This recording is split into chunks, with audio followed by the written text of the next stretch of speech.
Yes, you can relax. Believe me, Master is extremely knowledgeable. If he says that he's going to be alright, then there's absolutely nothing to worry about. Oh, are you awake now? Oh, thank goodness! Traveler, you're finally awake!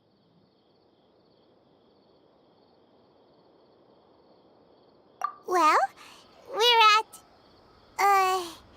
Good question. Where are we? Hyman was in such a panic when you passed out that she even forgot to ask what place this is. This is Gandharvaville. It was originally built by scholars from Sumeru as a place to rest in the rainforest. Now it's mainly used by the forest rangers as a base of operations. My name is Kale. I'm a trainee forest ranger. My master and I found you passed out during our patrol, so we brought you here. Oh, no things are necessary. I didn't do anything, really. By the way, how are you feeling now? Any discomfort? Oh, that's Master's herbal medicine you're tasting. He gave you some while you were unconscious. Before I forget, Master mentioned you should take more medicine once you wake up.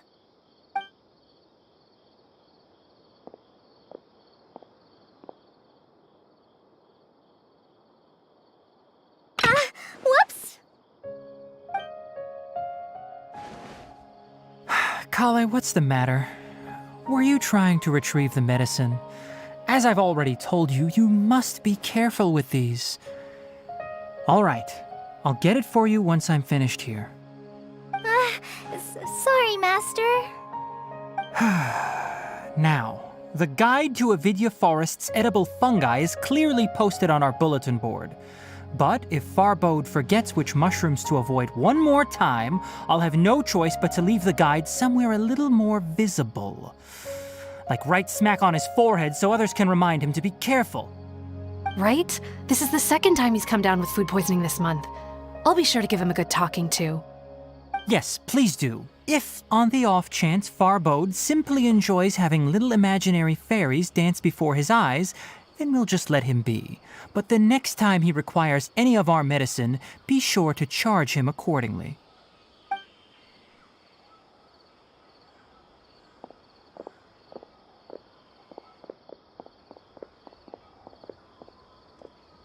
So, how are you doing? Feeling better? Oh, this is my master, Forest Watcher Tainari. He is chief officer over all the rangers here in Gandharvaville. I already informed Paimon about the reason you fell unconscious earlier. But now that you're awake, let me explain it for you as well. It is common practice for Sumeru scholars of certain darshans to dedicate themselves to training and meditation in isolated areas, particularly the nearby forests. While meditating, they use a certain incense known as spirit borneol to help calm their minds as they enter a state of deep rumination. In hopes of asking directions, you two followed a scholar named Hypatia into her cave. The incense you smelled inside was the spirit borneol I just mentioned. That incense typically has no effect on most people, but for a very select few, it can have profound effects on one's cognition, as you experienced firsthand. Does that make sense? Very good. Now, answer me this. Did you feel anything after passing out? Say, any out-of-body experiences? Or did you see anything while unconscious?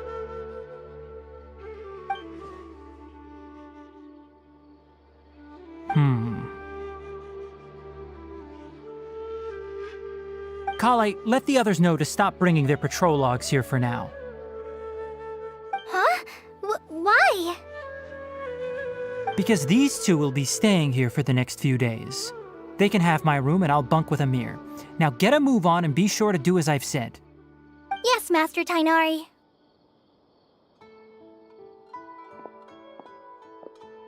Wait, hold on a second. Can you tell us what's going on? Sure, let me fill you in. I originally planned to send you on your way once you finished your medicine. However, it appears now that you should stay a while longer in Gandharvaville for further observation while you recuperate. Further observation?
No need to be hasty. As long as you have the capacity to judge between right and wrong, I promise that you'll understand the gravity of the situation once I explain everything to you.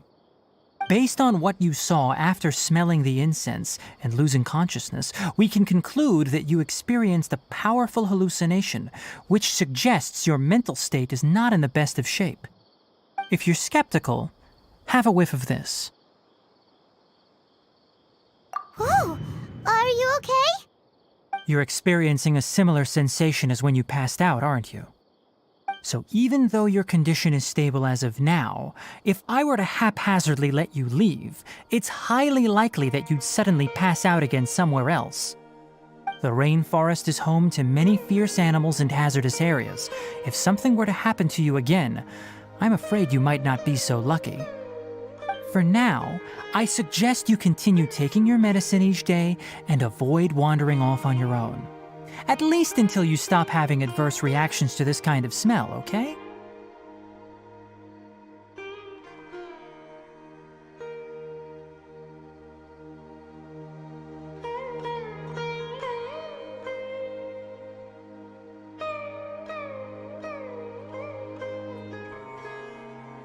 Good. Now continue resting while I fire up another bowl of medicine for you.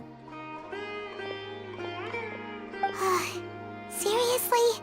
We just arrived in Sumeru and we're already having problems left and right! Paimon knows we're set on meeting Lesser Lord Kusanali as soon as possible, but you really don't look too good. It'd probably be best to let you recover first.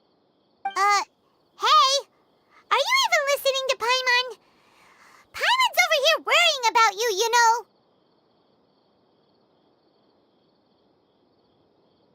What's weird? You mean how you're feeling now?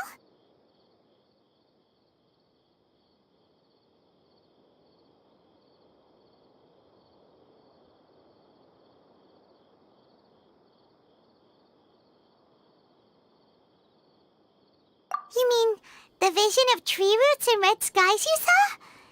But if those weren't hallucinations, what could they be?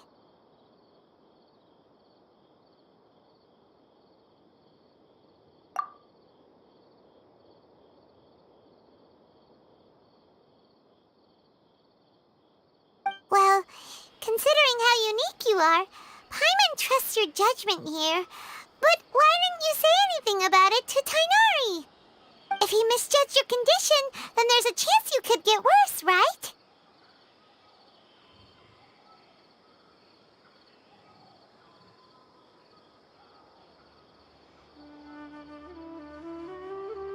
Huh? You mean that Tighnari already knows that what you saw weren't hallucinations? But if that's the case, why would he try to hide that from us? Oh, Paimon gets it now. That explains why you were so quiet earlier. Well, that settles it then. We'll stay here to rest up and figure out what's going on with your hallucinations. But it seems like asking Tighnari might not be an option anymore. What do you think we should do? Good idea. Kale's pretty friendly. We can ask her tomorrow about what she knows regarding the Dendro Archon and customs in Sumeru.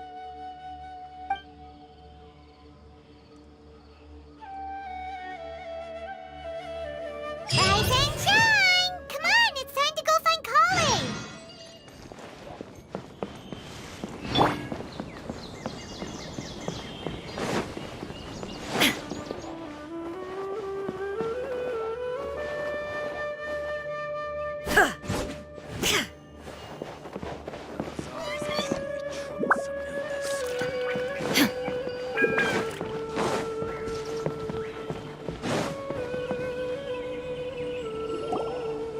All right, next let's see your right hand. Yes, not bad. But please remember that you still need to be careful. Understand? Yes, I will. By the way, Master, I still haven't received the patrol route for today. Look, Kale, today's patrol will be a long one, so you won't be coming along this time. Besides, there's a chance we may encounter... well, you understand. But I have a vision too! Am I useless to everyone now? Don't talk like that, Kale. This is not something you need to be worrying about right now. Ah, there you are. Feeling any better?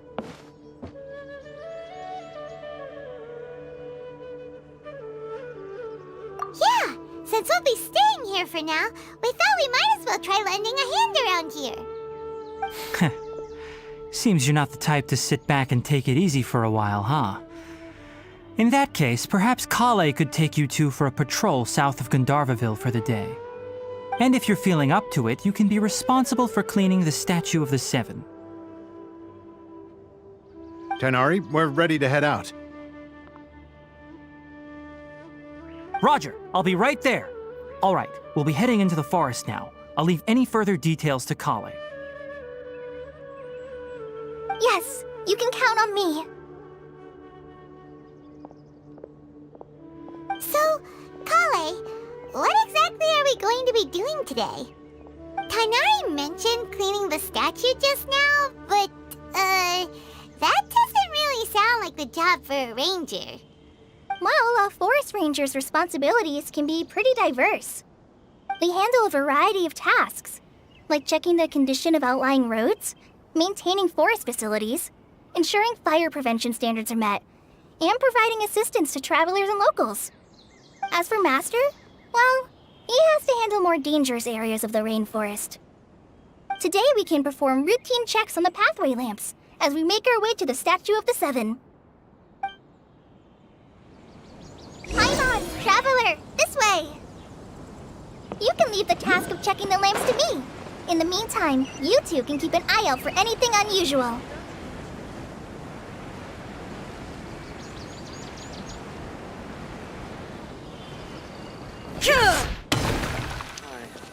Nothing wrong with these two lamps. Let's move to the next ones. Oh, this lamp seems to be getting a little wobbly. Let me make a note of it. No problems with this lamp. Good.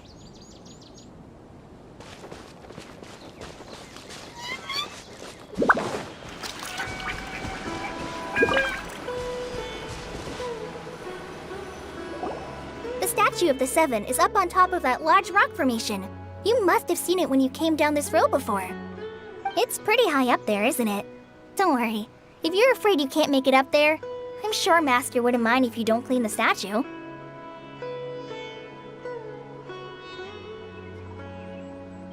Oh? I guess I'll leave it up to you then. There's not much footing once you reach the statue, so be careful up there. Paimon will fly up with you and help you with those hard-to-reach areas. By the way, Kale, do you know anything about the Dendro Archon? You know, what's she like?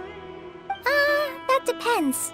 Are you referring to Greater Lord Rukkhadevata or Lesser Lord Kusanali? Huh? Greater Lord Rukkhadevata? Oh, is that the name of the former Dendro Archon? Uh-huh. Greater Lord Rukkhadevata was Sumeru's first Dendro Archon. She created the rainforest as well as the wall of Samiel around the desert. Her works provided a means of peaceful living for everyone. To the people of Sumeru, she's not only a symbol of wisdom, but also of power and kindness. Unfortunately, she disappeared in a great calamity that occurred a few hundred years ago.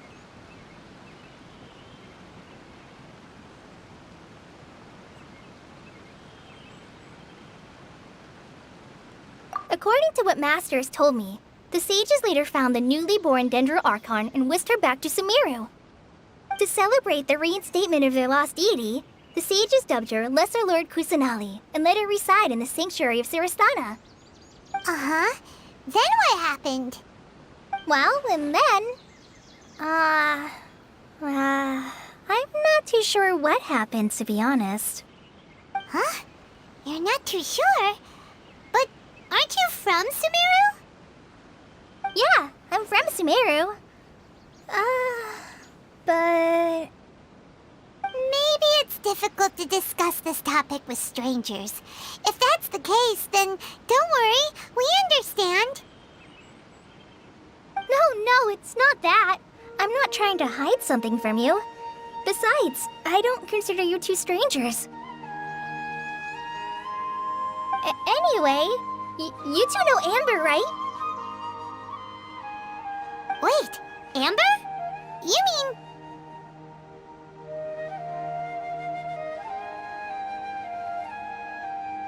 Yes, that's her. I once lived in Mondstadt for a while, and she helped me a lot during that time. You could even say that she helped me become a new person. There's no one like Amber. She lives life to the fullest while always adhering to her strong sense of justice. She's ready to answer the call for action at any moment, but is also very understanding of others. She's like the spark that lights the fire in everyone's heart around her. If you ask me, she's a prime example of a true outrider. She's the first person anyone coming to Mondstadt will meet. You can't help but be enthralled by her charm and enthusiasm, causing you to fall in love with the lands of Mondstadt and...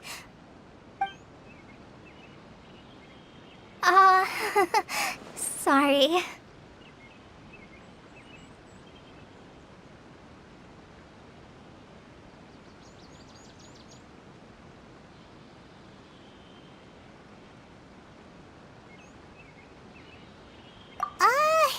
Paimon thought the work of Outriders was a little different from what you just described, but one thing's for sure, you really like Amber. Sorry. I was rambling on just now. It must have sounded kind of weird. It's alright, Kale. Knowing that you're a friend of Amber somehow makes Paimon suddenly feel a lot closer to you. So, how do you know that we've met Amber? Well, after I returned to Sumeru, Amber and I have stayed in touch by writing each other letters. In one letter, she mentioned that Mondstadt was attacked by a fearsome dragon, but the city was saved by a mysterious blonde traveler and their floating companion. I knew you two were the ones she mentioned in the letter the moment I saw you. But, considering everything you've been through that day, I thought it'd be inappropriate to bring it up. Ah, so that's how you knew. Yep, so please know that you two have my complete trust, really.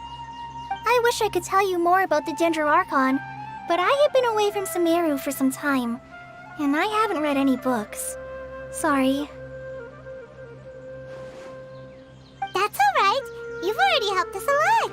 We had never even heard of Greater Lord Rukadevata or the Sanctuary of Surasthana until you mentioned them. Oh, I'm happy that was helpful.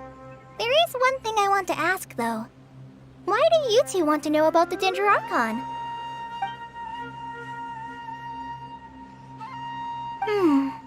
So that's why you're here.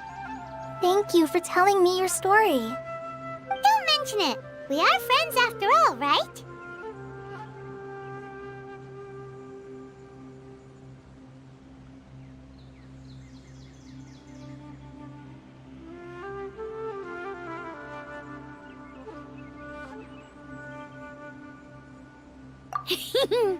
Alright, we have a statue to clean. You both have my thanks. While you two are up there cleaning, I'll go ahead and inspect the forest canopy. Let's meet back here shortly.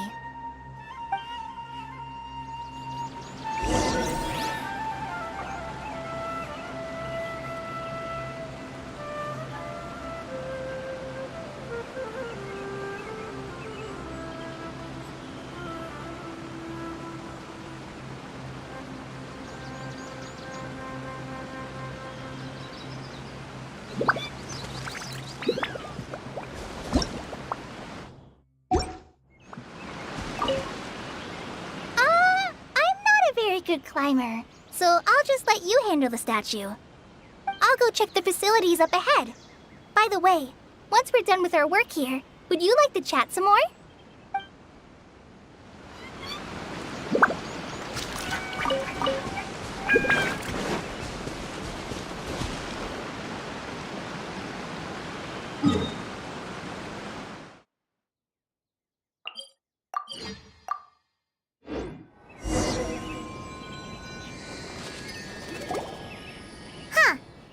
Paimon looks at it, the deity that's carved on the statue is kinda small.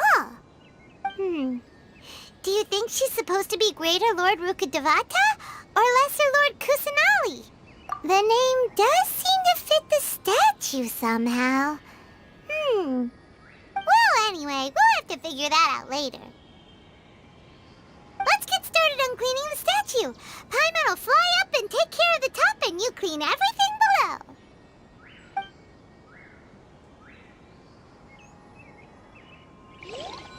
Nice work! That's one clean statue. Let's head down and meet up with Kale.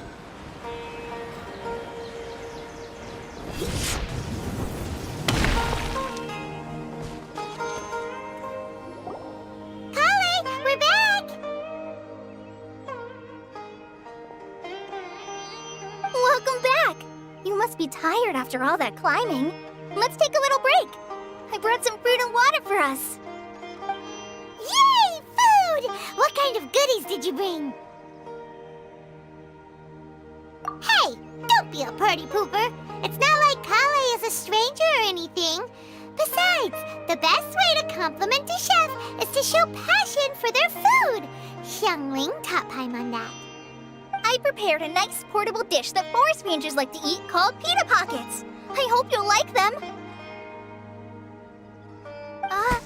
Whoops! Ah! No! You dropped it on the ground! Not to worry. I wrapped a few layers of oiled paper around each pita. They should be fine.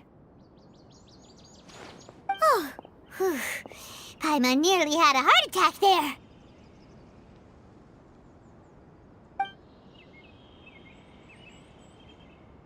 Those pitas are amazing! You're quite the cook, Kale. Thank goodness you wrapped them in paper. Paimon wouldn't have been able to sleep at night knowing something so tasty had been wasted. You really know how to compliment the chef, Paimon. Since you liked it so much, I'll be sure to give you a copy of the recipe sometime. I'll even include all my personal cooking pointers, so you'll be making your own pita pockets in no time. Yay! Thanks, Kale! It's hard to believe someone as diligent as you could have clumsy moments, too. Oh, I guess it happens from time to time. So, Kale, don't you think that Tainari's a little too strict with you? He won't let you touch anything without his permission. Paimon knocks stuff over all the time flying around the Traveler, but he's never said anything. Everyone has their clumsy moments. No, you've got the wrong idea about Master. Sure, he may seem a bit harsh at first, but with some time, you'll see that he's actually very kind-hearted. I've heard the veteran rangers say that Master is from some ancient and mysterious race that is known for their cunning wit and reclusive nature. Oh, by the way, you've heard of the Academia, right? Well, there's a group called,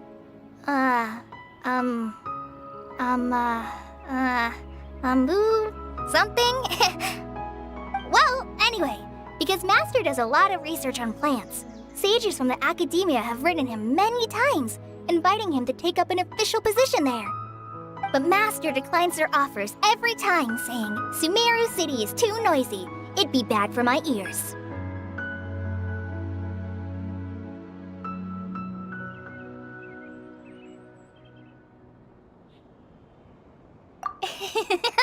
I know, right? I've always wanted to pet them too. Anyway, Master could have easily left the rainforest to take up a position at the Academia, but he chose to stay here instead as a forest watcher, helping the locals every day and passing on his knowledge to trainees.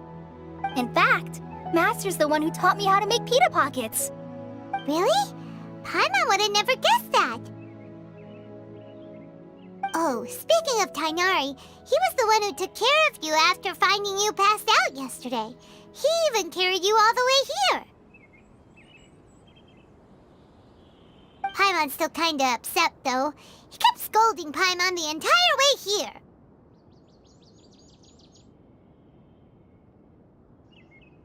Oh no, I'm sorry.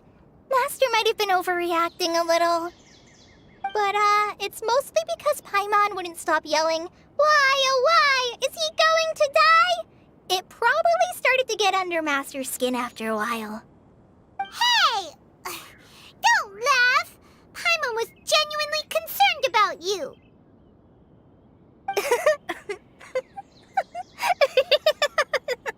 Hey! Now even Kale's starting to laugh. Ugh, that's it! Paimon won't forget this! It's time for some Paimonial wrath! No! Don't touch me!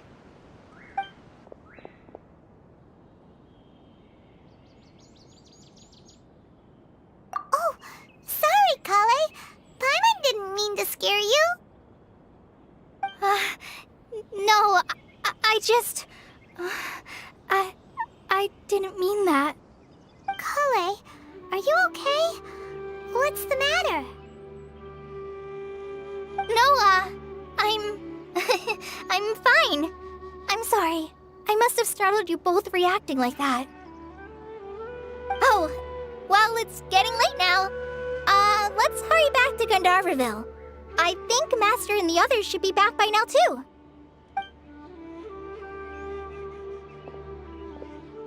Huh? What was up with Kale just now? And why is she in such a hurry all of a sudden? Look, she's practically running back. Paimon can't even see her now.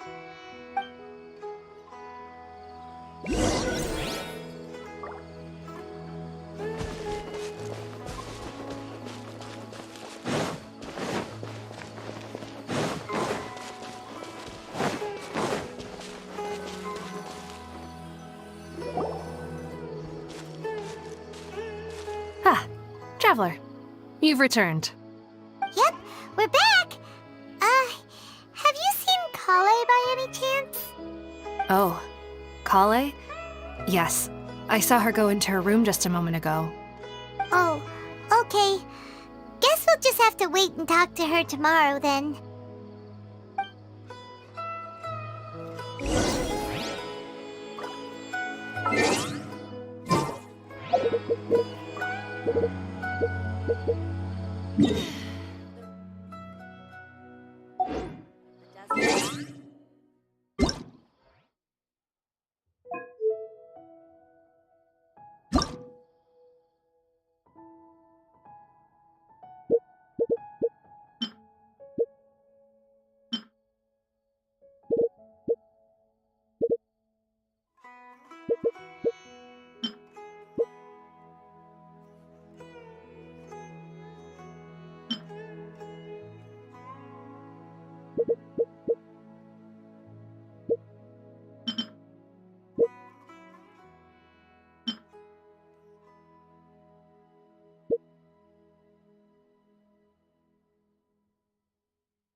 Paimon was thinking all night about what happened with Kale, and still can't figure out what the problem might be.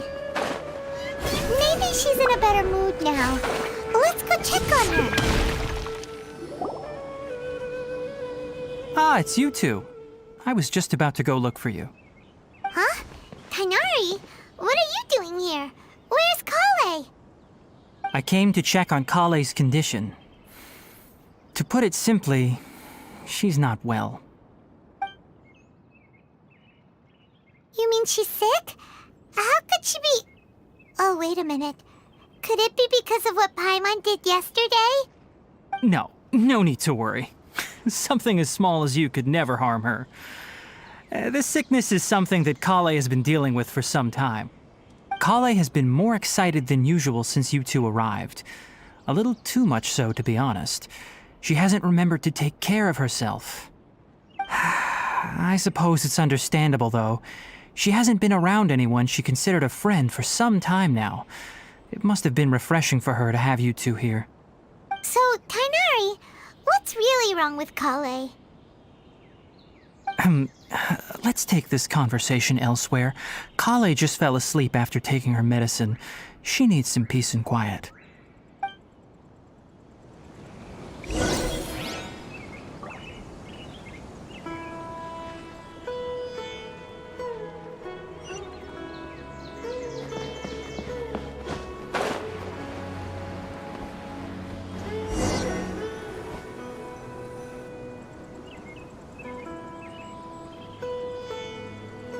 All right, let's continue our conversation here, shall we?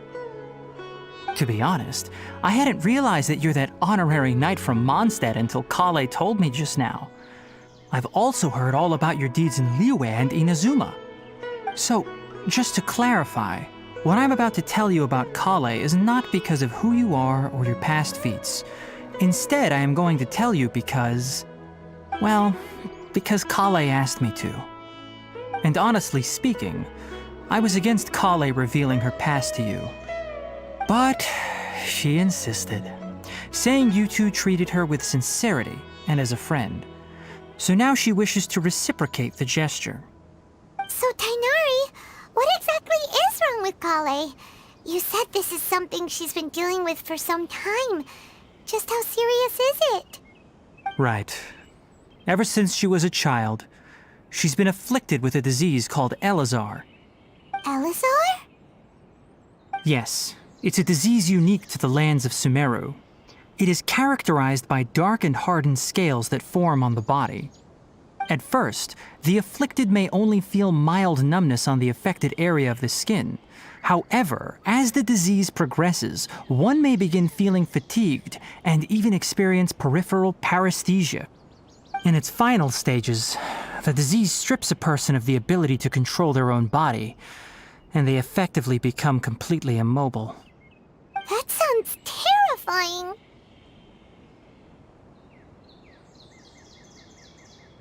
Wait, hold on. So when Kale seemed to be acting a little clumsy earlier, it was because... Correct. That would be the effects of Elazar, which is precisely why I do not want her carrying or holding anything, lest she ends up hurting herself.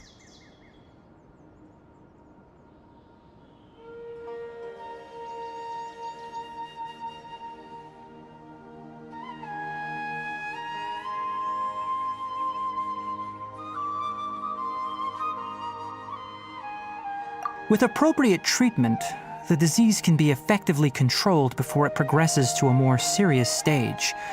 However, there is unfortunately still no true cure for Elazar. Nevertheless, Kale's mother still hoped that there was something out there. She handed Kale over to an organization known as the Fatui after one of their members lied and said they had a cure. What? The Fatui? Ah, it appears you are already familiar with them. That'll save me some explanation. Anyway, the person who eventually rescued Kale and brought her to me for care said that she had been given to a harbinger known as the Doctor. I have no idea how this doctor managed to do it, but her case of Elazar was completely stable for all the years that Kale was with them. However, Kale's days with the Fatui were anything but pleasant. Kale is a resilient individual and always tries to appear cheerful, but her experience with the Fatui has left deep scars. Even now, she can still feel deathly afraid of someone touching her. Oh, Paimon had no idea Kale's been through so much suffering. Oh, by the way, Paimon, Kale wanted me to tell you that she's sorry for scaring you yesterday. She also wanted both of you to know that she's sorry for hiding her illness. She doesn't need to apologize.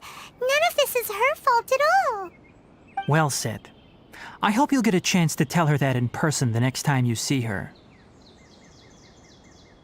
Kale once thought that it would be impossible for her to have any real friendships. I trust that you two will never let my trainee experience such emotional pain again. Don't worry, Tainari. We'll take good care of her.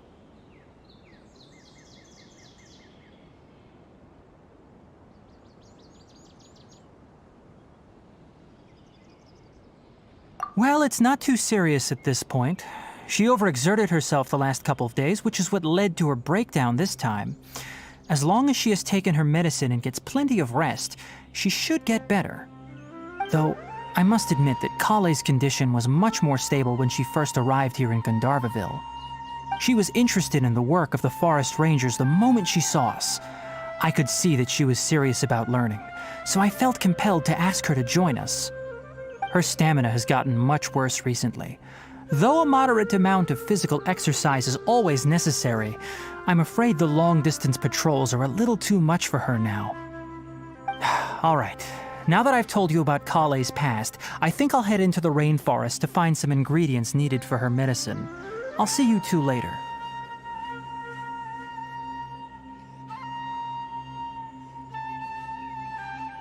Yeah, we'd like to do something to help Kale too.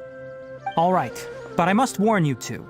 The rainforest is a dangerous place, especially for someone who's still recovering like the traveler. You must follow closely and listen to every instruction. No problemo. Let's go then. We'll be looking for a plant known as lunar lotus. It's often used to help those afflicted with Elazar recover their energy. Hey, Tainari, where exactly are we going to find this plant? Lunar lotus can be found all over the rainforest, but it often grows right here around Gandharvaville. Given the name, it sounds like we should be looking for it in the water. You are correct. Lunar lotus grows in the water. When fully matured, they look like giant blue flowers floating on the water's surface. Quite an attractive species, if you ask me. The large petals are actually the plant's leaves and sepals, which surround a very small flower. You should note that many of the plants found in Sumeru have names that are contrary to their species. Take the Kalpalata, for example. The plant is not a lotus at all, but rather a vine. And then there's the Sumeru rose, which is not a rose, completely contrary to its name. Oh, okay then. Note to Paimon, never bring up the topic of flowers with Tainari.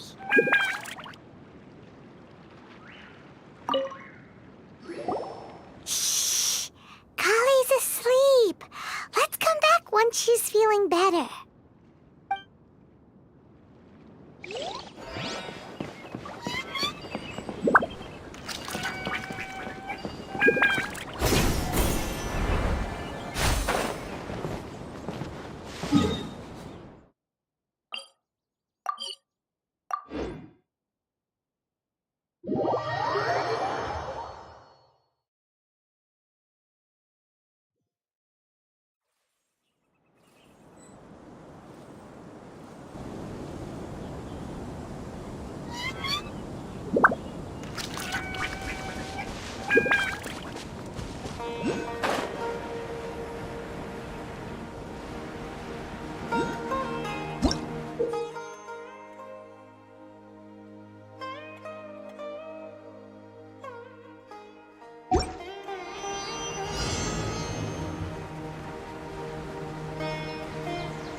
There should be lunar lotuses growing somewhere in this area.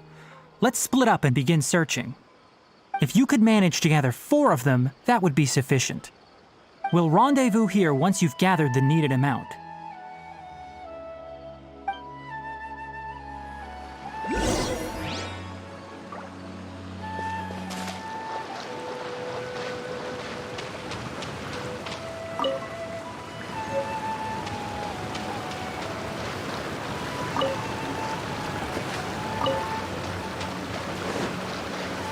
Alright, we've gathered enough lunar lotuses. Let's head back to meet Tainari.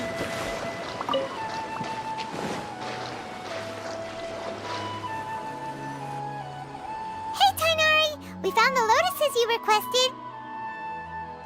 Let me take a look. Good, very good. These are all excellent quality. I'm quite glad you two came along. Your exploration experience helped save me a lot of time here. It seems we even have enough time to stock up on some other things I need. Hey, Tainari! Oh, Tainari, someone's calling your name. They're dressed like a forest ranger. Ah yes, that's Amir and the others. But didn't they just set off not too long ago? What are they doing back so early? Let's go find out what's going on.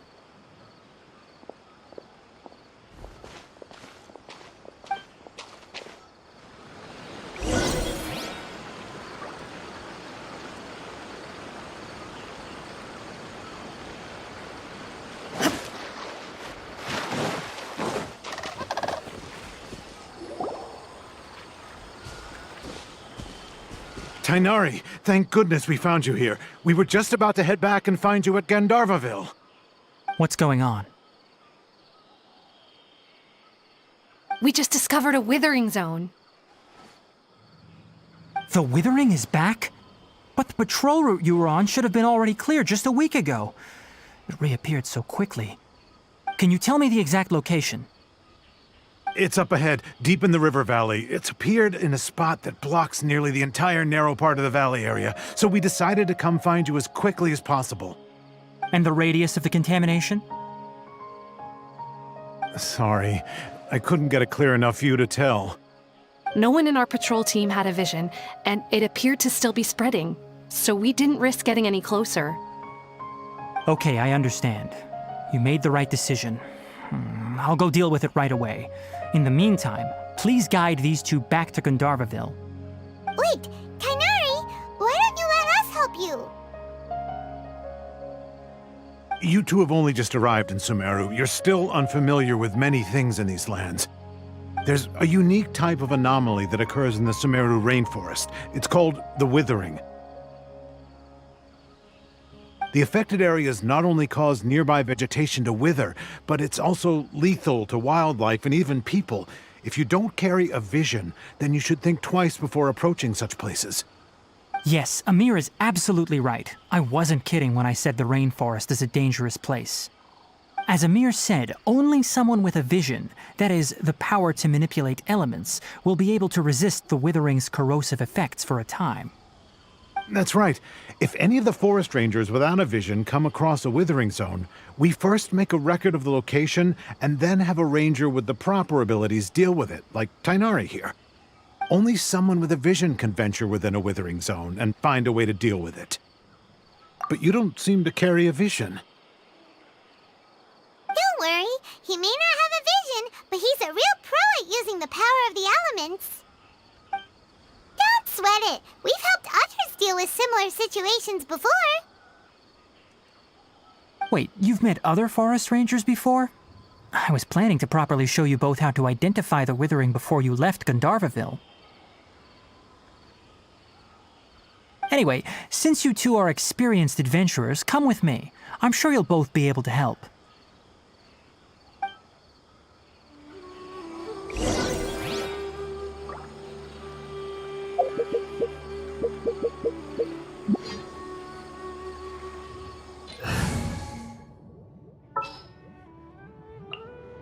There's still a long road ahead. Steer is but a backdrop of constant motion. I stand before it, alone and unchanging.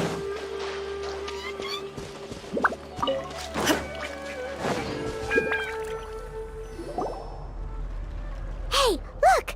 That gloomy area over there looks like a withering zone. Even though Paimon's seen one before, it's still kinda scary. All right, Traveler. We're about to enter the Withering Zone. Since you already have experience dealing with these things, you should already know what to do.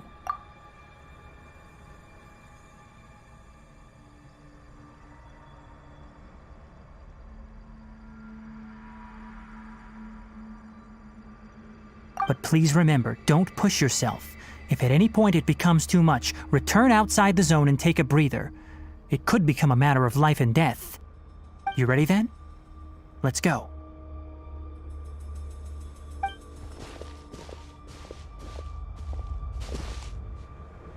First, we must locate any branches sustaining the Withering Zone.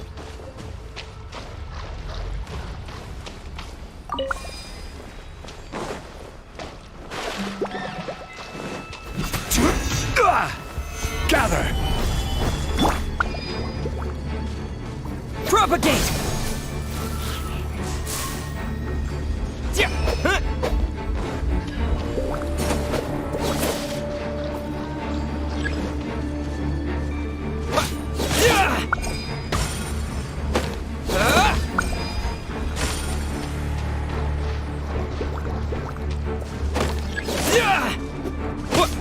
Scatter!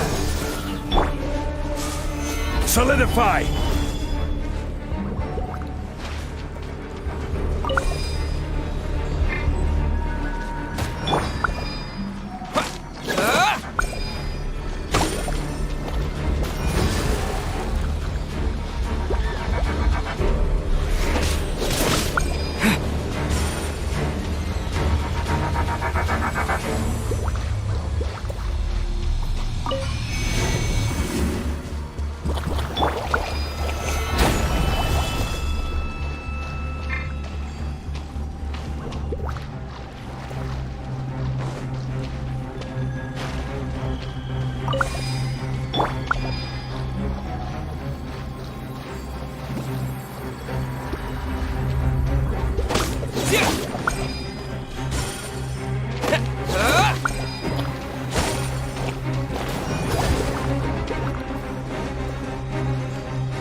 Great work. Now that all the branches have been cleared, we'll need to take care of the tumor.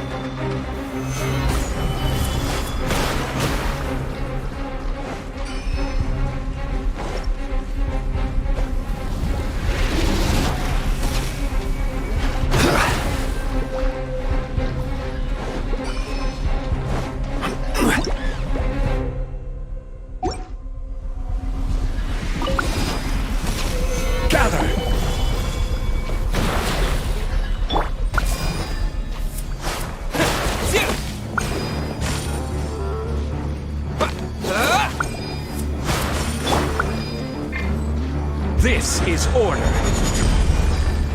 Stabilize.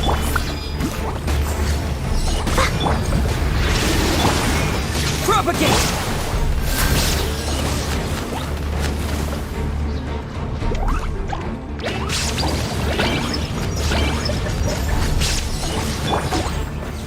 Solidify. Now, destroy the tumors of the withering.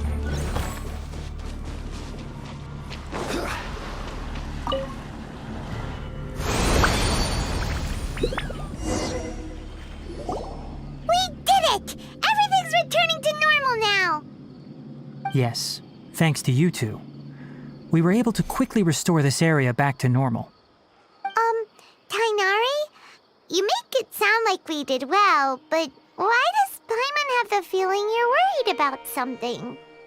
It's that obvious, huh? Alright, it's like this. Recently, the rate at which the withering zone appears has been increasing. Even though we were able to quickly clear that withering zone, it won't be long before another one appears. If that simply meant more work for me, then that wouldn't be an issue. But it's far more severe than that. The withering is leaving lasting effects on the rainforest itself. For instance, even though we cleared out the withering zone, many of the plants that were affected will not recover. This presents a crisis for the ecosystem itself. Many plants in the rainforest are already in decline, directly impacting the wildlife that depends on those plants. And most disturbingly, as the appearances of withering zones have started to increase, Kale's case of Elazar has also become more serious. Huh? But why's that? I'm still not sure of the exact reason. However, I've received word from acquaintances at the academia that similar cases are being reported for patients with other conditions.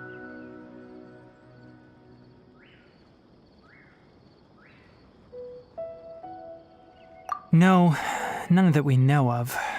The withering has been recorded in Sumeru for millennia. It's said that it originates from the depths of the world.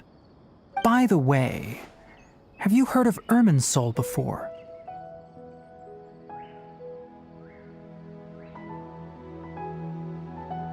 Irminsul is a tree located deep beneath the surface.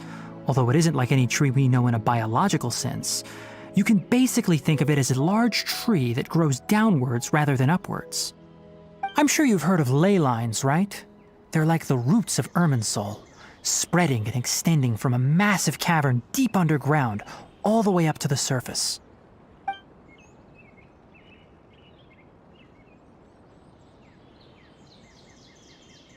Ley lines continually absorb the memories of this world, which are then funneled into Irminsul, allowing it to collect knowledge and wisdom from ancient times to present day. The Dendro Archon is known as the God of Wisdom because her consciousness is directly connected to it. It is also said that the Dendro Archon's power is a manifestation of Irminsul. And as for the Withering, its emergence is related to a disease that's affecting it.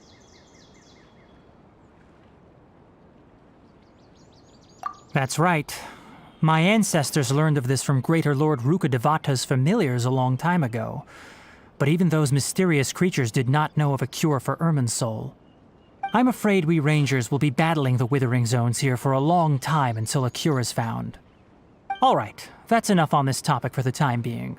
Now that we've taken care of things here, it's time for us to head back to Gandharvaville.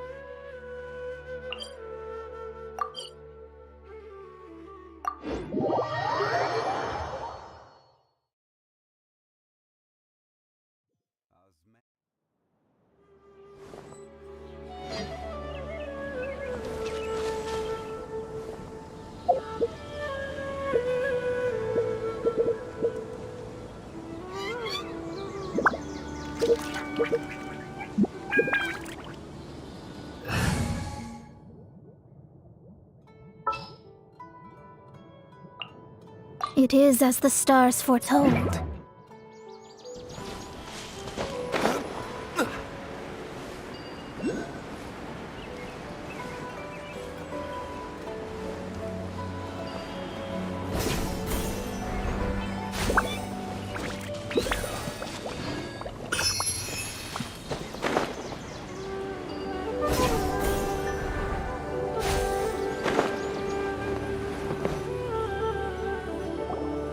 Oh, Tainari, you all made it back. How did it go? The Withering Zone you reported has been taken care of. No need to worry. Huh. Wait, is that? Oh no, Hypatia!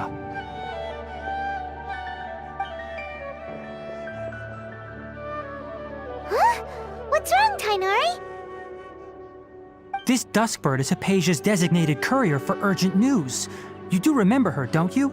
She's the scholar you and Paimon were following when you first arrived in Sumeru. Oh, her? How could we forget? So did something happen? Let me see what's written in the letter first. Oh. So what's it say? And what's with that weird expression on your face? Just let Paimon read it. Huh? All Paimon sees are 3 squiggly lines. Yes, allow me to explain. After we brought you from Hypatia's cave to Gandharvaville, Hypatia resumed her meditation. She must have just finished. It's been nearly 3 days since she's had anything to eat, and it appears she's forgotten to prepare some rations. This letter is her asking us for help. We need to go. What? You mean she's been sitting there for 3 days? Hey, wait, how did you know all that from just a few lines on the paper? Well, obviously because this has happened before. Last time she drew 5 lines, and by the time we found her... well, I'd prefer not to remember that. Needless to say, Hypatia's been through worse, but we should still get to her as quickly as possible. I've got some emergency rations set aside for times like these. Paimon, Traveler, could you two bring these to her? Wait, you want us to bring her the rations? But will the Traveler be okay if her cave is still filled with that funny incense? Let's find out. Here, Traveler, take a smell and see. So, how do you feel? Huh? a little drowsy? But wait, how'd you know that he'd be okay this time, Tainari? Back when we were clearing the Withering Zone, I observed that he could adeptly manipulate the Dendro element. I knew then that he would be fine. And if I may ask, when I was telling you two about Irminsol's ley lines, was what I described similar at all to what you saw while you were unconscious? That's correct. Those weren't hallucinations at all. Though I don't intend to apologize for deceiving you. Because what you saw is of significant importance, not just for the nation of Sumeru, but the entire world of Tevat. My forefathers were shown much favor by Greater Lord Rukkhadevata. We took an oath to protect this nation together with her. Now that that duty has fallen to me, it was part of my responsibilities to ascertain whether you could be entrusted with the fate of Sumeru. Now, after seeing you in action with my own eyes, you have earned my confidence, and I no longer feel the need to hide any secrets from you. When you passed out, your consciousness had connected directly with Irminsol. What you witnessed were actually real memories contained within Irminsol itself. I could try to tell you more, but it would be better if you went to ask Hypatia instead.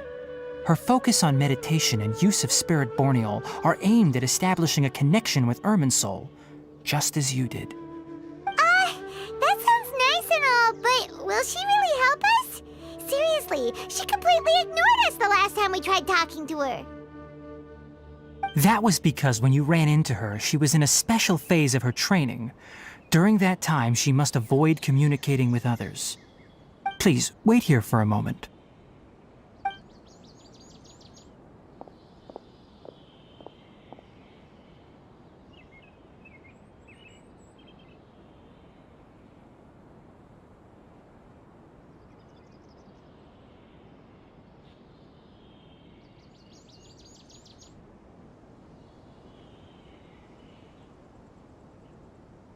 Here, take these. It's a meal I packed for Hypatia, as well as some other ingredients. I'm sure it'll come in handy. Also, here's a letter that I would like you to give to her. Just show it to her and she'll answer any questions you may have.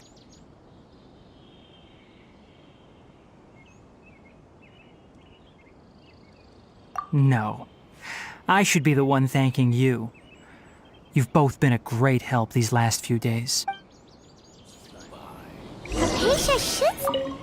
Anyway, please take good care of Hypatia. I'll go prepare Kale's medicine now. Using the lunar lotuses while they're still fresh will significantly boost their effectiveness. Rest assured, Kale will recover quickly as long as she has her medicine.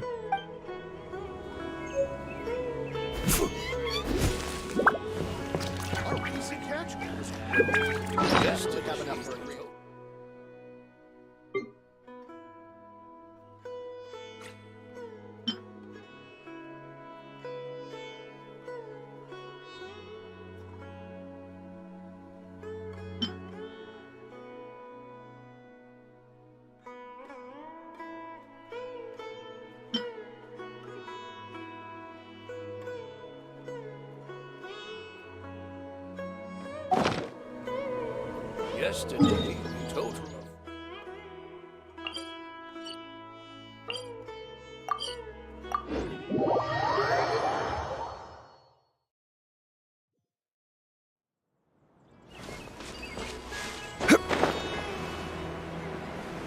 Hypatia should still be in the cave. Let's go inside and see how she's doing.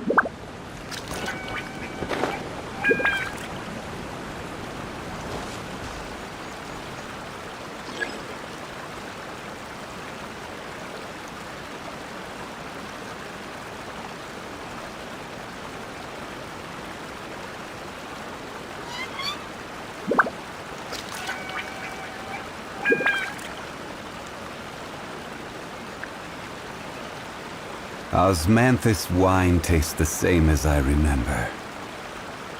But where are those who share the memory?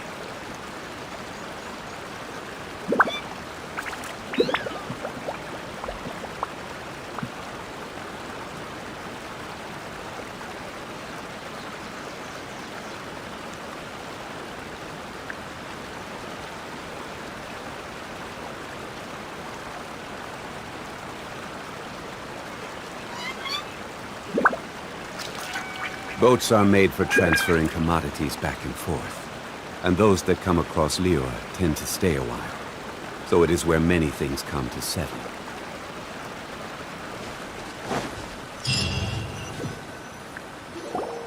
Hello?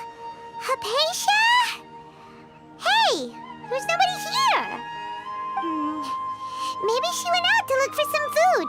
Let's try looking around the area.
Hypatia, are you alright?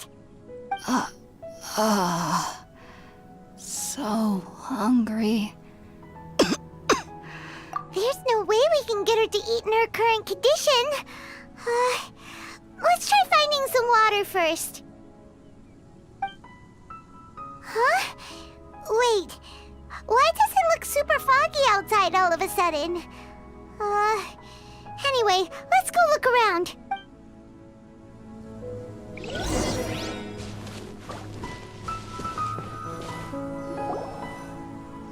Huh? How'd things out here end up looking like this? What happened? And where are we? Really? Oh, maybe you're right. Let's go investigate the area.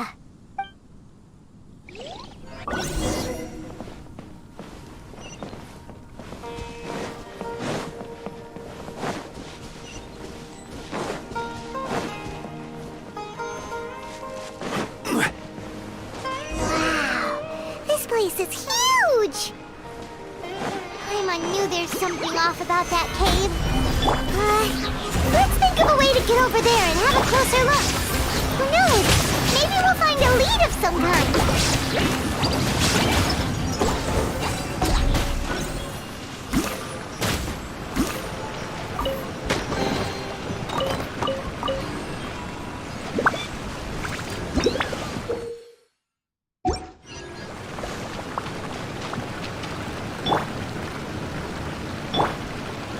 No escape!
Huh? What happened just now? Why'd everything around us suddenly change?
Solidified! Order guide you! Shine down! Let me scry!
What is going on here? This place is getting weirder by the minute!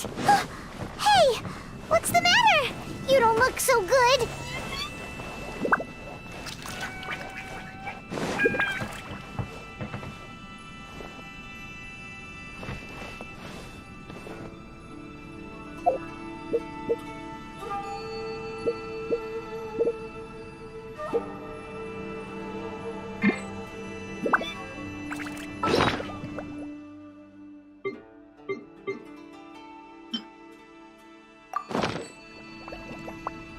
Osmanthus wine tastes the same as I remember.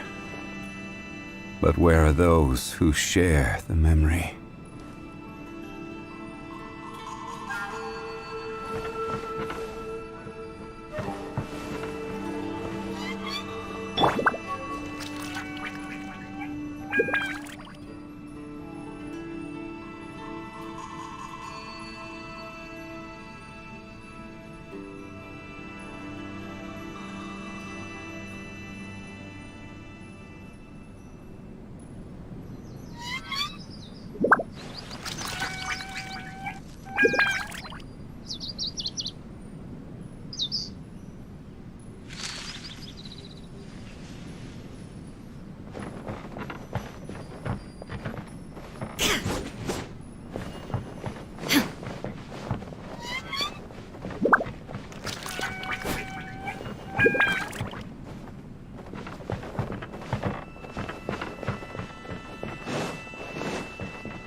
Illusion shattered!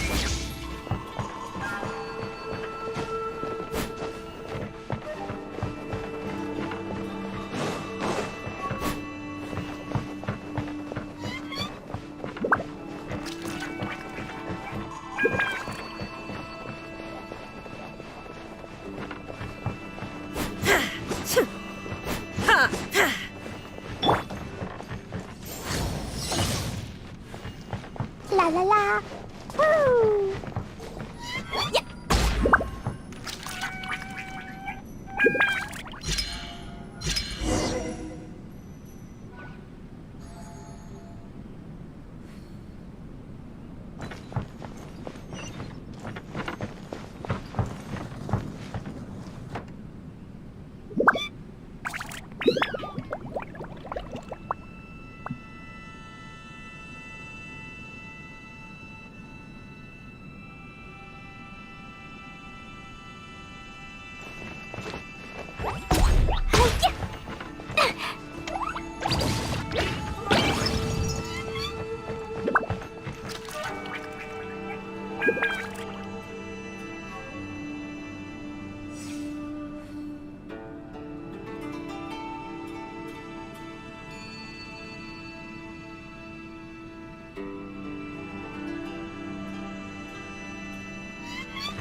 Well.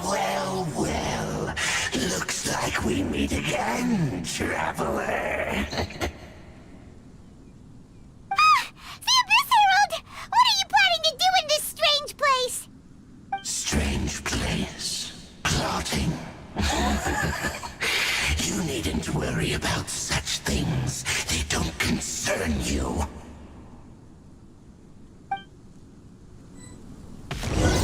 Bow before the abyss! There is no escape! Delved into destiny, written in the stars! Destiny! Gather! Shine shine down! Inazuma shines eternal! Ha! Ha! Ha! Ha! There is no escape!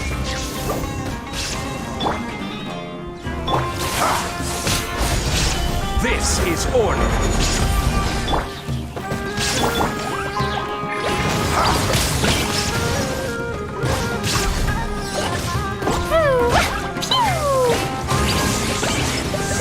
It's futile! Stabilize! Shadows of fate!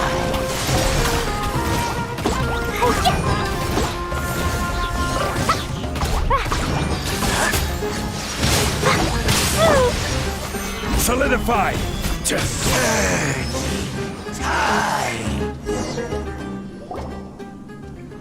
Huh? Why can't we beat this guy? Oh, Paimon doesn't get it! We faced others like him before! What's wrong this time? Traveler, though you may have managed to avert countless crises before, your good fortune was bound to end sooner or later. It's time you realize how weak and powerless you really are.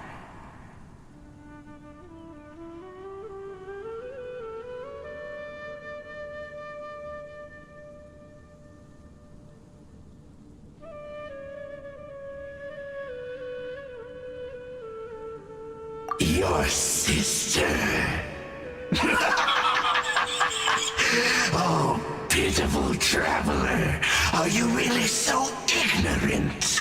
Or are you just living in complete denial?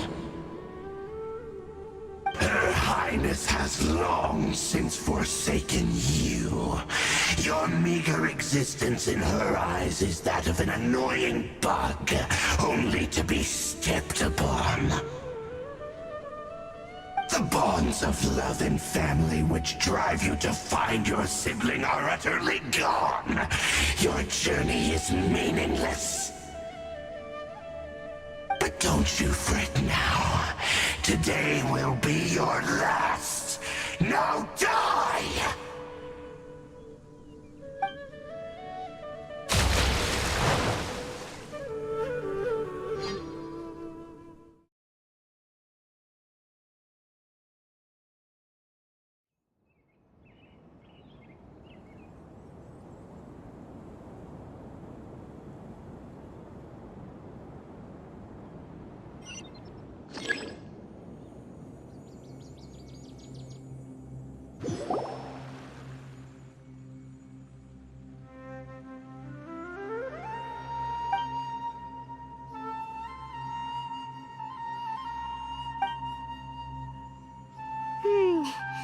What do we do? We haven't seen Hypatia anywhere out here. Oh, there she is! Quick, let's see how she's doing. So sweet. Well, the good news is that she's still conscious. Hey, why'd you drop her food on the floor like that?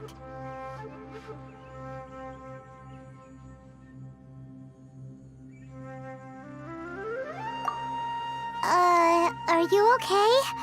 That's really not like you. Anyways, we can talk about this later. We better make sure she's all right first.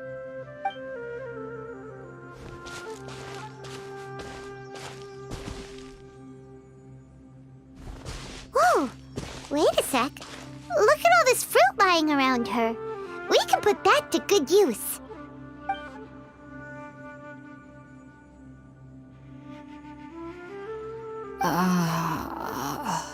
Who is there? Tainari, is that you? Huh?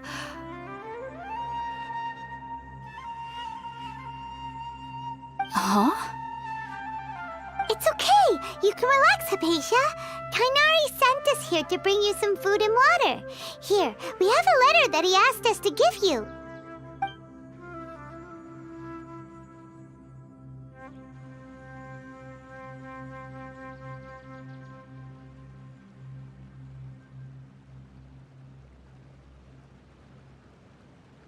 I see. So, you're friends of Tainari.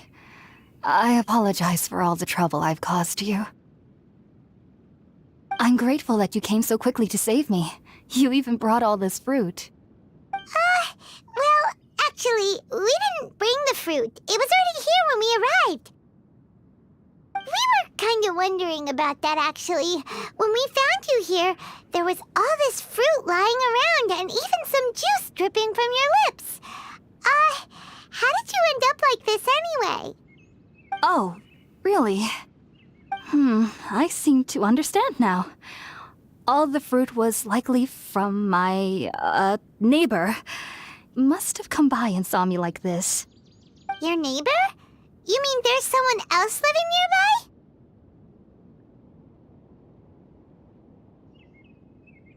Oh? So you're able to see them too?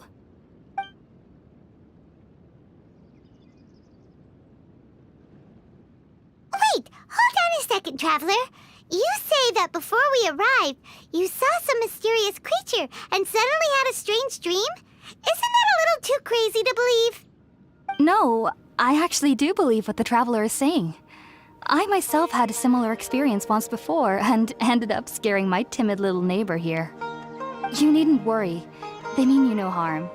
They only dragged you into the dream because they hoped to buy themselves a little time in order to scurry away. So, Hypatia, just what kind of creature is your neighbor exactly?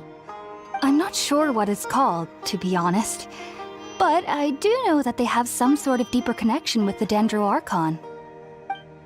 I know this because the first time I saw them was also the exact day my consciousness was able to form a connection with Irminsul.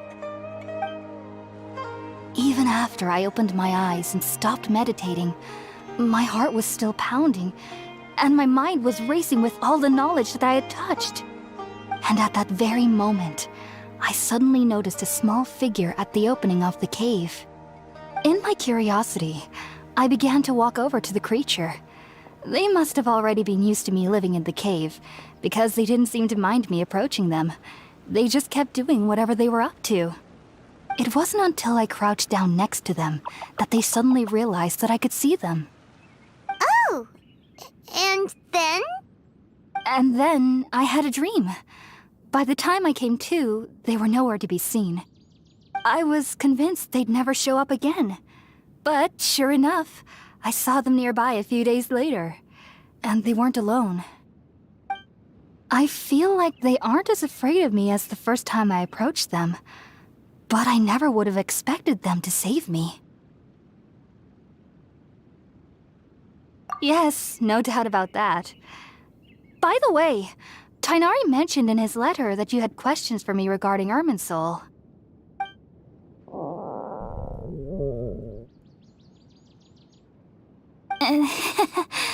Sorry about that.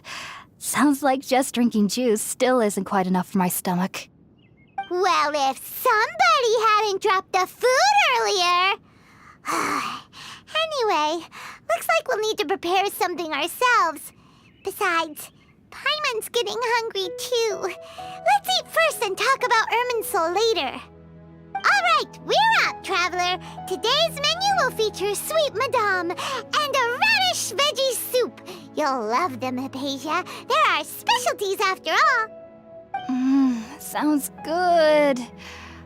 I've never tried any dishes from other nations before. I certainly look forward to it. It's been so long since I've had a decent meal, too. To be honest, the last time had to be when Tighnari came to visit.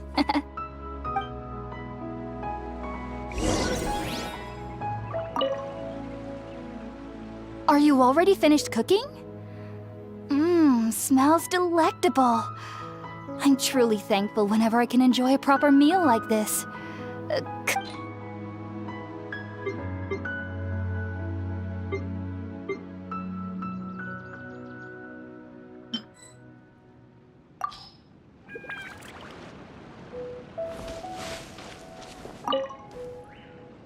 Are you already finished?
empty box that Tainari gave us since we already watched it.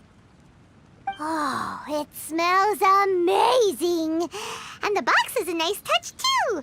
Let's go serve this up and start eating with Hypatia!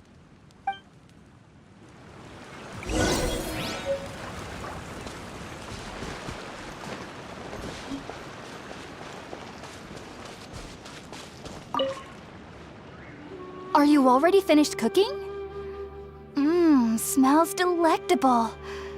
I'm truly thankful whenever I can enjoy a proper meal like this. Cooking really isn't my forte.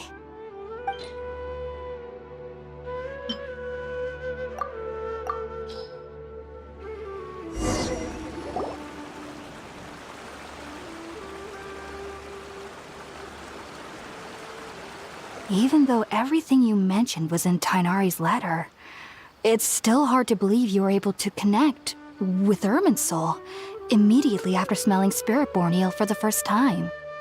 It took me nearly 3 years before I could do so.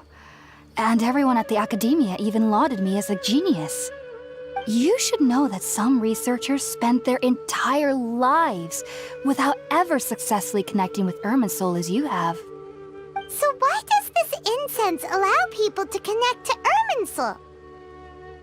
The ingredients used to make Spiritborn ale primarily consist of plants created by Greater Lord Rukkhadevata. These special ingredients are conducive to heightening our senses to the Dendro Archon's power.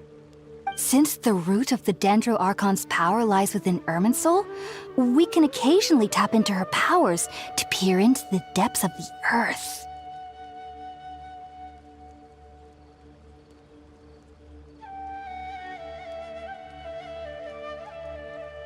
That's all right. I'm sure you'll come to a clearer understanding as you remain in Sumeru. Makes sense. But Paimon's got a question. Why was he sensitive to the smell of those plants for such a long time? That was primarily due to his body's unique constitution. Stimulated by the incense, he could perceive the Dendro Archon's power and experienced a sensory overload, hence the adverse reactions. Taking in any scent similar to the ingredients of Spiritborn ale would cause adverse effects. Not to worry though, it appears you've already fully recovered. Technically, your body should still be sensitive to the powers of the Dendro Archon, but unless you're using intentional meditation techniques, the scent of Spiritborn ale should no longer trigger such reactions. Whew. Well, that's a relief. I must admit, I am quite envious of your abilities. Even if it meant suffering from pounding headaches for the rest of my life, I'd consider it worthwhile so long as I could connect with Irminsul at will. Whoa, you're really serious about this whole thing, aren't you? I am a researcher after all. As a member of the Ritaoist Darshan at the Academia, my main area of research is the stars and their connection to the fate of living beings. But there is still so much we don't know, especially regarding the mysteries that lie in the starry skies. Which is why I must turn to the all-knowing Irminsul for answers. If only my perception wasn't so limited. Unfortunately, I cannot guarantee that my every attempt to attune with Irminsul will be successful, or that doing so will leave my consciousness intact. I am currently in the stage of training known as Satyavada life. Many researchers in Sumeru have lost their minds while seeking to attune with Irminsul during this stage.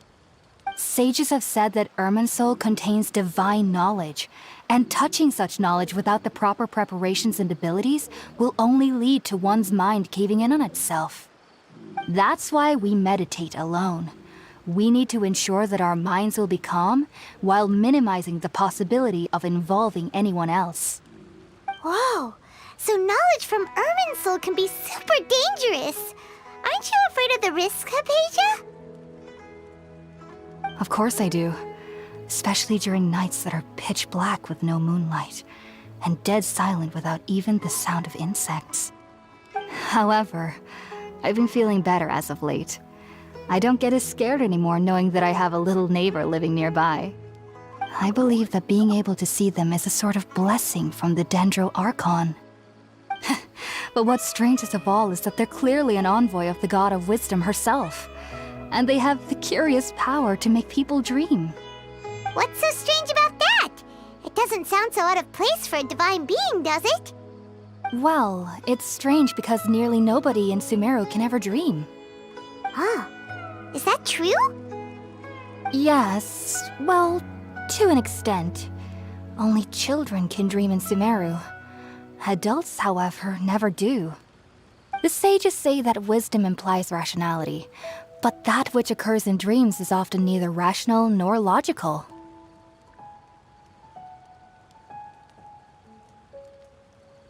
Yes, if one struggles with anxieties, those emotions could influence their dreams. The fact that the people of Sumeru do not have dreams is seen as a blessing by the sages. They believe that Greater Lord Rukkhadevata, the god of wisdom, is keeping us away from the foolish delusions you encounter in your sleep. I was born into a family of scholars in Sumeru City.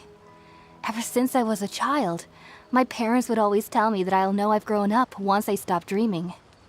I studied hard, enrolled as a student in the academia, and went on to become a researcher. Sure enough, I never dreamed again. But then, on the day I scared the little Aranara, I suddenly saw a dream again. It was incredible. Though I don't exactly remember what I saw, I clearly recall the feeling.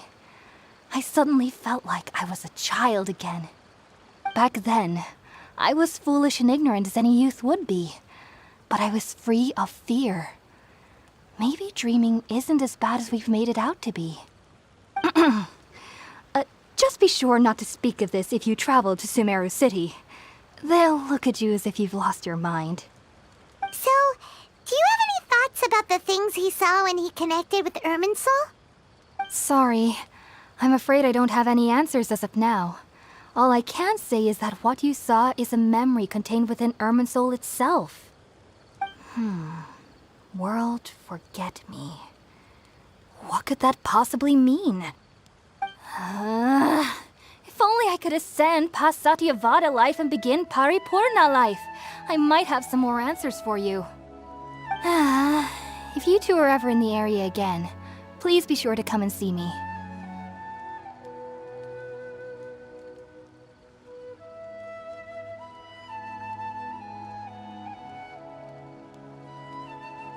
There's no need to be thanking me.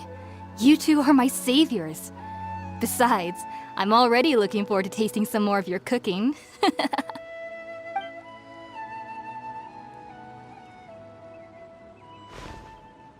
that we know Hypatia is alright and had the chance to ask her some questions, Paimon thinks it's about time to head back to Gandharvaville.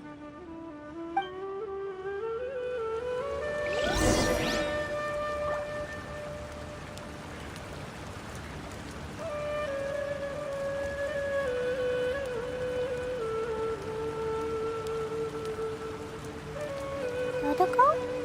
Dodoko, where are you? Heading out, I see? If there's anything else you'd ever like to ask about, you know where to find me. Even though that little neighbor of mine was able to induce a state of dreaming, I doubt they were able to control the actual contents of the dream. The end of your dream seemed quite terrifying. Perhaps there's something that's troubling you deep inside? Not to worry, though. I'm sure you'll be able to handle whatever comes your way in the real world. As someone from Sumeru who cannot dream, I needn't ever worry about nightmares. But lately, I've started to feel that I'm somehow missing something without dreams. It's a little hard to explain. Heading out, I see? If there's anything else you'd ever... Sumeru researchers use Spirit-born Ale to assist them in connecting with Irminsul to extract knowledge from it. Though the process can be risky, we believe that the knowledge gained is worth it. Unfortunately, I cannot help you understand your dream. At least not yet. I'm still learning how to attune to the depths of Irminsul myself. I hope that I'll be able to ascend past Satyavada life and gain deeper insights. Heading out, I see? If there's anything else you'd ever like to... I've heard local children here in the rainforest speaking of fairy-like creatures. But I'm from Sumeru City, and have never heard of such things when I was a child. Perhaps this is because I had a very strict upbringing. My parents would seldom allow me to play with other children. I doubt they'd ever believe me if I told them about my little neighbor out here. And speaking of my little neighbor, I think they can somehow sense when Tighnari is coming to visit me. I've noticed on several occasions that as they're playing under the trees, they'll suddenly tense up and scamper away for no apparent reason. Shortly after they do this, Tighnari always shows up here. Perhaps I should ask Tighnari about this the next time I see him. Heading out, I see? If there's anything else you'd ever... Take care. Do remember to come visit anytime you're in the area. I would be happy to chat with you.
Think about it, Tighnari. Refusing to join is tantamount to burying your head in the sand.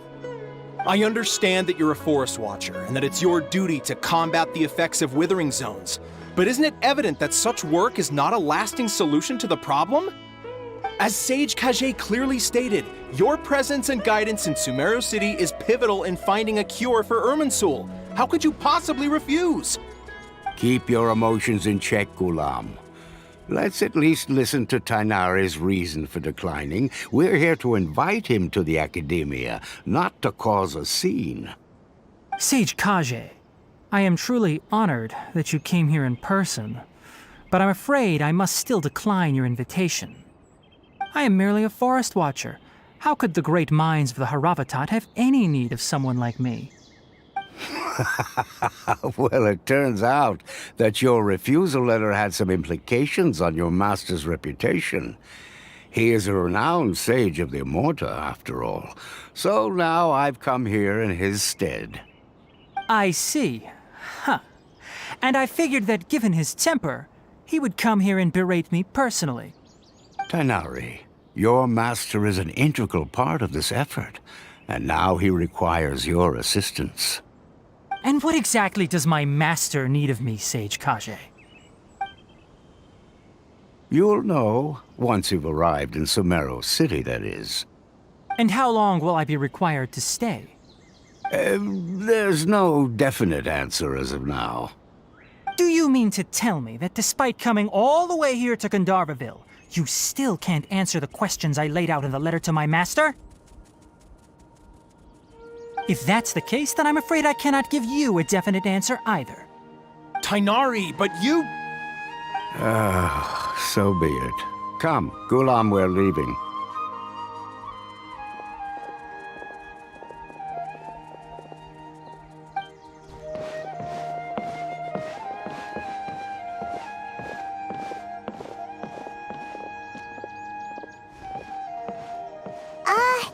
Tighnari, what was that all about? It's nothing. Some people from the Academia wanted me to go to Sumeru City to assist them with a project, but I had to refuse on account of all my responsibilities here. But all that can wait. How did things go with Hypatia? It was quite the eventful trip, but the main thing is that she's safe and sound. She answered a bunch of questions for us, too. Very good. Now that the traveler has made a full recovery, there shouldn't be any reason for you to tarry here longer. I assume you will be heading to Sumeru City, correct? That's right! We want to meet Lesser Lord Kusanali and ask her for advice. Do you have any idea on how we can find her? Sorry, I'm afraid I don't have any advice for you there. Well, do you at least know anyone we can try asking in Sumeru City? Let me think. My trips to Sumeru City have been fairly short, and most of my acquaintances are researchers. How about this? I'll write you a letter of introduction that you can give to a researcher I know. He's from the Amorta Darshan and is adept at gathering information. Asking him might prove worthwhile. Also, when you enter Sumeru City, you'll probably end up receiving something like this item here. I'm not sure if it will ever come in handy for you, but maybe you can give it a try. Oh? What is it? It's called an Akasha Terminal. It's a tool produced by the Academia that utilizes the legacy of Greater Lord Rukkhadevata. Some say that this very item is the basis of Sumeru's reputation as the City of Wisdom. Needless to say, this device and its usage fall under the Academia's expertise, so I'll leave it to them to show you how to use it. Great! Next up, Sumeru City! But wait, before that, that's right! Tainari, we have something important to say to Kale before we leave. Is she doing better now? Yes, she's doing much better. After being confined to her bed all this time, I thought a little walk would do her some good. Last I saw her, she was taking the path towards the North Crossing. She knew you two would be leaving soon, so she must have wanted to see you off. Thanks, Tainari. All right, let's go! Farewell, and good luck to you both.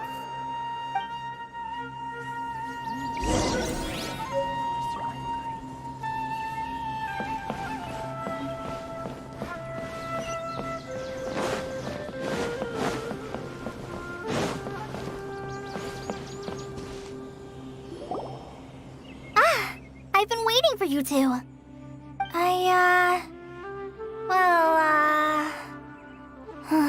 Never mind. I guess I should just wish you two a safe and successful journey. Thanks for waiting here just to see us off, Kale. We're headed to Sumeru City.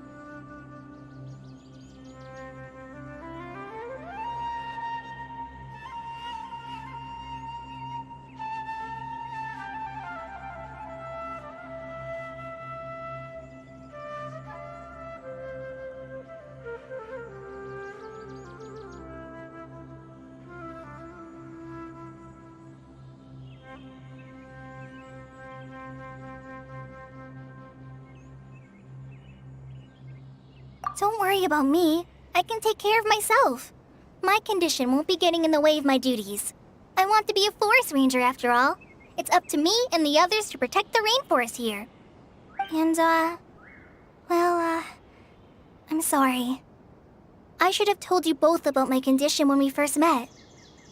I just wanted you two to treat me as a normal friend, not some girl that needs your sympathy. But I guess now I understand that the most important thing is for friends to be genuine with one another. There's no need to apologize, Kale. We should be thanking you for trusting us enough to be your friends and sharing your past with us. We're probably still gonna worry about your condition, but that's because we're friends and we care about you. Thank you. That means a lot. Before you leave, I have something for you. Oh? What is it? It's my recipe for pita pockets. I told you that I'd give you a copy, remember? My handwriting is a little, messy, so please don't laugh.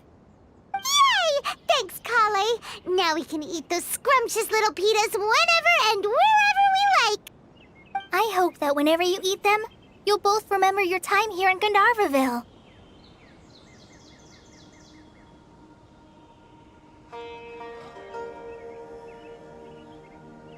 Well then, I, trainee Forest Ranger Kale, bid you both farewell. Please visit Gandharvaville again. The Rangers will always be ready to assist you here.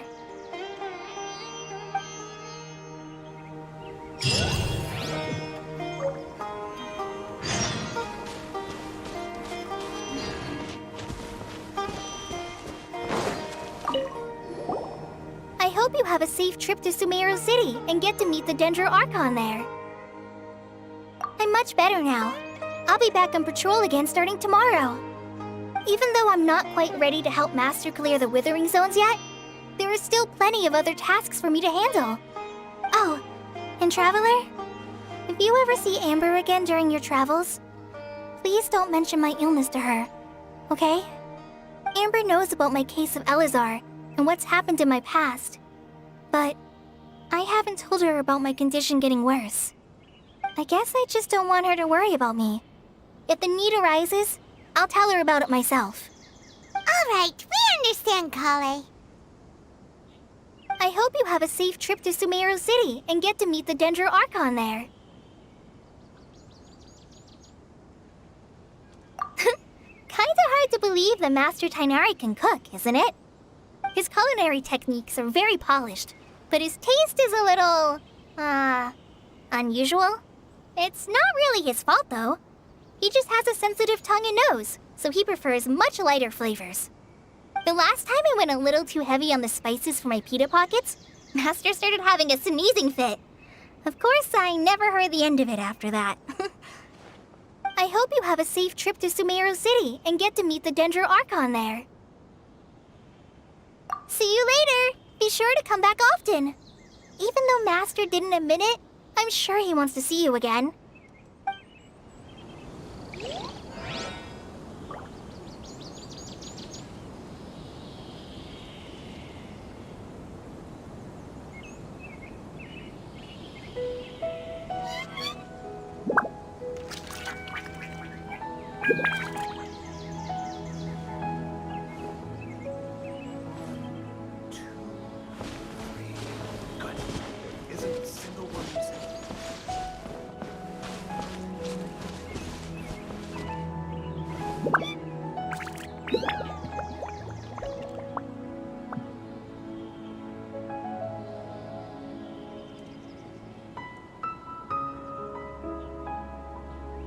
Every journey has its final day. Don't rush. 3. Good. There isn't a single one missing.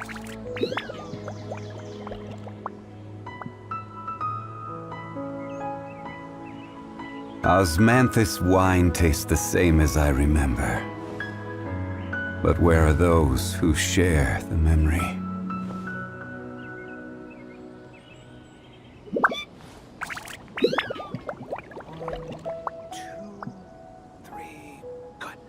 Isn't a single one missing.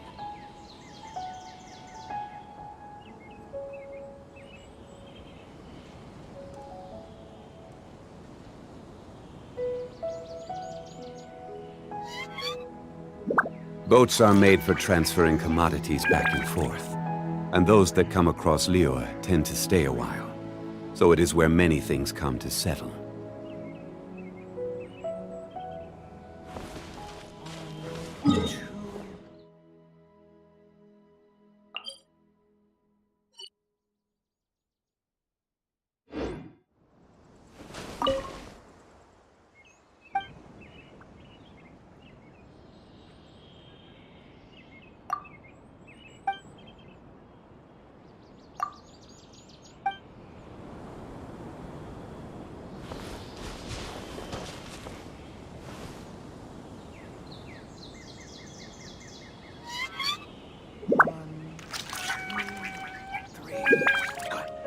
Isn't a single one missing.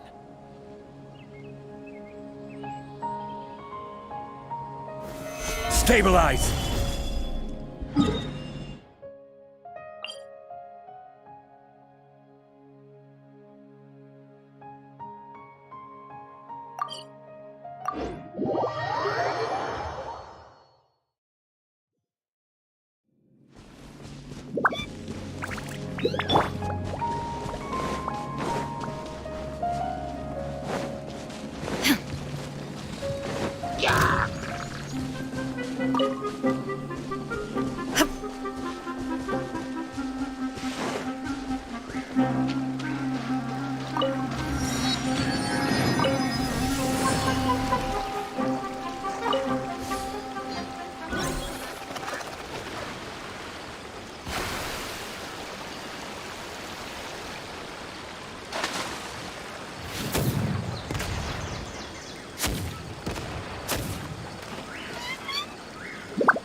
Shine down!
Just what will we come across this?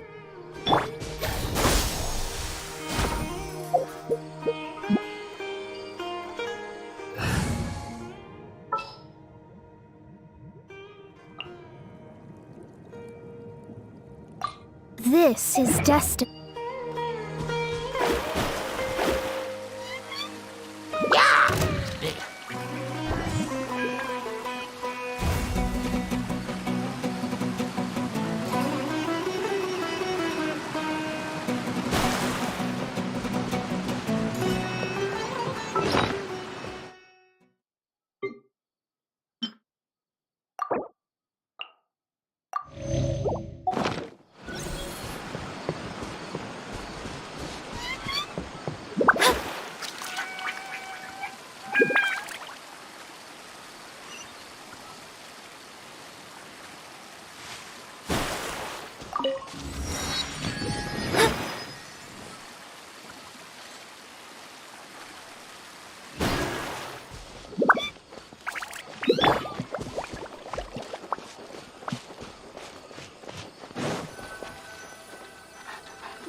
Sumeru City!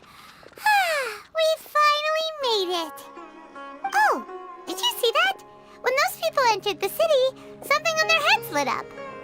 One moment, please, you two. It appears this is your first time visiting Sumeru City. Oh, yeah, that's right. But how did you know that? Because there's currently no information on either of you in the Akasha. But no need to worry, that won't prevent you from entering the city.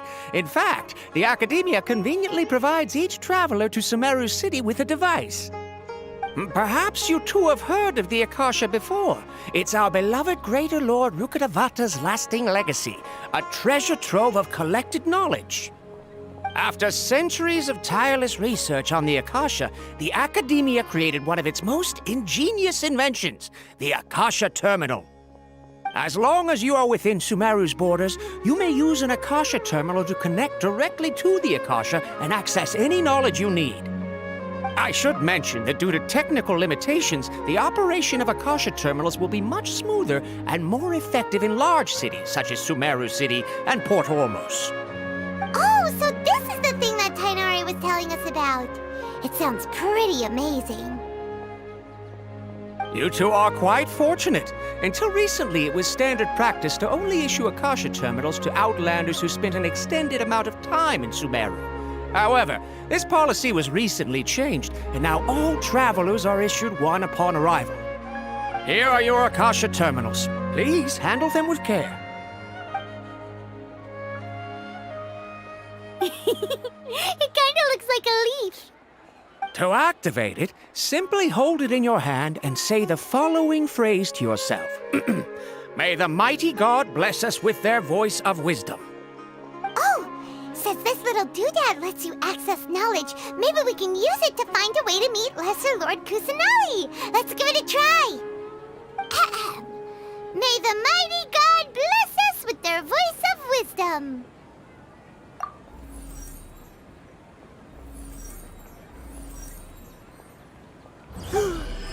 Whoa! Just now, something clicked, and Paimon suddenly knew how to use this thing. It seems all we need to do is concentrate on what we want to know, and bam! You get it. Oh, that'll come in real handy. Exactly. That is the power of the Akasha. And with that, let me officially welcome you both to Sumeru City. May the wisdom of the Dendro Archon always be your guide. Okay, now that we're in, we can check the Akasha about Lesser Lord Kusanali. Let Paimon try. 500 years ago, the sages found a newly born deity from within some scorched ruins. The deity now resides in the sanctuary of Suristana. Seems pretty similar to what Kali was telling us. Okay, next, let's concentrate on asking how to meet her.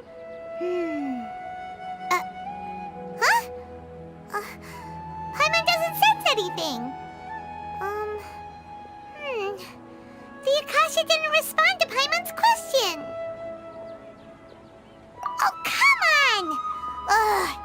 Focusing on this question feels like when you have something you're trying to remember and it's on the tip of your tongue, but you just can't think of it.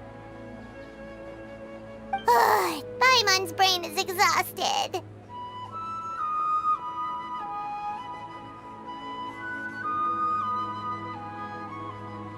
Oh, smart idea! But what are you going to ask it?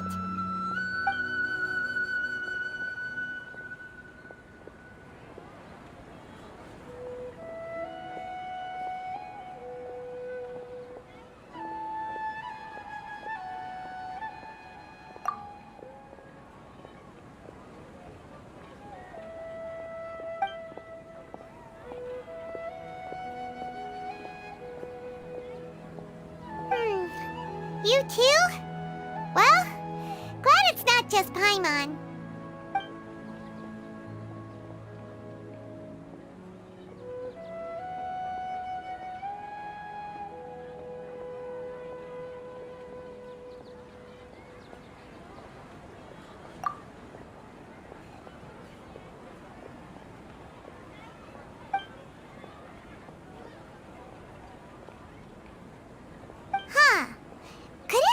Because we're Outlanders and we've only just arrived in Sumeru?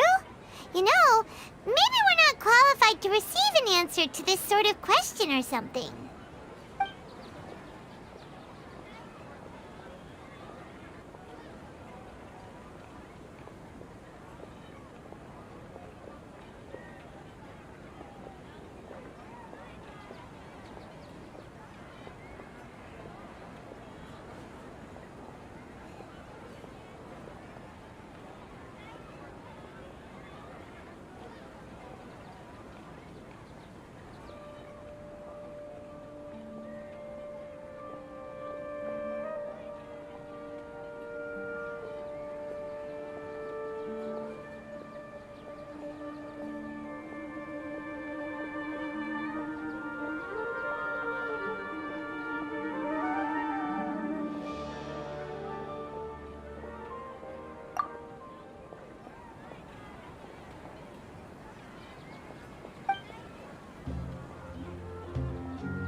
Uh-oh.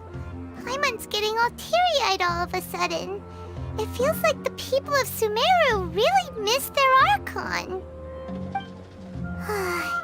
Well, seems which way we try, we can't find anything that'll lead us to Lesser Lord Kusanali.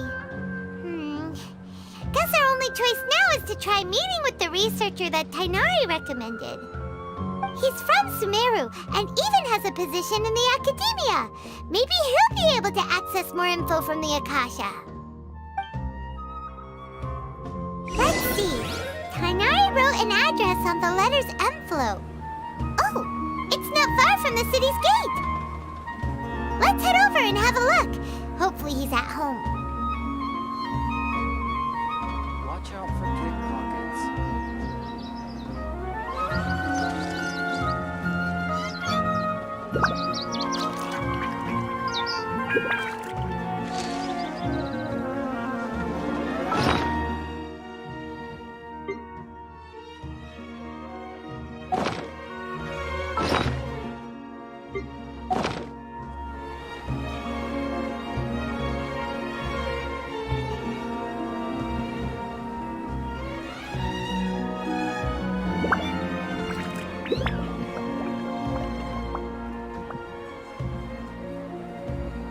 Inactivity serves no purpose whatsoever.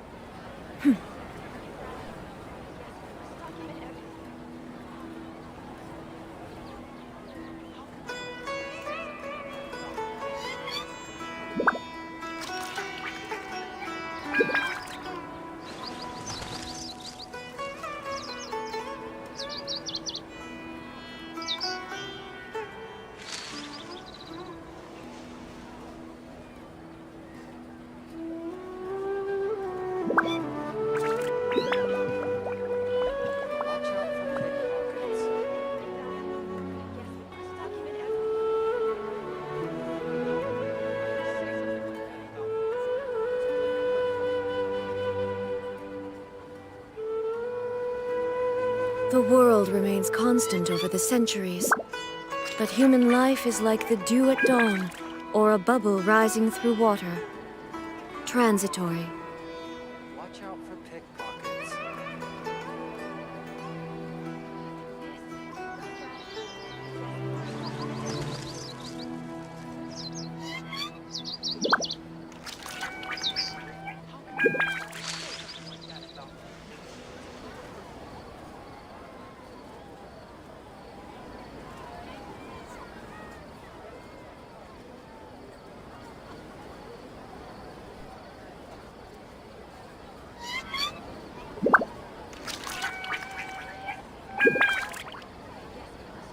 All the world holds dear is but a backdrop of constant motion.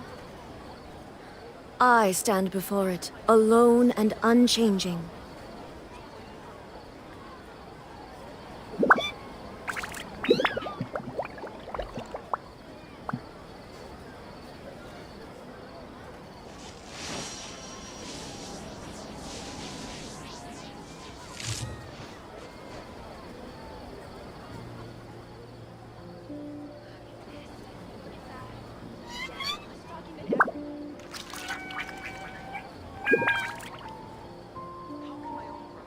Inactivity serves no purpose whatsoever.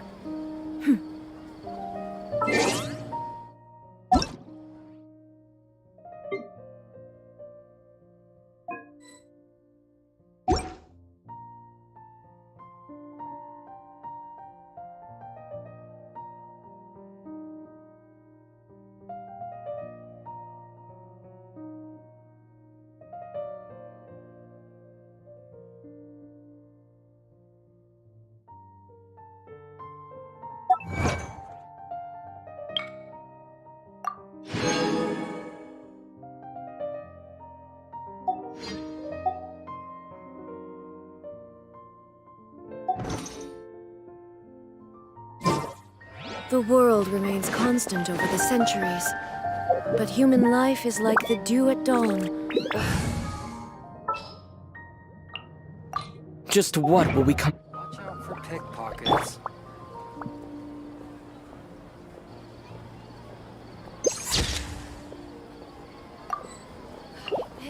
Don't forget that. How can my own brother say something like that about me? It's plain hurtful.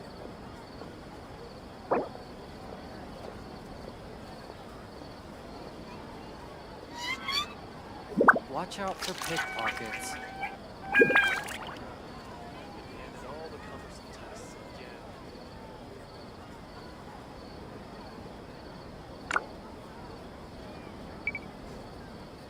This, don't forget that.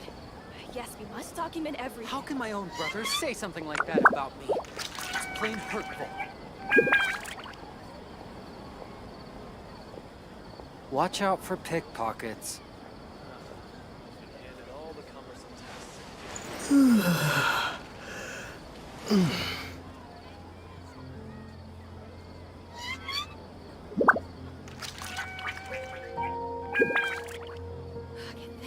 don't forget that. Yes, we must document everything. Watch out for pickpockets. How can my own brother say something like that about me?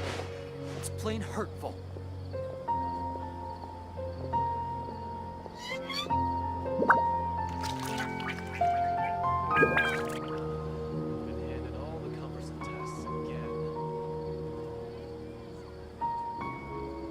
This, don't forget that. Yes, we must document everything. Watch out for pickpockets.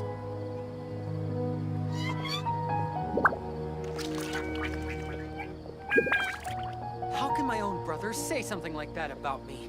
It's plain hurtful. This,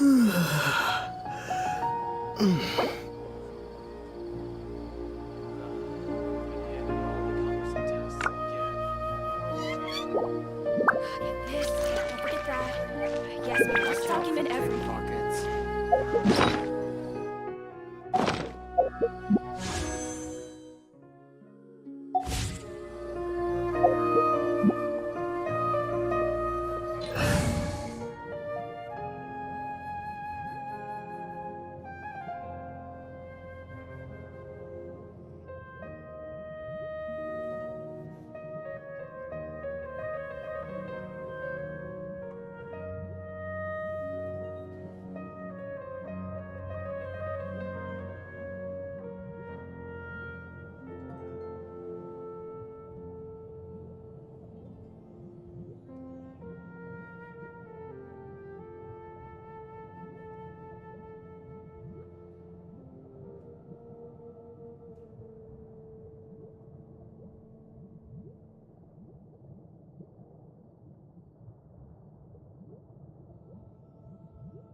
This is how it must be.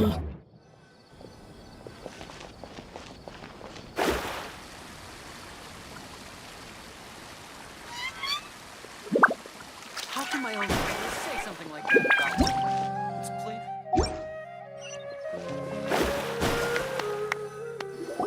Watch out for pickpockets. Hello, are you Rohawi? Yes, that's me. Can I help you? Great! You see, Tainari sent us here and... What? Tainari? Please, there's no need to say anything, really. Sure, I admit that the article I published last month wasn't my best work, and maybe the data didn't produce the most convincing results, but...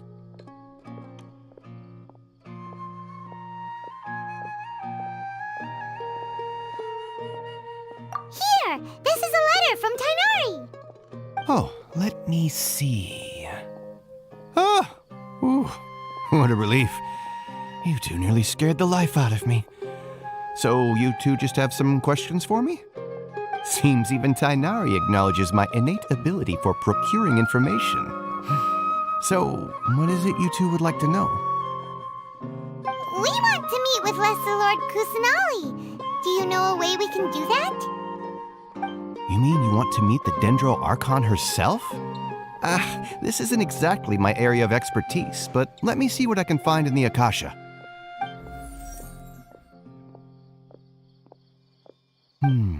Sorry, the Akasha didn't respond to my query. What?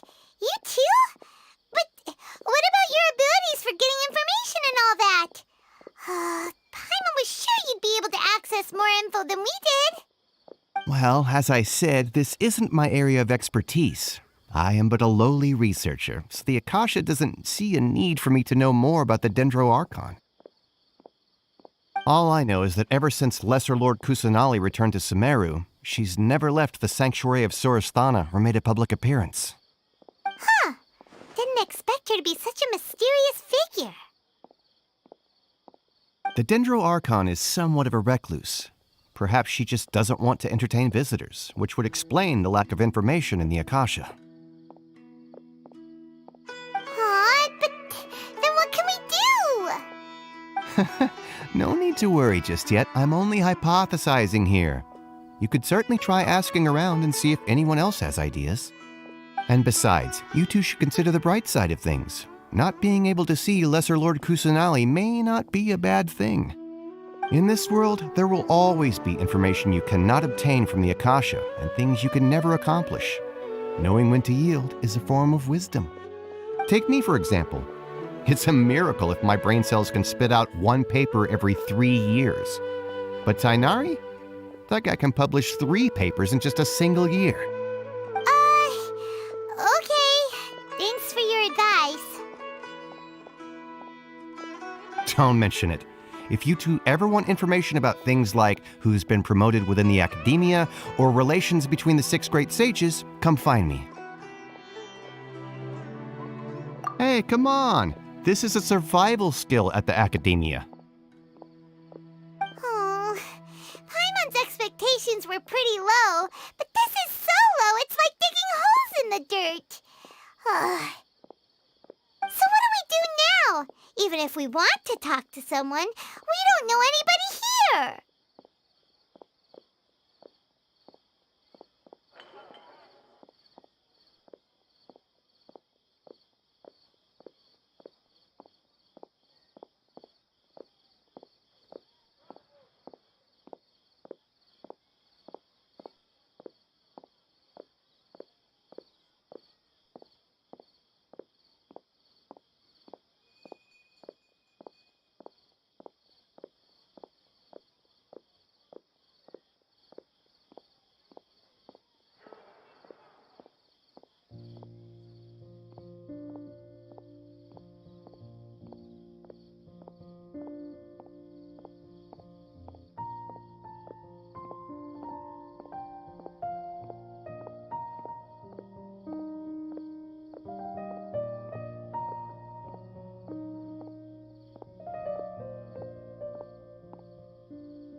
Huh? Like who?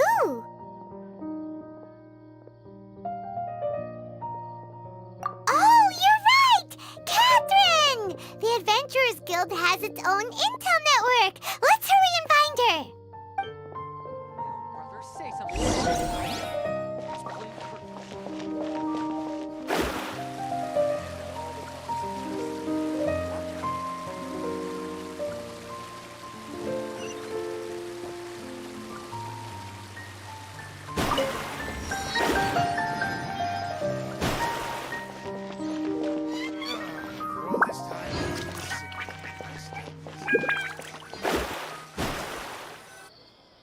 Ad Astra Abyssosk.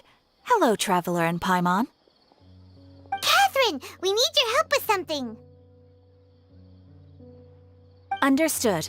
The Adventurers Guild is always ready to serve you. With what do you require assistance? We want to meet with Lesser Lord Kusanali. Do you know a way we can do that? You two wish to meet with Sumeru's Archon. Understood. Please wait.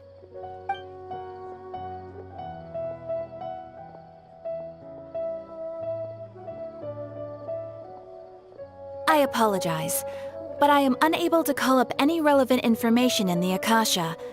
I'm also unable to locate any pertinent information in my personal memory. Aww, another dead end. Well, if Catherine can't help us, then we really don't know anyone else to ask now. Please do not worry. I may know of someone who can help you two. In Sumeru, the Adventurers Guild does not serve as the vanguard of information. Rather, there are numerous active mercenary groups collectively known as the Eremites.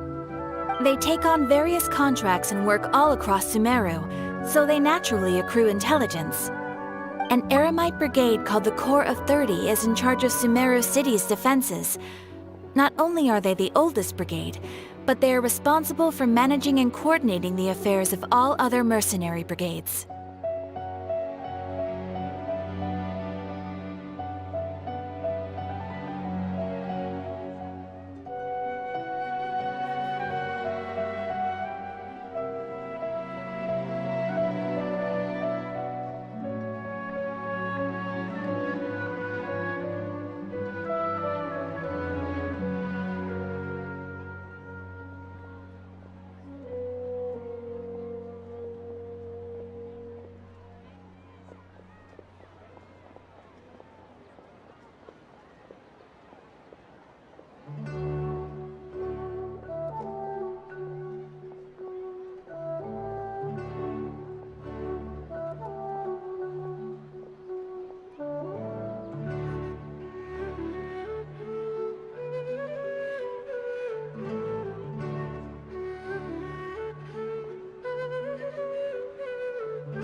Corps of 30?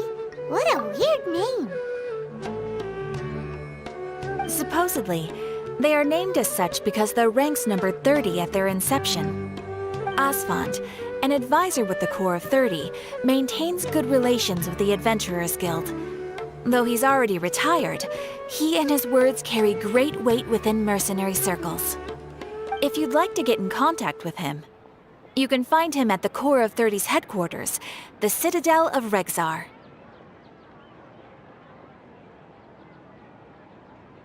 You're welcome.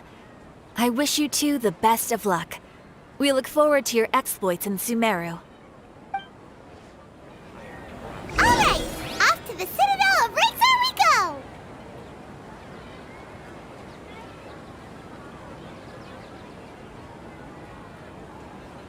Come on. It's a busy job, isn't it? Ad Astra Abyssosk. Welcome to...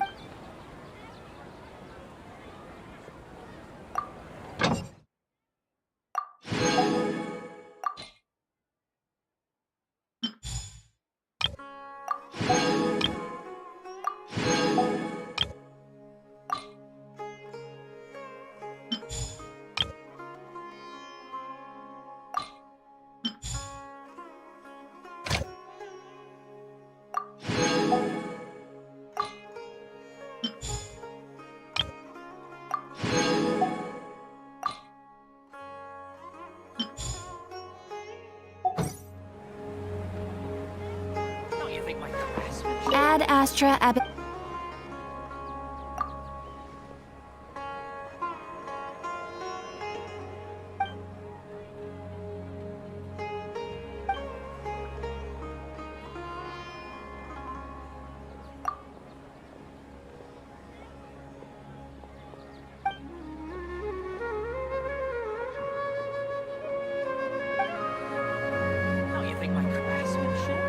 Ad Astra...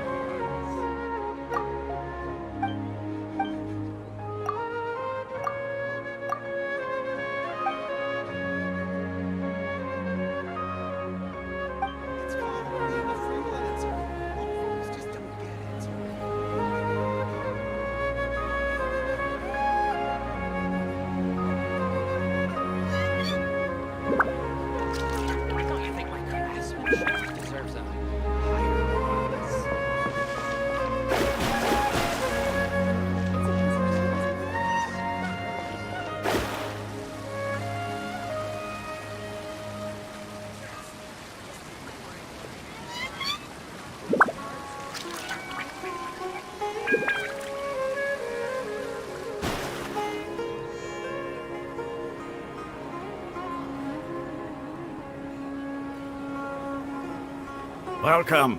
The Adventurers Guild told me to expect you two.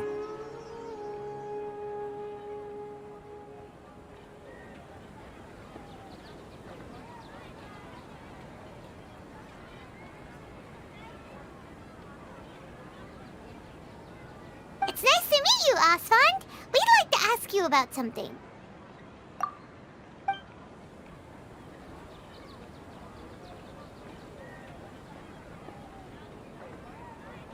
I see. So, Catherine's the one who sent you this way. Ha! It's true that the Eremites' network is vast, but even I can't help you meet the Dendro Archon. Wait, seriously? That's it? Afraid so. The Eremites aren't terribly religious, so we don't know much about divinities. As far as the Akasha goes, we can access even less than you. We originally came from the desert. The gods there died off long ago. Since those days, we've used our own two hands to carve out a living. We don't beg gods for their aid. It isn't just us, though. If you ask me, I think most in Sumeru aren't interested in Lesser Lord Kusanali. Oh? Why's that? Just take the Academia, for example. They're the ones who truly rule Sumeru. Although they believe in gods, most of them only care for the late Greater Lord Rugadavada. In their eyes, she was the one who founded Sumeru and gifted us with the Akasha. Lesser Lord Kusanali just happened to inherit her legacy. Because of the Academia's influence, most citizens are more familiar with Greater Lord Rugadavada and hold her in greater esteem. Not to mention that Lesser Lord Kusanali never makes an appearance, and the Academia never announces anything about her. As far as the people of Sumeru are concerned, she's just a god that exists. And that's all. Really? Aw. After hearing all of that, Paimon sort of feels bad for Lesser Lord Kusanali. Ha! But who knows? We're all just guessing when it comes down to it. Besides, I'm sure the God of Wisdom doesn't worry about her reputation among people like us. All right. Well, thanks for the info, Osfond. No problem. Always happy to help out the Adventurers Guild.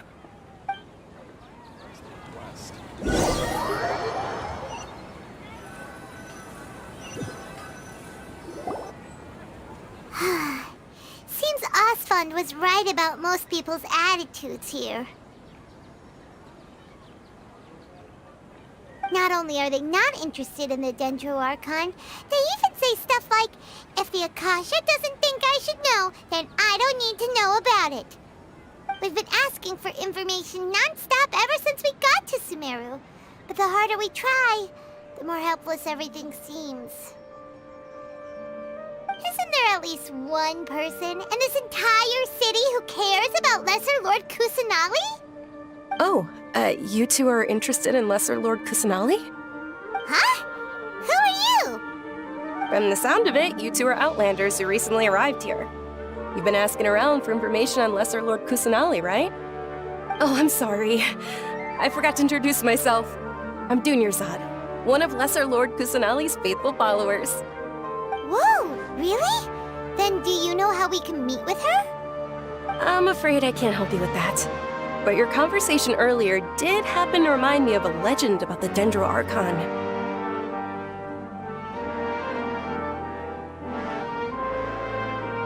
Sure. It goes like this. Long, long ago, there was a man who heard a prophecy. It predicted that a great calamity was about to befall him. Panicked by what he heard, the man sought out the Dendro Archon in hopes that she would bless him with the wisdom to help him escape his predicament. The man journeyed across deserts and through rainforests and experienced tribulations of every kind. However, he still couldn't find any trace of the Dendro Archon. In despair, he thought, alas, the Archon has abandoned me. He then had no choice but to sorrowfully resign to his fate. Okay, and then what happened? And then, the calamity came. But to his own surprise, the man felt somehow emboldened by the trials of his journey. By relying on his own strength, he managed to overcome the adversity. At that moment, a bird perched upon his shoulder. This bird was, in fact, an avatar of the Dendro Archon. She said, "O Archon Seeker, do you now understand? She and her wisdom have long been found by you. Along your journey, we were in every flower and blade of grass, every ray of sparkling sun, and every breath of dancing wind. So long as you continue to think and ponder, we'll be wherever you go." Yeah, thanks for the story! Paimon feels all warm and fuzzy inside after that. In a way, it seems like this story is also one of the Dendro Archon's avatars. Dunyarzad, since you worship Lesser Lord Kusanali, can you tell us anything else about her? Of course. So did you two know that, I'm terribly sorry, but it seems something's come up now. Let's chat another day.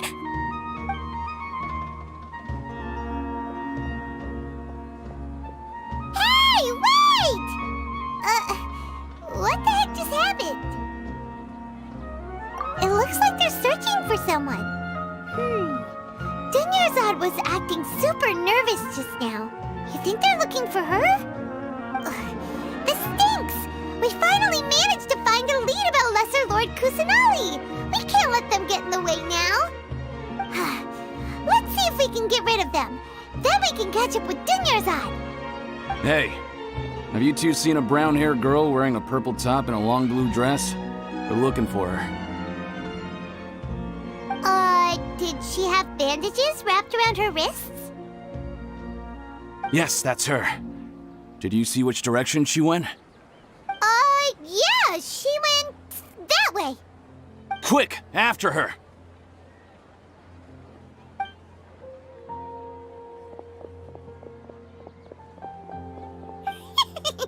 That should keep him busy for a while. Let's hurry and find Dunyarzad.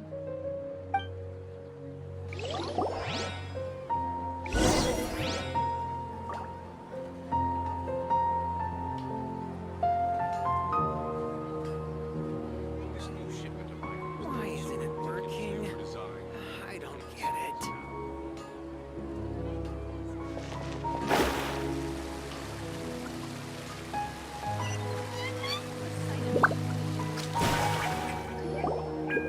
There you are, Dunyarzad.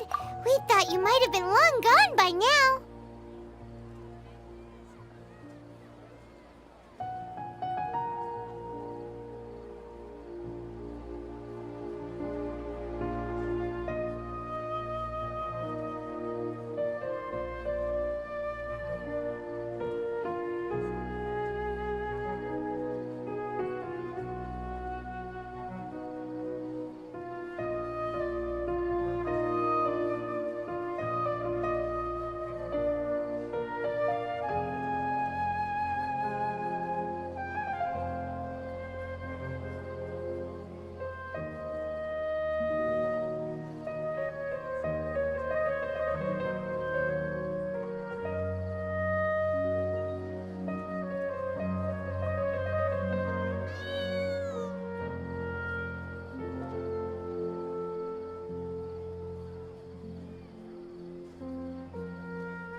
Oh, it's you two. Oh, you startled me there. You can relax now. We threw those people looking for you off the trail. Really? Thank you so much. Unfortunately, I believe there's still more of them out there looking for me. Uh-oh, looks like there are some coming this way. Huh? More of them? Then what are we standing here for? Run! No, wait, My body isn't in the best shape. It's difficult for me to run.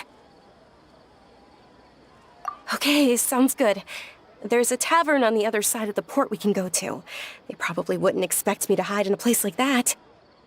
All right, let's move out. Stay behind us. We'll keep an eye out for anyone looking for you.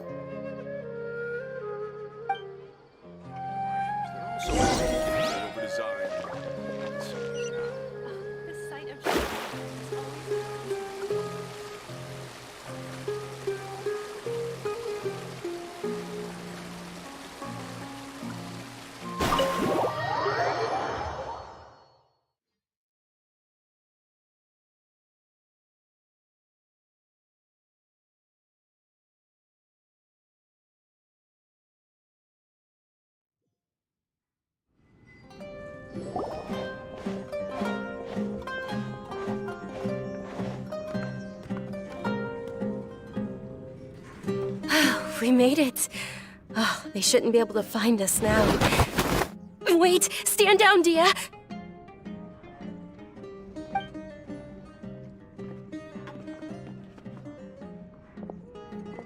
My lady, who are these two? They're travelers that I met on the street just a moment ago. They happened to notice that you were all searching for me, so they helped me hide. I see. In that case, you two should scram. There's nothing here for you. Wait a sec. Who the heck are you? And why are you shooing us away? I'm Miss Dunyarzad's bodyguard, here to see that she returns home safe and sound. My lady, let's get going. You've been gone for so long that your parents are worrying themselves sick. And if I refuse to go with you? It'd be easier for the both of us if you cooperated.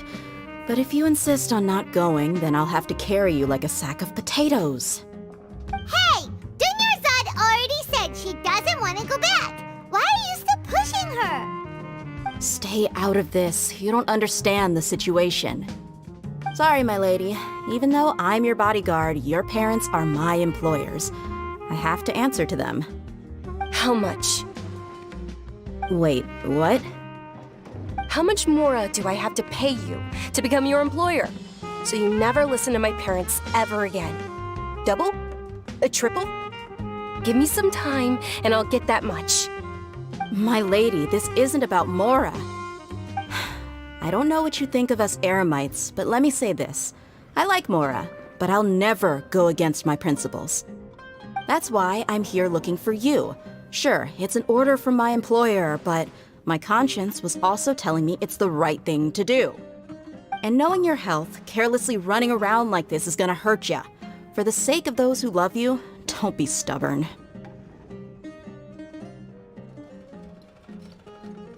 No, you're wrong.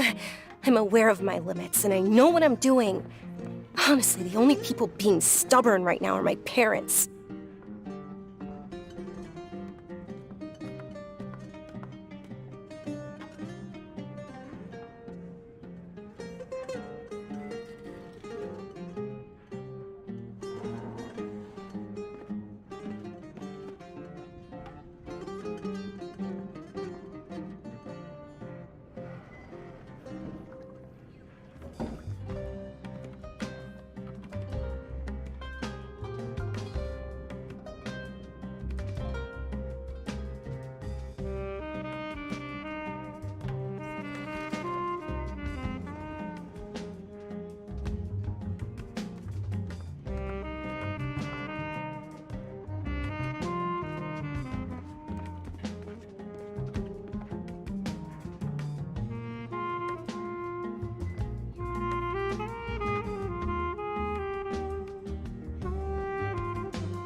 And I know perfectly well that it makes no difference if I'm at home or not.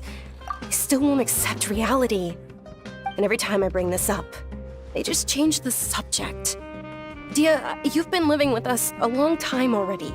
This should be old news to you. Dia, I know it hasn't been easy for Mother and Father, and I'm grateful for everything they've done for me.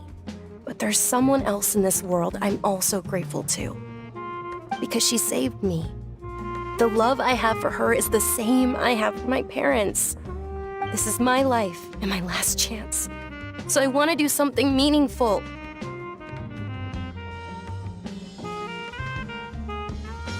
My lady, are you sure what you're doing now is meaningful? Yes, I'm sure. At least, it is to me. Fine, I won't ask you to return home anymore. But let me make something very clear. I'm only doing this because I respect your determination, not because I agree with you. Thank you, Dia. Sorry for being so rude just now. My nerves were acting up. And I even brought up your payment in such an offensive way. Don't worry about it, my lady. I did say that I like Mora. Besides, that's our next topic of conversation. Today's little excursion caused such a ruckus that every single bodyguard at the estate was deployed. It wouldn't be easy to hide things from your old man. Since this definitely won't be your last escapade, here's a little tip. You should at least make it look like your room and things are still in order when you leave. Also, you'll need someone to cover you for when you're out and about. So, I'll let you hire me, my lady. This way, everyone wins. As for the pay, let's say half of what your father pays me. We can settle the bill when we return to the estate. Okay, deal. Yay! Looks like they've reached an understanding.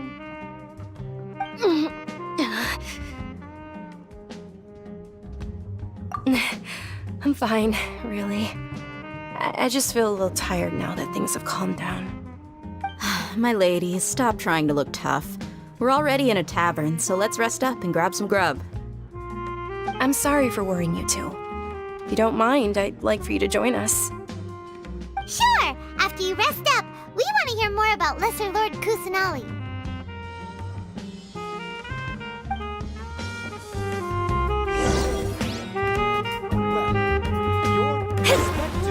Is just tunnel vision.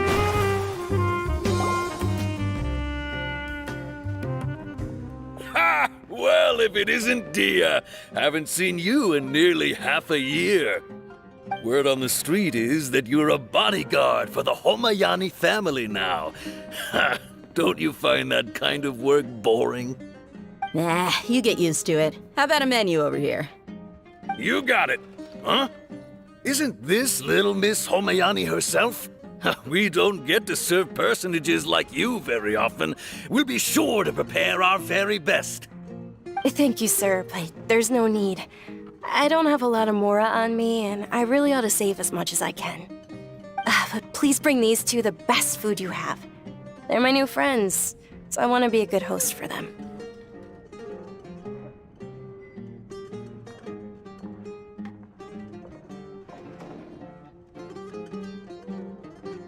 Wait, we're paying for ourselves now?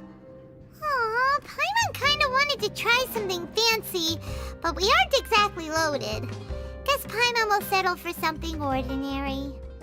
How about our coconut charcoal cakes? They're our signature snack, and they run cheap. Look, other customers over there are eating some now. They look kind of burnt and dry. Paimon will pass.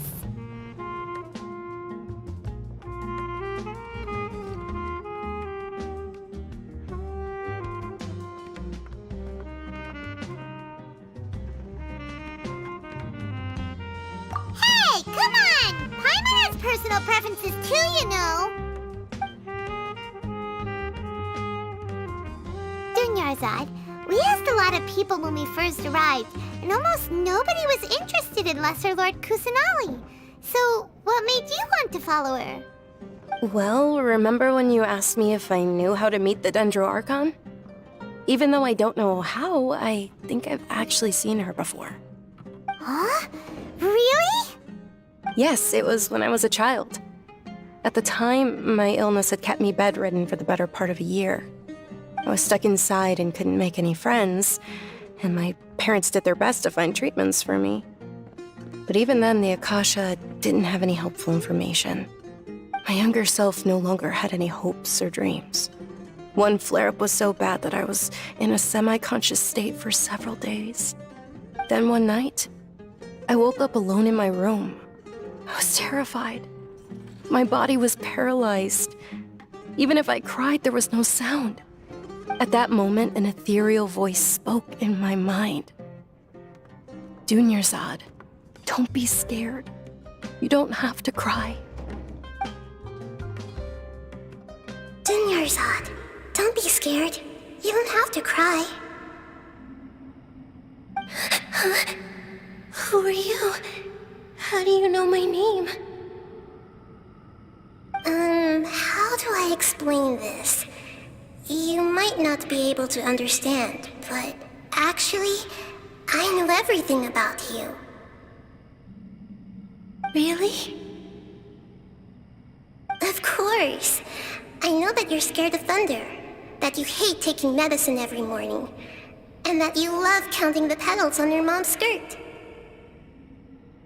Wow, you really do know everything. Dunyarzad, is there anything you want? Want? Not really. I can't go anywhere or do anything. Huh? But aren't you a child? All children have wishes. Tell me what you want, and maybe I can make it happen. But can you make my illness go away? Oh. I'm sorry. But I'm not powerful enough to do that right now. Then, can you be my friend? After that, the voice said, "Okay, I'll be your friend." Although my body was suffering during those days, that voice encouraged me and told me many wondrous things. Beyond my window was the flourishing Sumeru city. Beyond the city was a lush rainforest. And beyond that was the wall of Samiel, deserts, and all of Tevat. Once I finally made it through that bout of illness, I couldn't hear that voice anymore. I told my mother about it, but she said that I must have been dreaming. But I know that that voice wasn't a figment of my imagination. Before that, I had never heard of Tevat.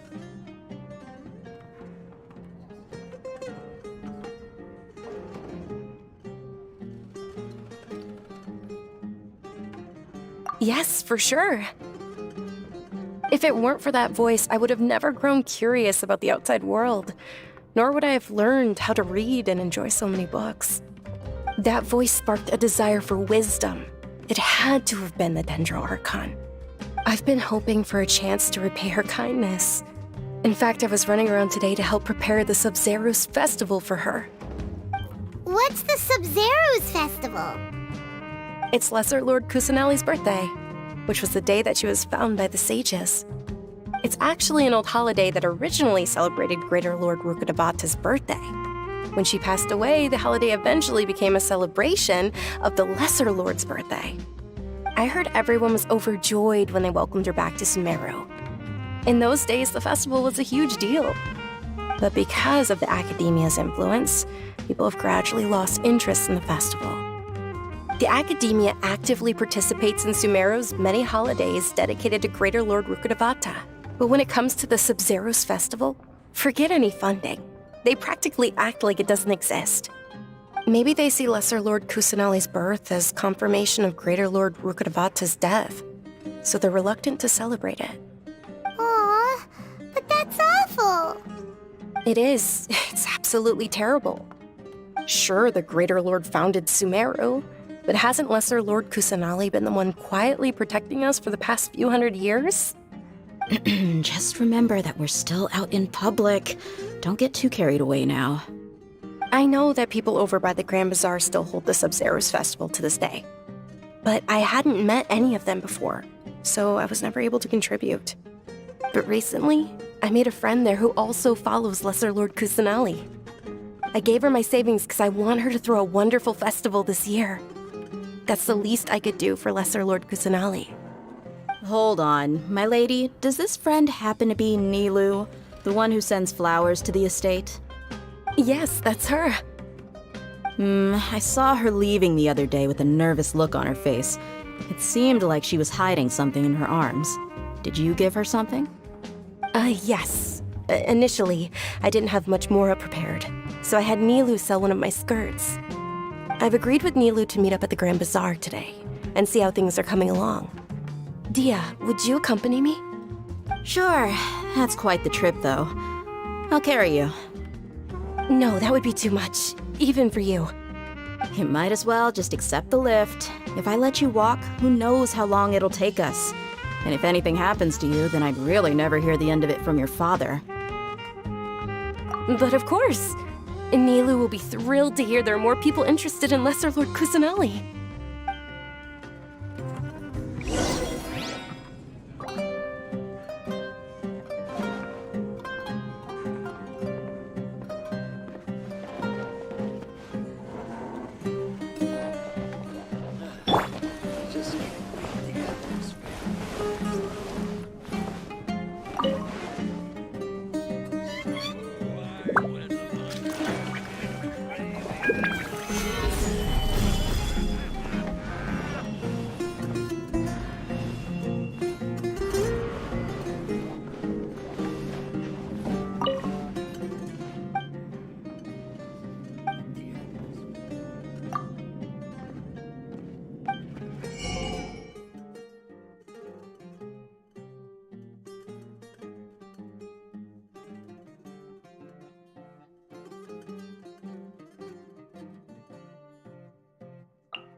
Quake!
Sorry I'm late, Nilu. Oh, Dunyarzad. It was taking you so long that I assumed you got trapped at home, but you made it in the end. Uh-oh. But if Dia's here, that means you got caught, right? You could say that, but everything worked out. She's on our side now. Not completely. Oh, and who are these two? Oh, meet the Traveler and Paimon, my two newest friends. They're visitors who just arrived at Sumeru City and are looking for information on Lesser Lord Kusanali. So you're followers from another land? Oh, really? Well, that's okay. You're still invited to the Sabzeruz Festival. By the way, Dunyarzad, we've already started decorating the Grand Bazaar. It looks spectacular, thanks to your generous contribution. You're very welcome. It's the only thing I could do. Do you still have enough Mora? Probably? But don't sweat it. We've already finished renovating the stage. Come on, I'll show you.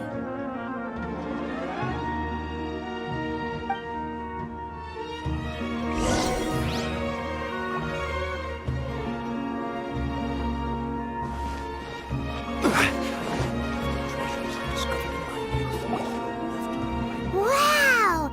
This place is amazing! Not bad. Last time I was here, the stairs were full of holes. The stairs were nothing. A little while ago, we discovered that the tree above the stage had a huge chunk of bark ready to fall off. Mr. Zubair was worried sick. We reported it to the academia many times, but they never sent anyone to deal with it. We didn't want anything bad happening, so we were going to cancel all the stage performances. Oh, probably because it was the theater asking. The academia looks down on performers like us. They probably think it would be best if the theater closed down completely. We can't let that happen, though. Not only would everyone involved in the theater go hungry, but then we wouldn't be able to hold the Sabzeruz Festival anymore. Thank the Dendro Archon for Dunyarzad. With the Mora she gave us, we hired someone to patch up the tree, and we also gave the stage a much-needed makeover. The stage is going to be even prettier when it's festival time. I can't wait for you to see it. And I can't wait to see you on the stage. You've been practicing so long already. It's almost time for your dream to become reality. It's our dream. I'll do my best for the two of us. Nilu, what are you gonna be doing at the festival?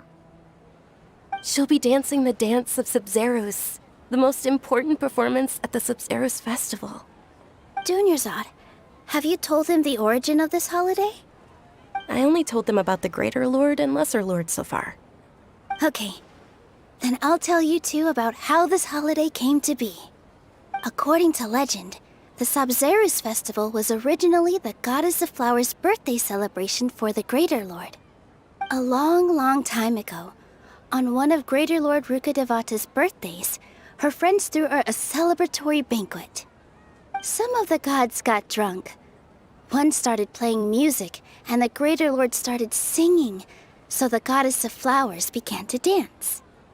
As she danced upon the grass, countless beautiful padisaras began to bloom wherever she stepped. Those brilliant purple flowers became her dazzling stage. All the gods clamored, "Oh, if only time could stop at this very moment." Huh? Really? Oh, you probably mean because all the gods in this story are no longer alive. Although they aren't around anymore, they're preserved in our tradition of dance. This outfit I'm wearing is apparently based on how the Goddess of Flowers looked. Though we're just tiny people compared to the divine, we still have to do our best to make sure that the birthday girl feels loved on her special day. Nilu, you of all people will definitely be able to convey our well wishes to the Dendro Archon. I also noticed that you went the extra mile and scattered padisaras around the stage. They symbolize the Goddess of Flowers, after all. It's just a shame that all the real padisaras went extinct after her death. Yeah. The Greater Lord brought forth Patisaras in memory of the goddess of flowers, but she ultimately could never truly replicate that beautiful purple. Thinking about the Goddess of Flowers dance makes me wish I could have seen it. If my stage were anything like that, I'd be thrilled if I had just 2 real Patisaras on the stage. So, Traveler and Paimon, what do you think? Interested in the Sabzeruz festival? Will you two be coming? All of Lesser Lord Kusanali's followers will be there for her birthday. It'll be a good opportunity for you to learn more about her. Ooh, Paimon thinks that's a great idea!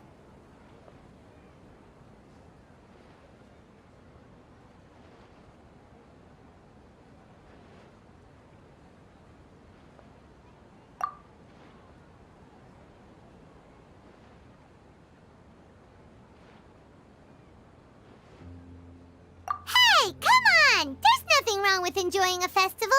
Besides, it's Lesser Lord Kusanali's birthday. She'll be happy to have more people who are celebrating it.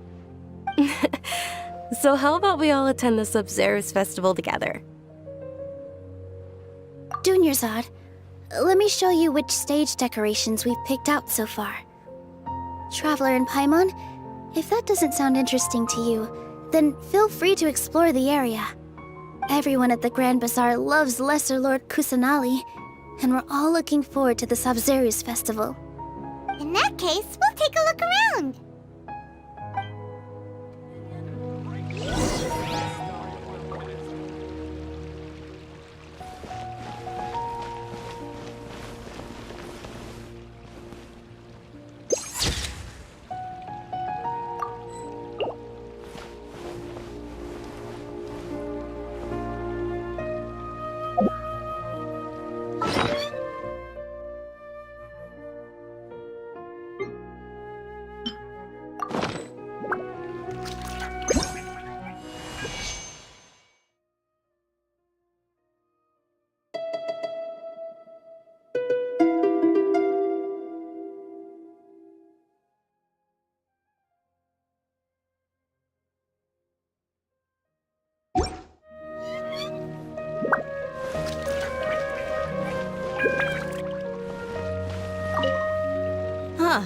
Revamping the stage for the festival couldn't have been easy, that's for sure.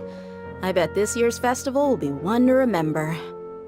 I don't know much about the Grand Bazaar, but I do know that the residents here have a penchant for song and dance. 2 things that the academia doesn't particularly approve of. Oh, and the perfume sold around here is a lot better than what you'll find elsewhere. The fragrances are longer lasting and they're gentler on your skin and... I mean, that's what I've heard at least.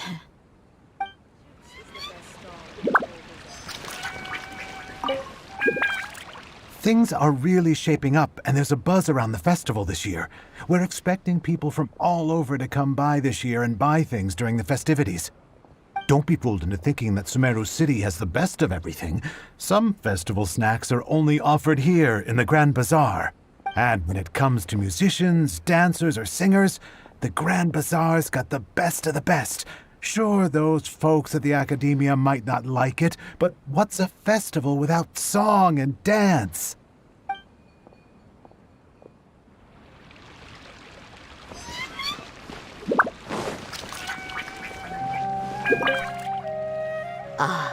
Dancing at the Sabzeruz festival. As a child, my grandmother said that Greater Lord Rukut the Sabzeruz festival.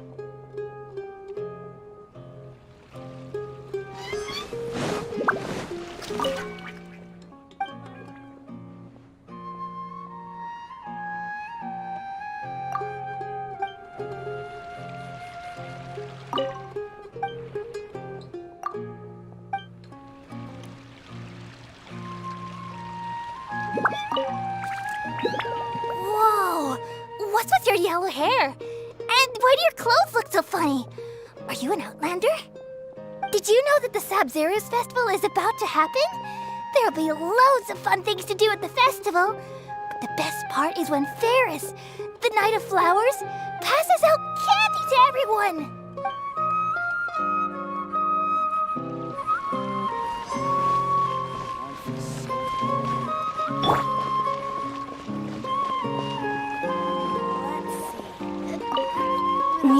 outfit looks amazing. There's also something different about you from when we first met up. I thought I'd add a little extra pizzazz to my dress for the festival. See? Wow, did you sew all that yourself? Uh-huh. Sewing is a fundamental skill for everyone in the theater company because we make all our own costumes. Did you know that Mr. Zubair not only can make costumes, but props too? I've noticed that you can't keep your eyes off that crown over there. Would you like to try it on? May I? Of course. The legends say that the goddess of flowers had beautiful horns on her head, so this crown was made to reflect that. Dunyarzad, you look absolutely stunning with it on. It's like I'm looking at the goddess of flowers herself. Hey! Is that who Paimon thinks it is? It looks like Catherine.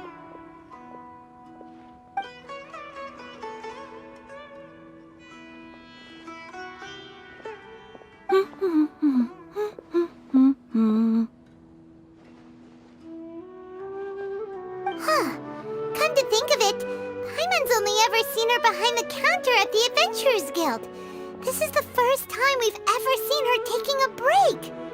Hey, Catherine! Huh? Oh, hey! It's the Traveler and Paimon! What's shaken? Whoa. Break time Catherine sure sounds a lot less formal than usual. Paimon was still waiting for her to say Ad Astra Abyssosque. Sure. Standing behind the counter at the Adventurers Guild doesn't require any complicated functions. But saying and doing the same old things over and over again can get pretty monotonous. Like watching the same Fontaine movie day after day. But take you two, for example. You travel across Teyvat to enrich your lives and gain new experiences. Well, we enjoy traveling across Teyvat and all that, but we're mainly looking for clues about his sister. Yes, you should keep searching. Sometimes the answers we're looking for aren't necessarily at our intended destination. Instead, they're found along the way. Huh. Haven't we heard someone say something pretty similar recently? Anyways, what brings you out here, Catherine?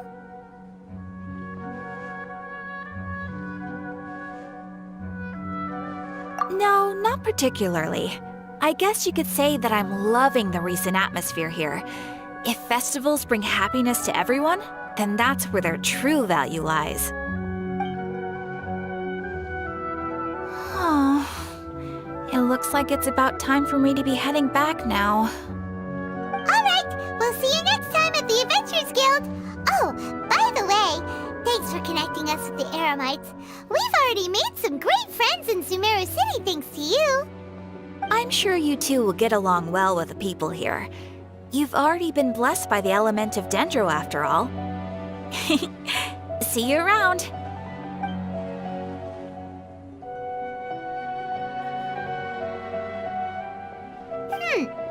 There's something really different about Catherine today. Hey, Traveler. Paimon. Oh, hey, Dia. What's going on? I've got something to tell ya. My lady knows you're looking for ways to meet Lesser Lord Kusanali, and she's been trying to come up with a way to help you. Well, I have an idea that might help. Are you serious? We'd love that! It might not necessarily pan out, so don't get your hopes up too much. I'll need to take you two somewhere and ask someone some questions. My lady is feeling a little worn out at the moment. Nilu's found a place for her to rest. After I take my lady home, let's meet in front of the Citadel of Regzar. Sounds like a plan! Let's head over to the Citadel of Regzar and wait for Dia! Every item I sell here comes with its own price.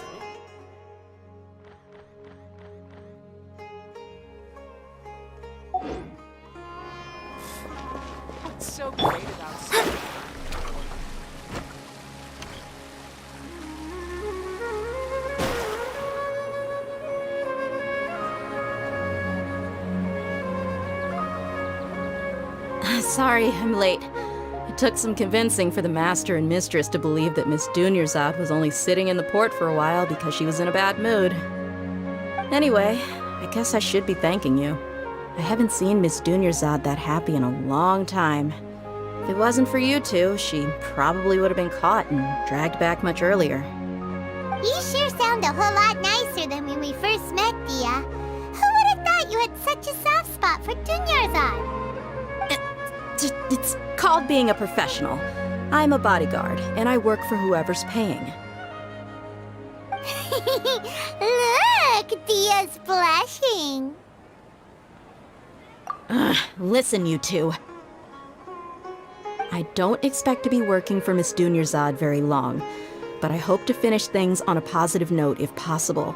Let's cut the chit-chat and head into the Citadel. We'll see if the person I know has a way for you two to meet with the Lesser Lord.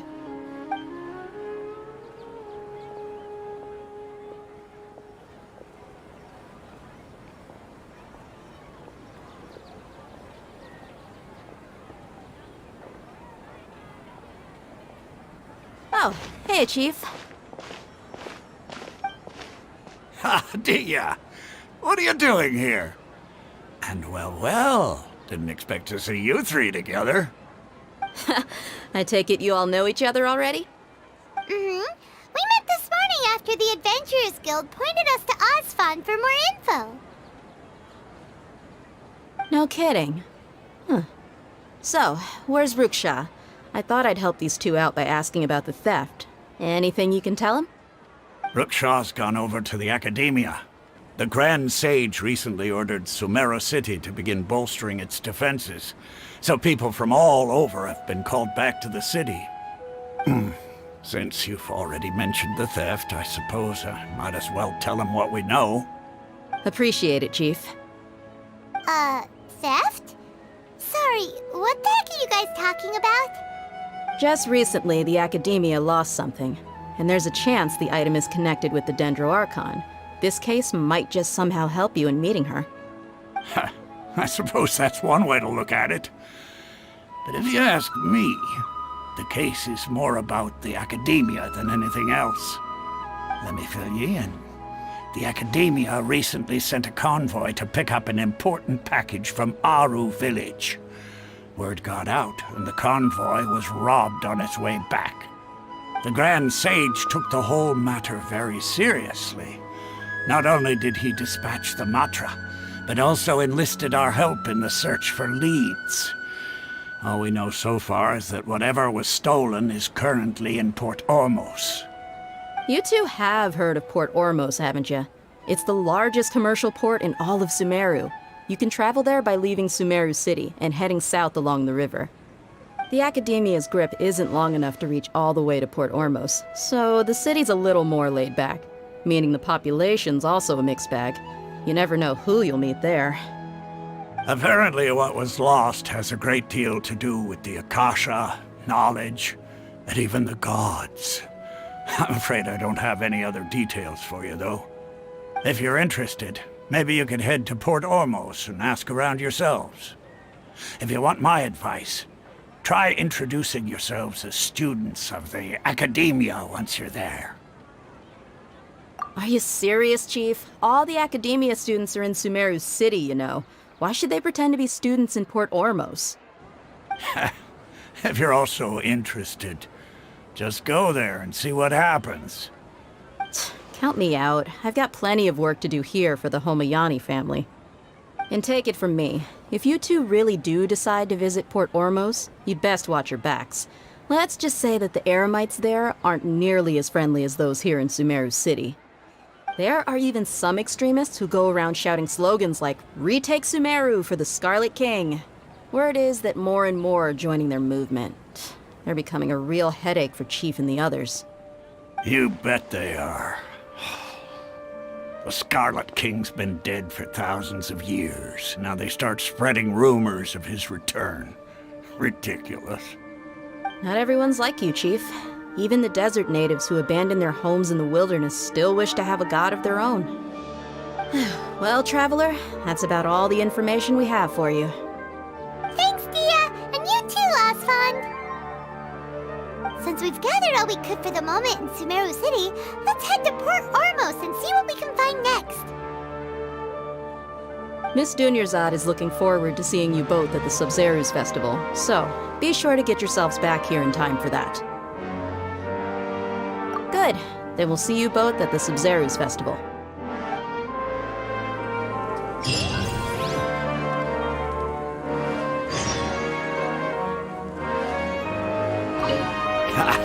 You two must really be something if you've got Dia the Flame Mane speaking on your behalf.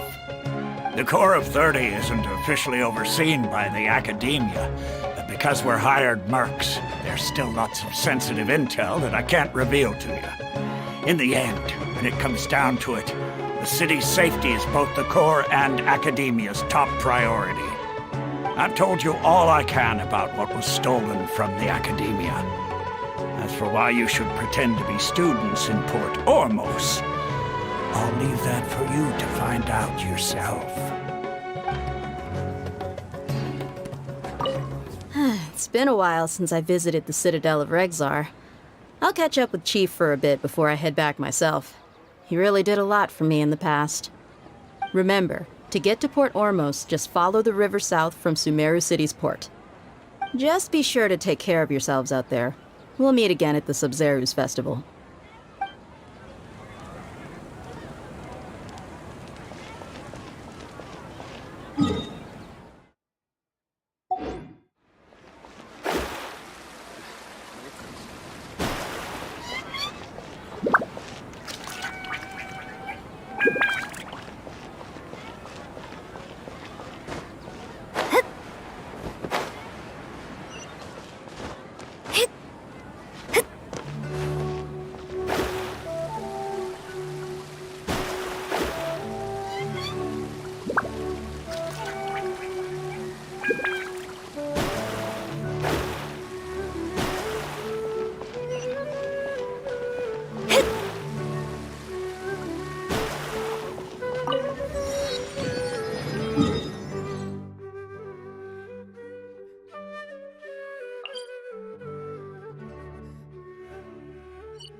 Come and have a good look yourself.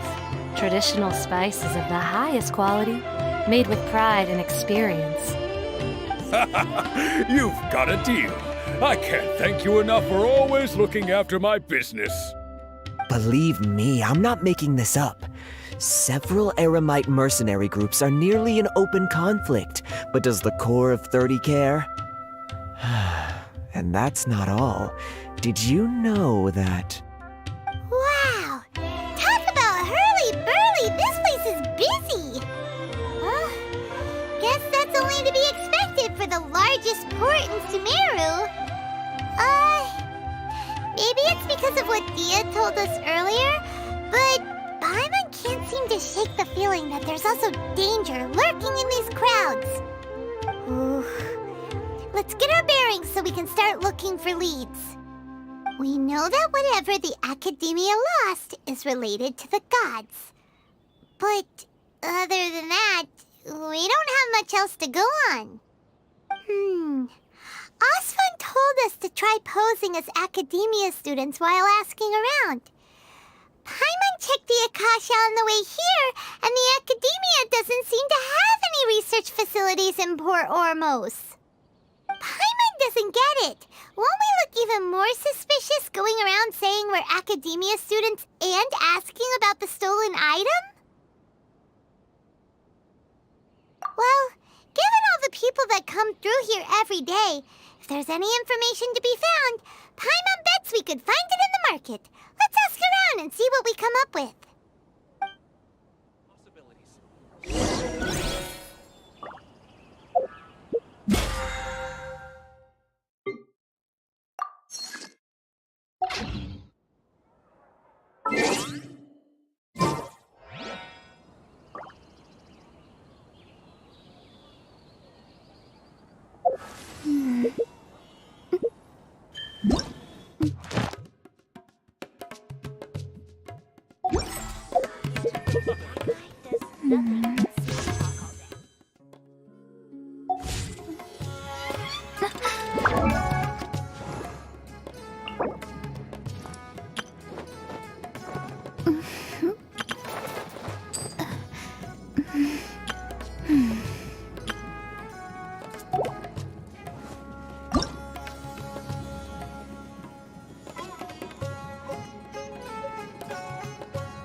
Really?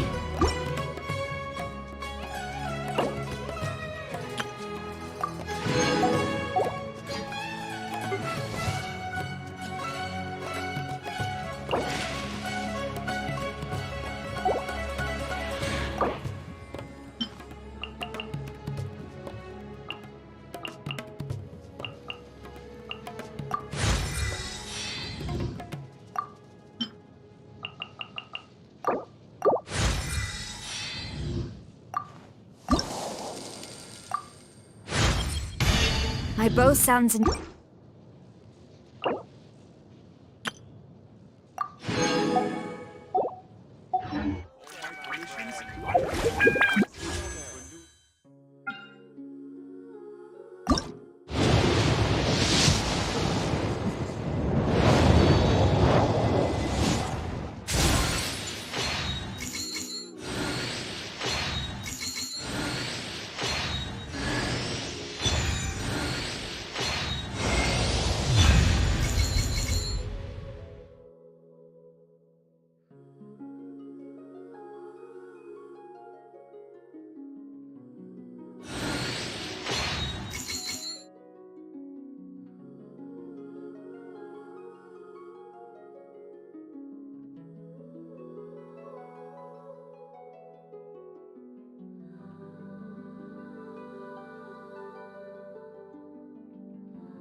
Come on, enough. I'm off in adventure. Incoming. Speed of light. Don't blink. Hey! Nowhere to hide. With sword comes cut to the chase. You give, you receive. Not bad, as far as treasure is concerned. That's everything. On to the next. One step back, two forward. Stronger than I thought. Change of plan. Take 5. I'll take over. Watch yourself. Right idea. Wrong time. I will not go quietly. What a letdown. I'll be fine. Got lucky that time. Let's go. Something's come up. Let's go. Time is against us. Something's come up. Let's finish this quickly.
Something's come up?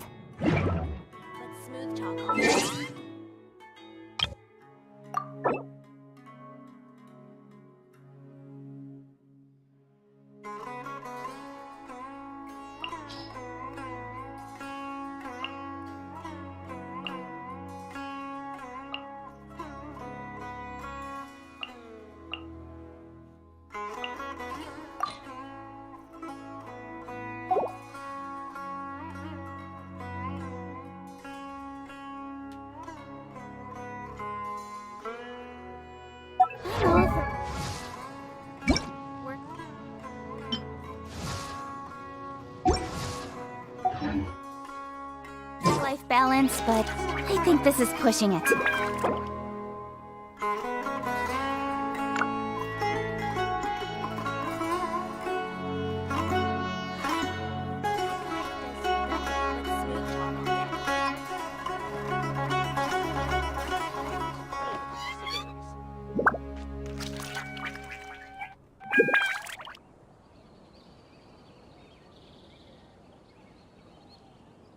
Out of all my commissions, I enjoy making jewelry for newlyweds the most.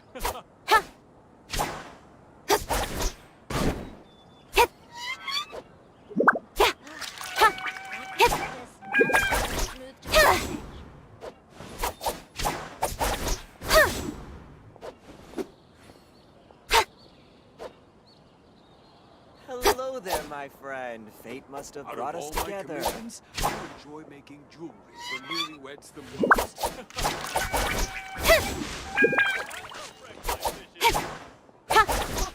He will pay the price one day. Don't blink! Hey!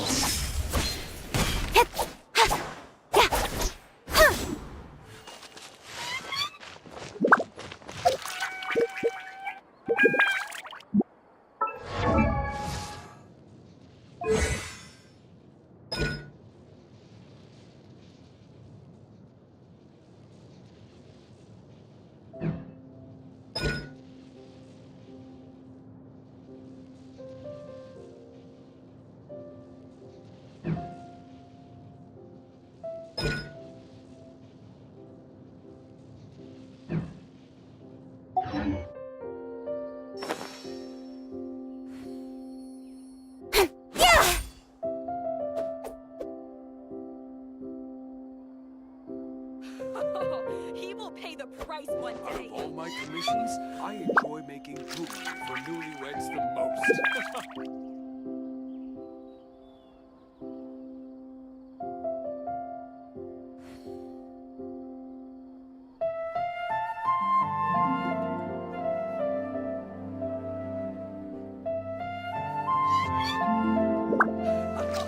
He will pay the price one day. Out of all my commissions, for newlyweds the most. Welcome. Welcome. How can I help you two? Hi there. We would like to ask you a question. Do students from the academia ever come to Port Ormos? Of course. Especially around this time of year. Students from Sumeru City that are about to graduate often come to Port Ormos to cut loose a little. Many people often talk about how hard it is to get accepted into the academia, let alone graduate. But those who finish their studies and go on to become full-time researchers at the academia have it even harder. Sure, we may not be Sumeru City, but Port Ormos offers beautiful scenery and a stress-free environment. Some even say it's good luck to come to Port Ormos, so students and researchers come flocking here when things get to be too much at the academia. Ah, you see over there? Those are students from the academia.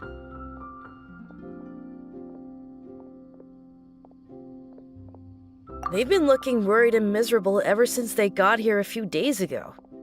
If you ask me, the life of a merchant is better. So long as the Akasha teaches us what we need, then life is good.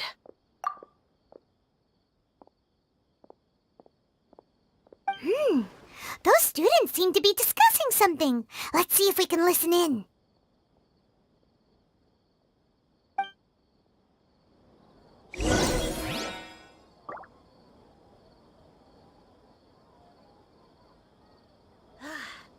That guy does nothing but smooth talk all day.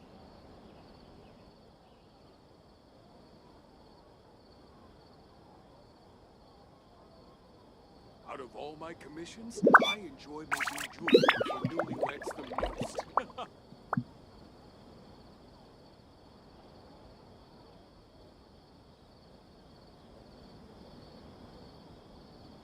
Come on, enough procrastinating. Let's go. That guy does nothing but smooth talk all day.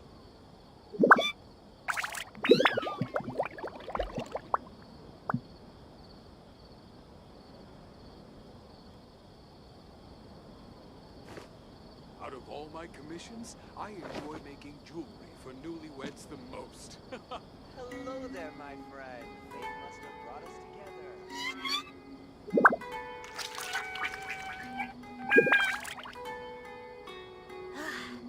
That guy does nothing but smooth talk all day. I'm all for work-life balance, but I think this is pushing it.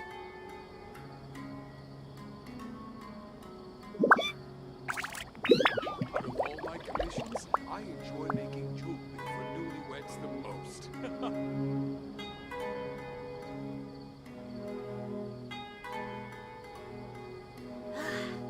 That guy does nothing but smooth talk all day.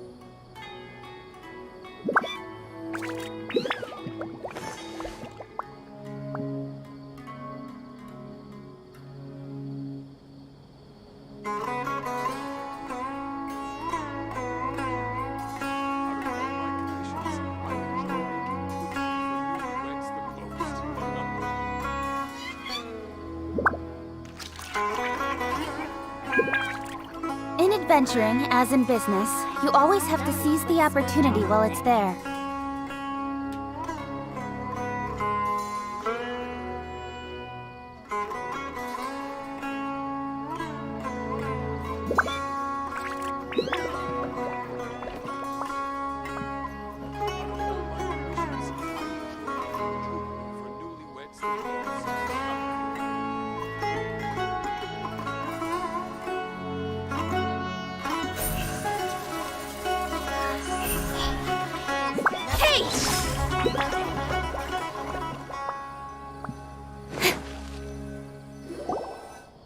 It's no good.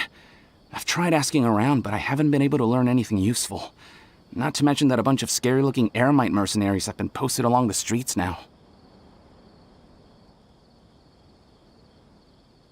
There's been a lot of fighting between the different Eremite factions in Port Ormos. If we choose to move on our own, then it would be wise to steer clear of them. Especially the group that's constantly shouting some stuff about the Scarlet King and some resurrection. I've even heard that the Citadel of Regzar is starting to get fed up with them. What was that group called again? Ein something or other? They're called Ein El Akhmar. Today, I heard that the thing we're after might be in their possession at the moment. Wait, come again? Don't you see? Many of the Eremites in Port Ormos deal with trading this kind of thing. They're usually pretty wary of outsiders, but not so with students of the academia.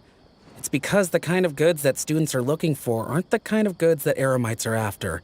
As long as they know you're a student, then deals can be made. I've heard that Ein al-Hakmar likes to set up shop at the Jafar Tavern. Supposedly, if you're willing to part with 500,000 Mora, they'll give you info on anything. Wait, did you say 500,000? If information alone costs that much, then how could we ever afford to buy what we're looking for? I guess we might as well give up on trying to graduate this way. I wouldn't worry too much. Our field of research is very niche. Who else could possibly be after that kind of shady knowledge? I bet it's practically worthless to anyone aside from us.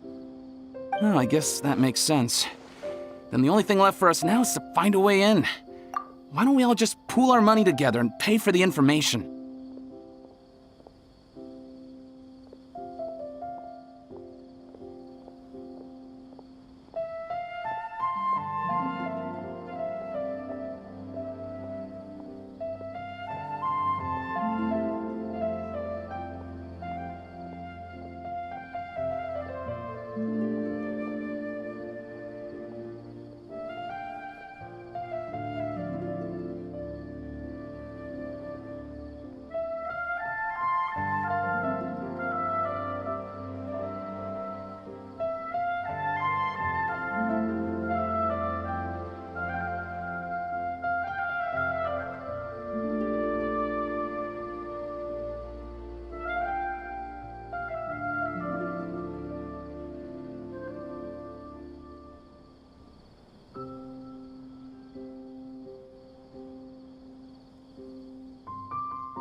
field of research and shady knowledge? It all sounds pretty suspicious to Paimon. Is knowledge something people just buy and sell like that? So, what's your plan?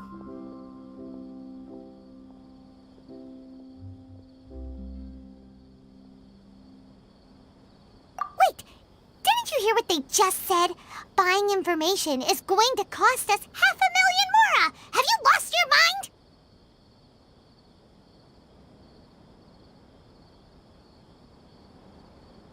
Oh, all right. Paimon never thought she'd agree to parting with that kind of mora. But if you know what you're doing, then we should give it a shot.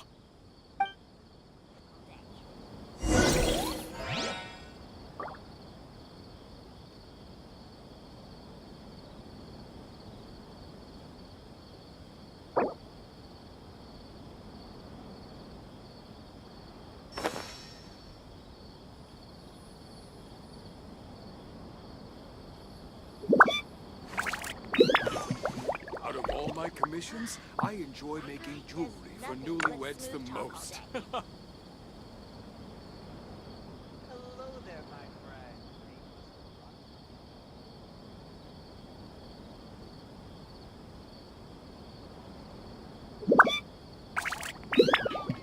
Come on, enough procrastinating. Let's go.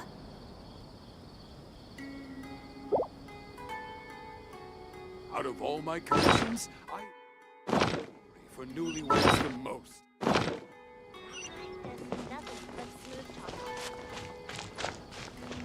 Oh, he will pay the price one day.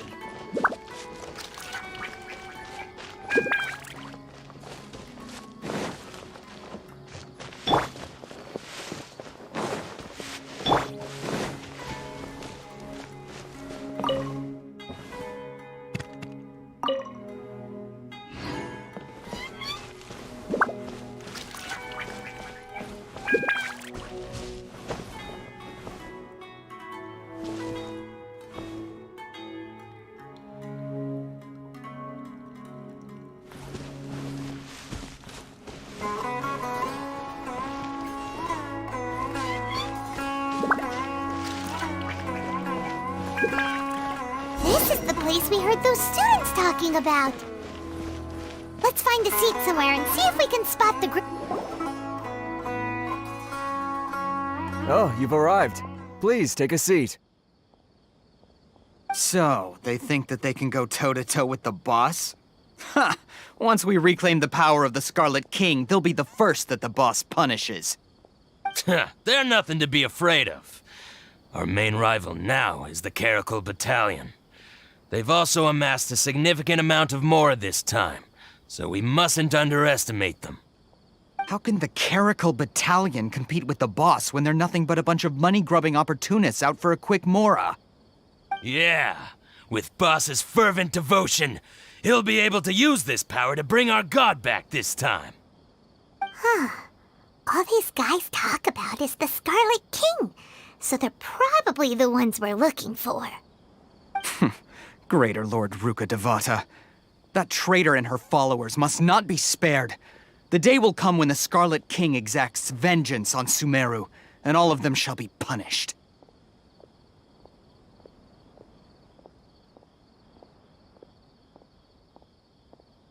Yeah, Paimon was wondering what they meant too. We should ask about that if we get the chance later.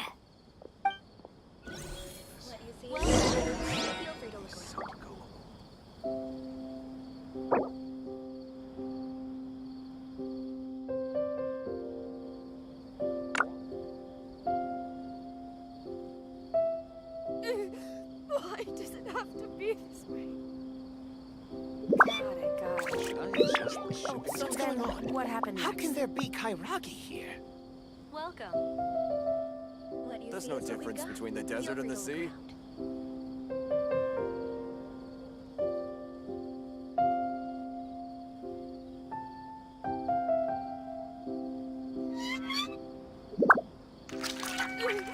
Why does it have to be this way?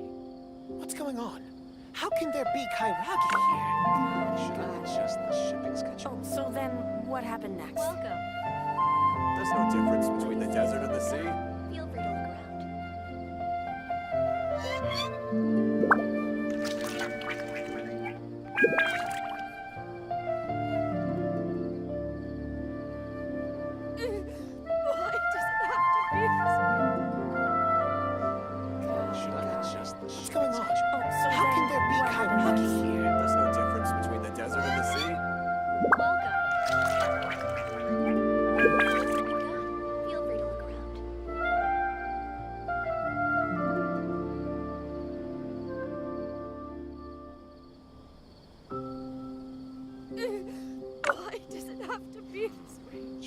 just the shipping schedule. Got it. There's no difference Oh, between so the then desert and the sea. what happened next? How can there be kairaki here? Feel free to look around. Huh? Who are you? What do you want? A student? Huh. What's a student from Sumeru City doing in Port Ormos? Ah, well, if it's info you want, you've come to the right place. The question is, can you afford it?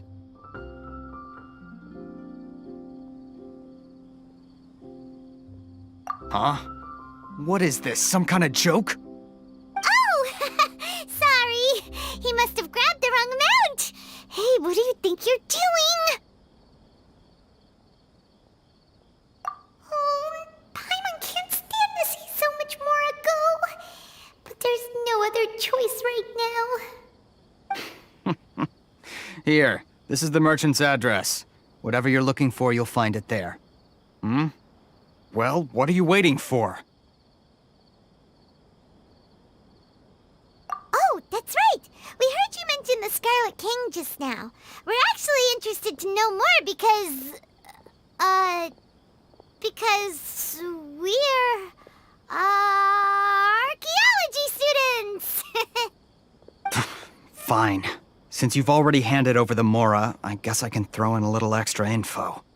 As you can see, members of Ain al-Ahmar are devout believers of the Scarlet King. Years ago, the Scarlet King founded the great desert nation that was our homeland. It was an advanced civilization, far beyond anything you'll see in present-day Sumeru. The Scarlet King was the rightful god of wisdom, but he was betrayed by a companion he trusted. She even stripped him of his title, God of Wisdom. So, you mean the traitor was... Greater Lord Rukkhadevata, yes. That shameless wretch destroyed the Scarlet King's civilization, and our ancestors were forced to flee to this land where we were made to suffer the tyranny of our enemies.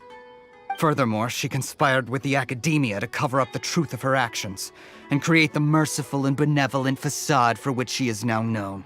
Ugh, just thinking about it sickens me. But the story doesn't end there, oh no. The Scarlet King isn't truly dead. The voice of the Oracle has been heard in the desert, prophesying his resurrection. Mark my words, our god shall return. And when that day comes, all followers of the traitor and all the desert dwellers who have forgotten their true god will suffer retribution together. If what I'm saying makes you shiver with fear, it might not be too late for you to become a believer of the Scarlet King.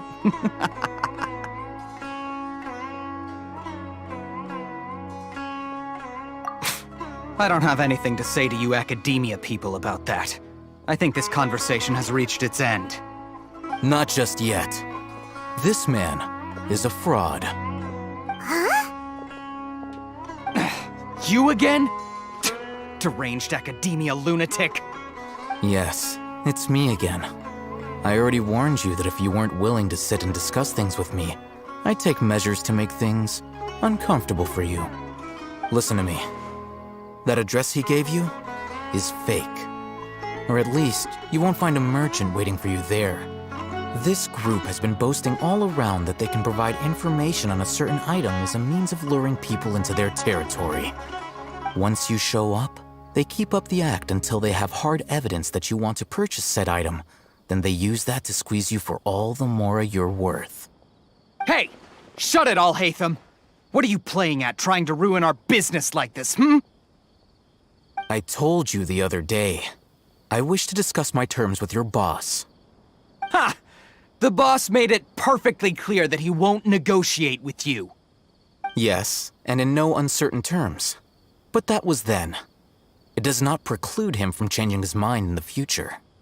I'm warning you. Don't push us, or this could get ugly.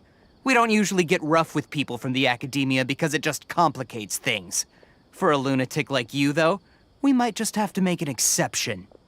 If you're suggesting that we escalate this from a verbal exchange to a physical one, I accept. After all, even the Archons used war to negotiate the ownership of Tevat. If, on the other hand, we can't agree on any means of negotiation at all, then I'm afraid my next course of action will sting a little more than the mere falling through of a few business deals. I will jeopardize the Eremite's reputation, which I know you value above all else. I am quite confident that if I began to take such action, your boss would willingly approach me himself. However, I fear that by then, some things will have happened that cannot be undone. Also, a word of advice. I suggest you tell your boss exactly what happened here today. Otherwise, he might blame you for not telling him in the future. What did you say? Consider this. Have I ever failed to follow through on my word in the past? This guy is really out of his mind. Okay then. If you really have a death wish, let's meet a week from today. The pier in front of the Pharos Lighthouse, 4 o'clock in the afternoon, sharp. Don't expect us to hold back. Not so fast. First, you return the 500,000 mora to them.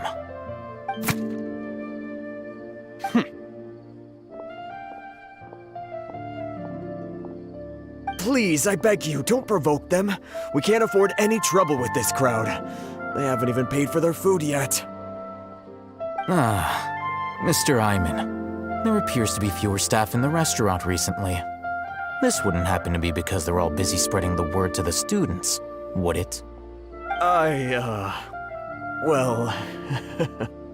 Someone who chooses to do business with a group like that really can't afford to get so flustered the instant someone confronts them about it.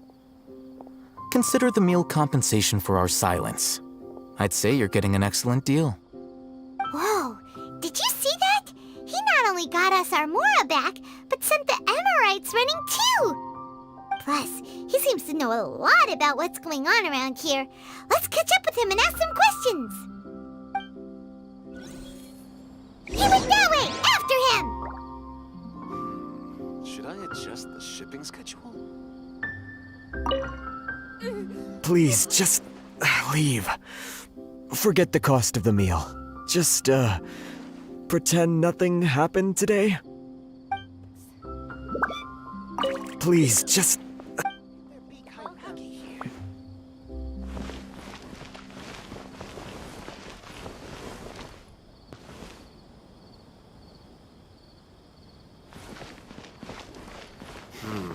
Should I adjust the shipping schedule? Fresh fruits and veggies, both quantity and quality.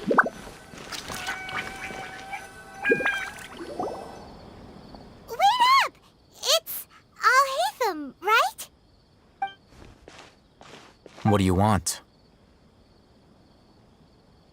No need for thanks. My goal was to get to them, and you two gave me just the opportunity I needed. We're even. Oh, I advise you to keep your distance from them. Since they weren't able to make off with your Mora in the end, they might harass you again in the future.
All right.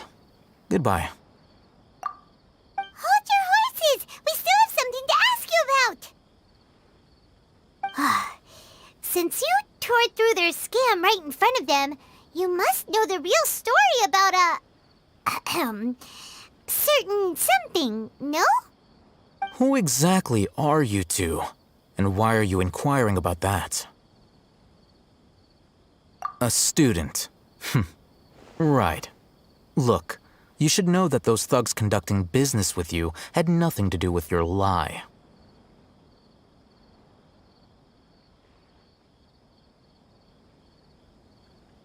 Huh? Oh, yeah! He's really strong! Weren't you saying something about a physical exchange? We can help with that. He doesn't even have a vision. Forget it. Maybe not, but he can still use elemental energy. Otherwise, there's no way we'd go asking for info from from guys like that. Those high-headed thugs are definitely gonna bring a lot of backup for your next meeting. Even if you don't go alone, you won't regret taking us with you.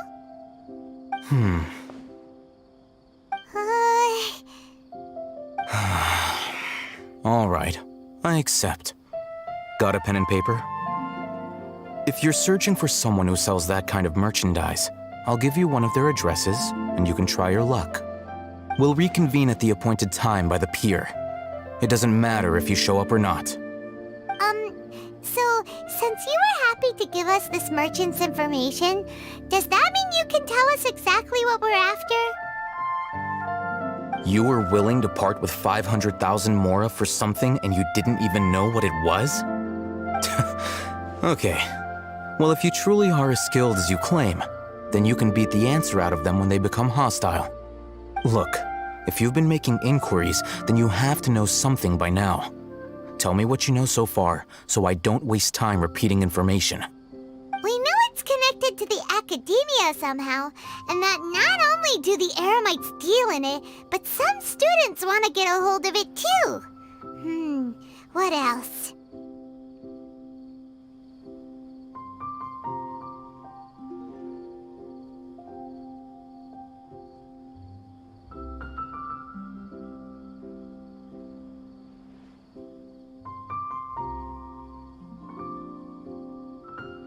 You know almost everything there is to know, but you're unable to compile this information because you've never seen the object before. This is what you've been looking for. Huh? Paimon can't tell what it is. It looks like some kind of ornament. This is a knowledge capsule. To put it simply, it's a vessel that can store a fixed quantity of canned knowledge. It's like a miniature Akasha. Anyone who links it to their personal Akasha terminal instantly becomes privy to its contents. Correct. Anyone. Unlike the Akasha, which heavily regulates who can access what information, knowledge capsules confer their contents without any requisites. That's amazing! It's essentially a convenient and harmless vestibule for knowledge. Unfortunately, it's illegal in Sumeru to privately possess or trade them.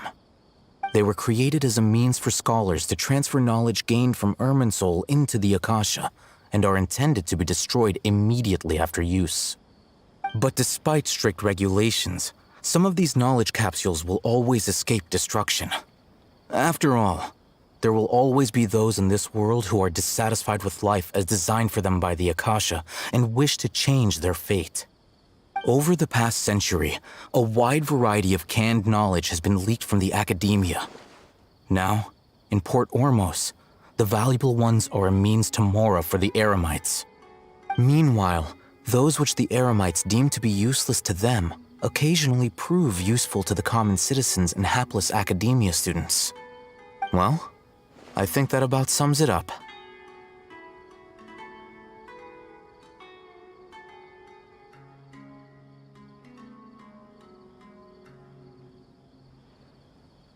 Oh, so that's your true objective. With our current arrangement, I don't believe I can offer an answer.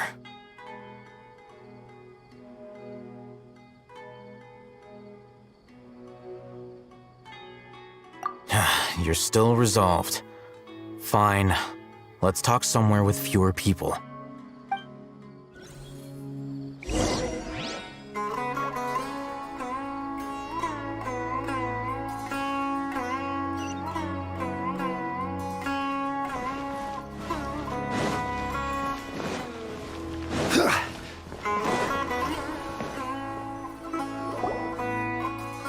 Let's continue our conversation here. If you wish to learn more about the knowledge capsule that the Academia lost, then you must help me with something. I need you to find someone named Dory, a traveling merchant. Unlike the peddlers who hawk inferior knowledge capsules, she often has quality goods in stock. Some say that as long as there is profit to be made, there is nothing she won't dare to sell. She's guarded against people from the Academia because most of her wares don't comply with Academia regulations. I think she blacklisted me. I met with her informant, but it soon became clear that they had no intention of letting me get any further. Become one of Dory's customers and earn her trust. This is my condition for further collaboration. Why do you want us to meet with her? Until you complete this task, you don't have question privileges. Fine. So how do we go about doing this? You two are outlanders who haven't been here for long, so Dory should view you as safe clients. I'll give you the informant's address and their contact password. Beyond the password, though, I have no way of knowing what other tricks she might have up her sleeve. You'll have to improvise. This is kind of nerve-wracking. The true challenge begins after you meet her. She has a keen nose for Mora and a shrewd eye for wares, and she only likes customers who she deems to have good taste. I'll prepare some funds for you. Buy her highest quality wares and earn her approval. But we only just saw a knowledge capsule for the first time. We don't know how to tell which ones are good and which ones are bad. Is that something we can learn quickly? That's true. Have you two heard of elemental sight? Oh, that's a surprise. Guess I'll have to hold you in higher regard. Anyway, that ability should resolve your issue.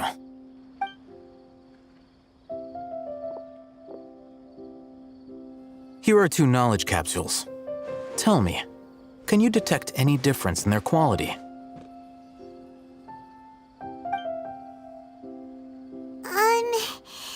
They look the same to Paimon. Try inspecting them with elemental sight. How'd it go? Did you see anything? Rumor has it that higher quality knowledge capsules generally appear brighter when viewed through elemental sight. That's because knowledge originates from Irminsul, the root of Dendro power itself. The more powerful the knowledge, the richer it is in Dendro energy. However, some canned knowledge with a high concentration of elemental energy is of little use in contemporary times, so those capsules are of little value. Using elemental sight is merely a stopgap measure, but it should suffice for earning Dory's trust. That sounds pretty impressive. Here's a sheet with the informant's location and contact password, and here is the Mora for purchasing canned knowledge. Don't be cheap. You'll need to spend to catch Dory's eye. If there's any Mora left over, just keep it. Oh, and be sure to exercise some caution. There have been Matra present in Port Ormos lately. Your efforts will be for naught if they catch you. Matra?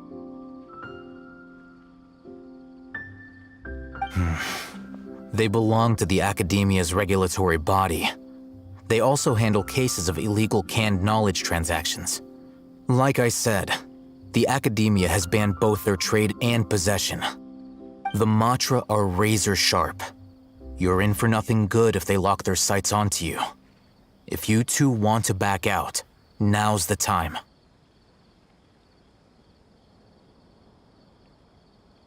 Okay, then we have a deal.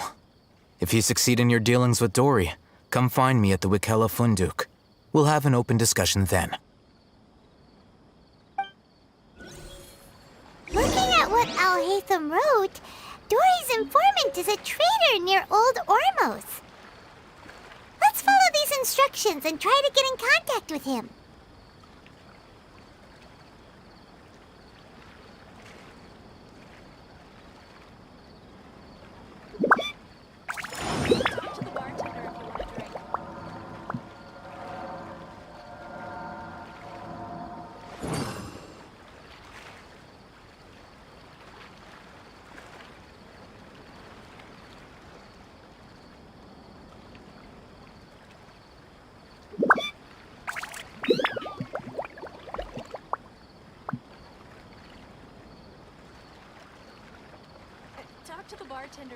Osmanthus wine tastes the same as I remember.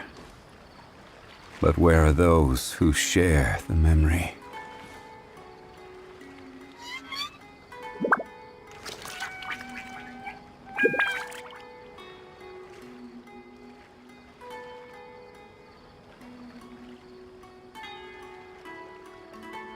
Talk to the bartender if you want a drink.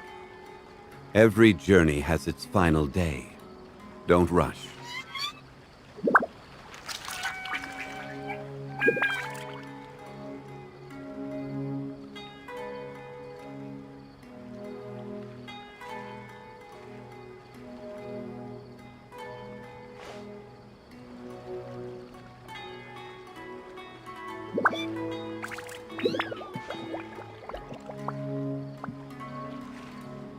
Talk to the bartender if you want a drink.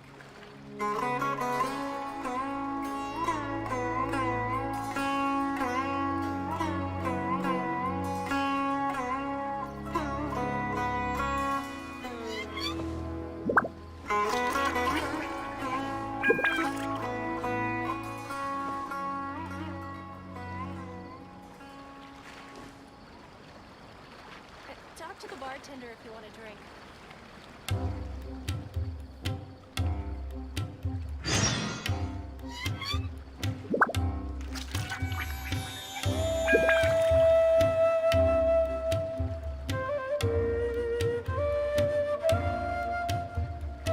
Where do you want to go next?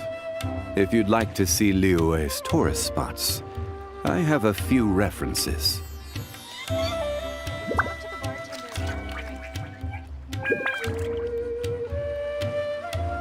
Osmanthus wine tastes the same as I remember. But where are those who share the memory?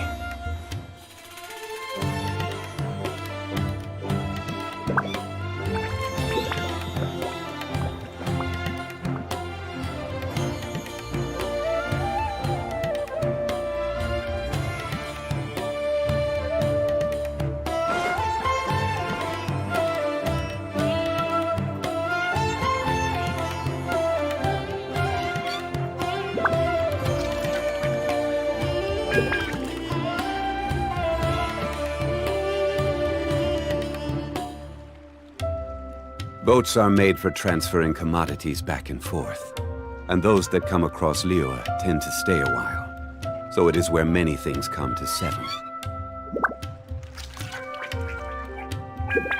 Osmanthus wine tastes the same as I remember, but where are those who share the memory?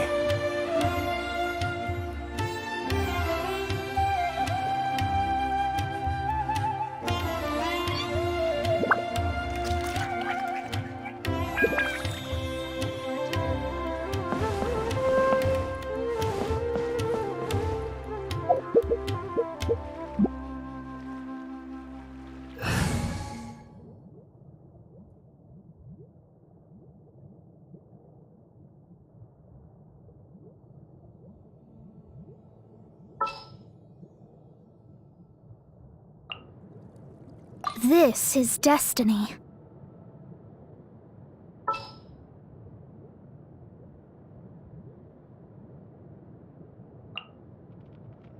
At the ready.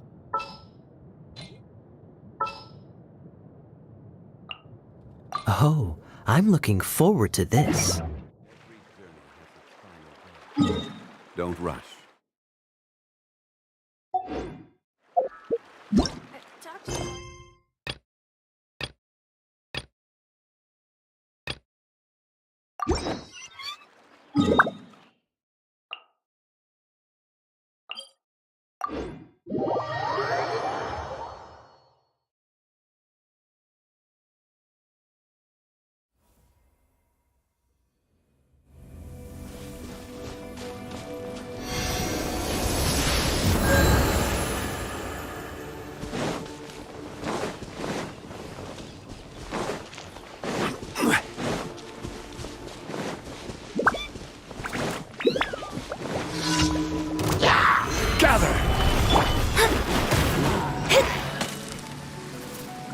Let me scry.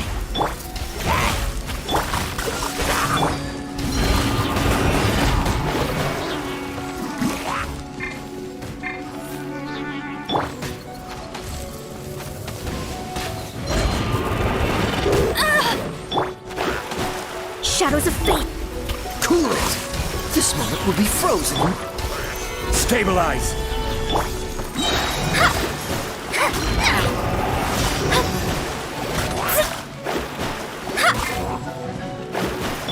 Order guide you. Solidify! Let me scry.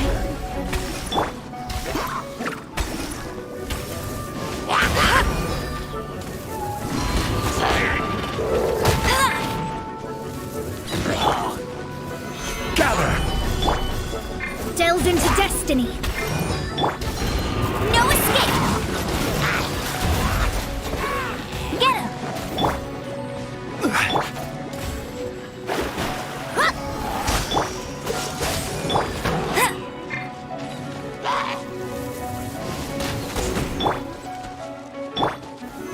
Solidify! Let me scry.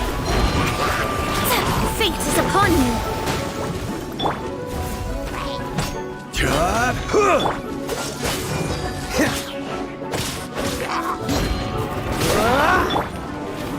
Gather!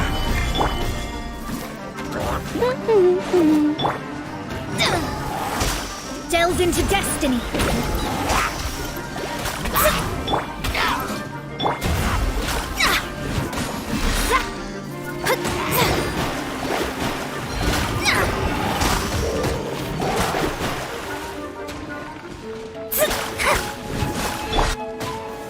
Solidify!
Ta-da! Clee is here!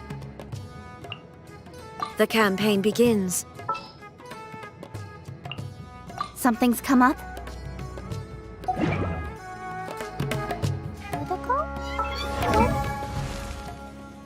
These bombs, so heavy!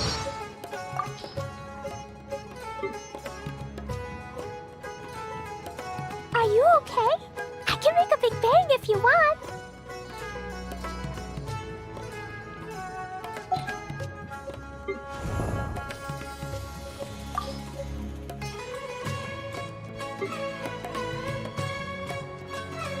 Take a rest. Leave it to me. Don't try to rush your enemy.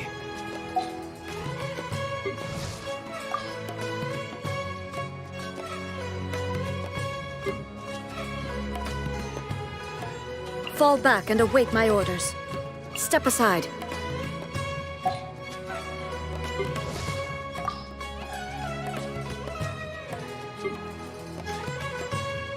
Watch yourself. Take 5. I'll take...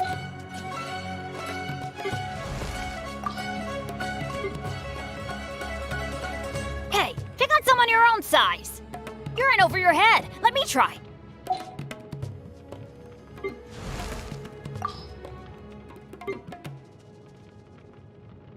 Take it easy. Let me have a go.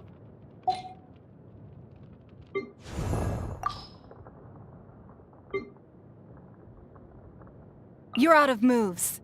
Given the circumstances, I'm happy to help.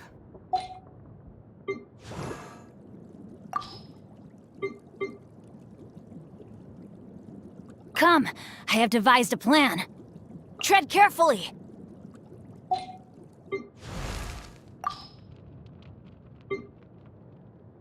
Hey, leave it to me. The verdict is emergency measures. Take this! Here! Lightning slap! Here! Scatter! Disappear! Go with the wind! Ha! Ha! Sa! Germinate! Spring forth! Bellowing thunder! Sa! Germinate! Spring forth! Is this an answer from this world? A reward on the road? A reward? I'll keep this close. Let me at him! Look out! Where are you?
Bombs, so heavy.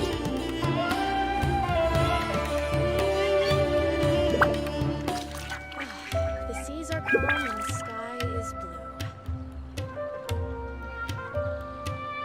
Dodoko? Dodoko, where are you?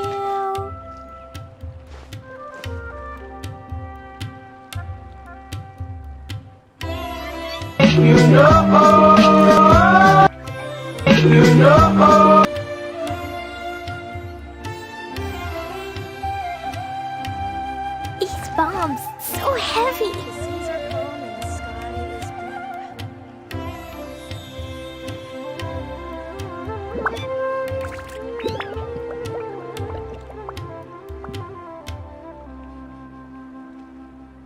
Do you want to come fish blasting with me? I'll get grounded for a whole day, but it's way worth it because the fish taste so good.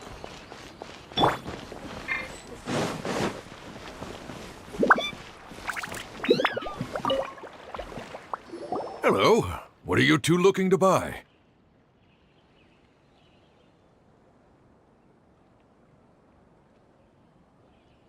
Wait, are you sure you're remembering that right? Paimon doesn't think it was that on the paper. What a unique palate. We have unripe hara fruits, but we usually keep them in the back. I'll have someone escort you. reading the paper got us past the first round. Ronak, these two want to buy unripe horror fruits. Show them to the warehouse. Got it. You two, please follow me. You two have a fascinating fashion sense. We haven't seen a customer wearing a sumeru rose for quite some time. Hold on. Let me think. Sumeru rose means common merch. No, look again. We're obviously wearing morning flowers. Ah, my mistake. I do apologize. Whew. That pop quiz sure was scary. The warehouse is up ahead. Please follow me.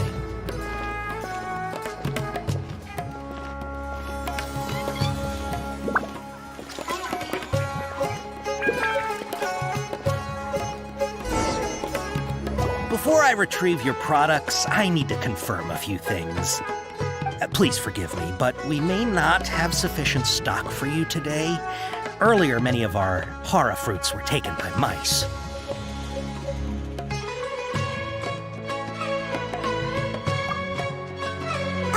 Hold on. That's not right. Taken by mice means they sold out. I'm sorry. But as things currently stand, we won't be able to fulfill your order. Why don't you two think things over? He's cautious of us. Let's take a closer look at the paper that Al-Haytham gave us.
Before I retrieve your products, I need to confirm a few things. Please forgive me, but we may not have sufficient stock for you today.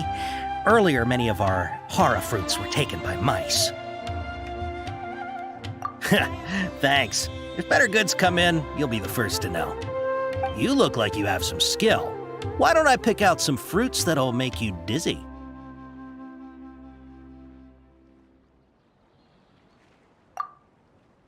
No, that's not it. The paper said that heat stroke is the answer to erudition. I'm sorry. He's cautious of us. Let's take a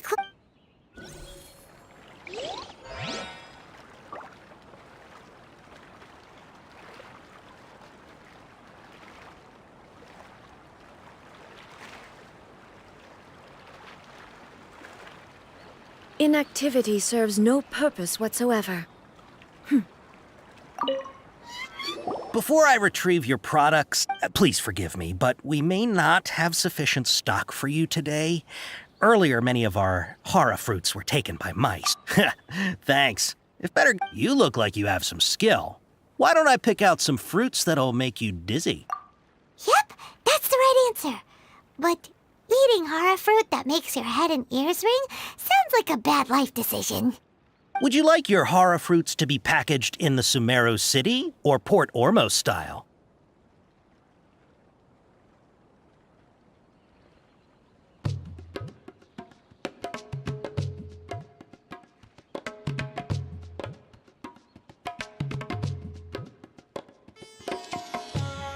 I'm guessing that you're going for a more traditional packaging since this is your first time here. Wait a sec. Sumeru City style means we're only buying a few things. He won't take us to see Dory if we do that. I'm sorry. He's cautious of us. Let's take a... Before I retrieve... please forgive me, but we may not have sufficient stock for you today. Earlier, many of our hara fruits were taken by... You look like you have some skill. Why don't I pick out some fruits that'll make you dizzy? Yep, that's the right answer. But eating hara fruit that... Would you like your hara fruits to be packaged in the Sumeru City or Port Ormos style? Wow, you two sure are generous customers. We'll be sure to package your products beautifully. Okay, everything has been confirmed. Miss Dory is waiting for you up at... Shoot! It's the Matra! Run! What? The matcha? Where? I'll hate them if we're done for if they catch us. We gotta get out of here.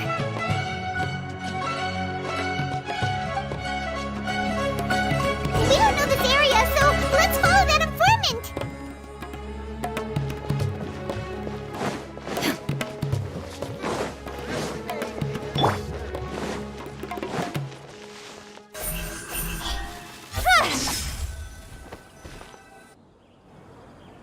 He ran that way.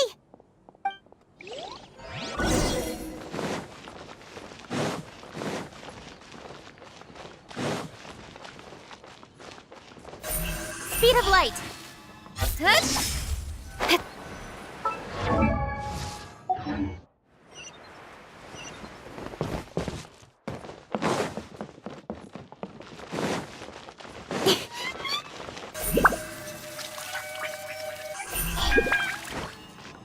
Hey!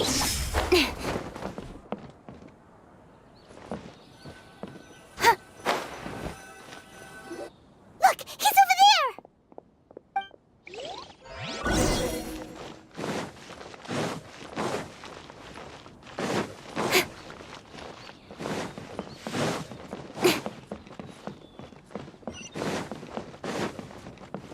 Don't blink!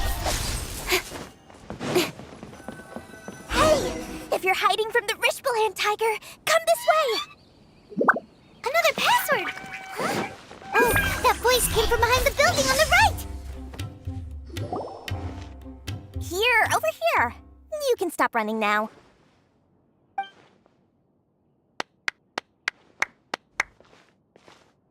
So you were the one who was calling out to us just now. But, are we definitely gonna be safe here? These two good customers wish to buy some horror fruit, Miss Dory. And if there's nothing else, I'll just excuse myself. Oh, very good. Thank you. Huh? Wait, you're Dory? I'm unsure thought you'd look a whole lot scarier. Hey, what are you trying to say, Princess Pea-Brain? I can be scary enough when I need to be, believe you me. If you don't watch what you say, then you can forget about doing any business. But it seems you two have actually done pretty well so far. Not only did you manage to find the informant, your reactions were also pretty sharp. You don't really look like criminals or anything, but I bet my Mora that you've been involved in some shady dealings, haven't you? Paimon's not sure if that's supposed to be a compliment, but we'll take it. I can't risk doing business with people who start huffing and puffing after just a few paces. No matter how much Mora they might have. Not only will they get caught by the Matra, but they'll also get us into trouble. As decent folks trying to run an honest business, we don't need any of that. Wouldn't you agree? So that's why I prefer to have customers like you. It's your first time here, but don't worry, I won't ask too many questions. Even if you wish to buy enough knowledge capsules to decorate your house with, please, knock yourself out. As long as you have lots of round, shiny Mora, then we're all good. Ah, yes, of course, of course. Go ahead, help yourselves. Voila! Wow, she has a trove of canned knowledge. Whew. She'd probably be in serious trouble if the Matra caught her with all this. What kind of products do you seek, my dear customers? Don't worry, I'm not interested in your reasons for buying. I can, however, offer some suggestions. Take this one, for example. An analysis of the sociological ideology and dialectics of the Hilichurls. Only 3 people in all of Teyvat have ever studied it, making it extremely rare. It's on sale now for 350,000 Mora. Yeesh, who would want to be an expert in that topic? Or how about the architectural styles and construction methods of Teyvat in the early Archon War period? With this one, you can become an expert in historic architecture preservation and find an excellent, well-paying job in nearly any nation. Ooh, now this sounds like it could be useful. 2 million Mora, and it's yours. No discounts. Whoa! That's a lot of Mora! Of course, you are free to pick whatever your heart's desire. The contents and price of each knowledge capsule are indicated in small text on the body of each one, down at the bottom. All right, let's try the method that Al-Haytham mentioned.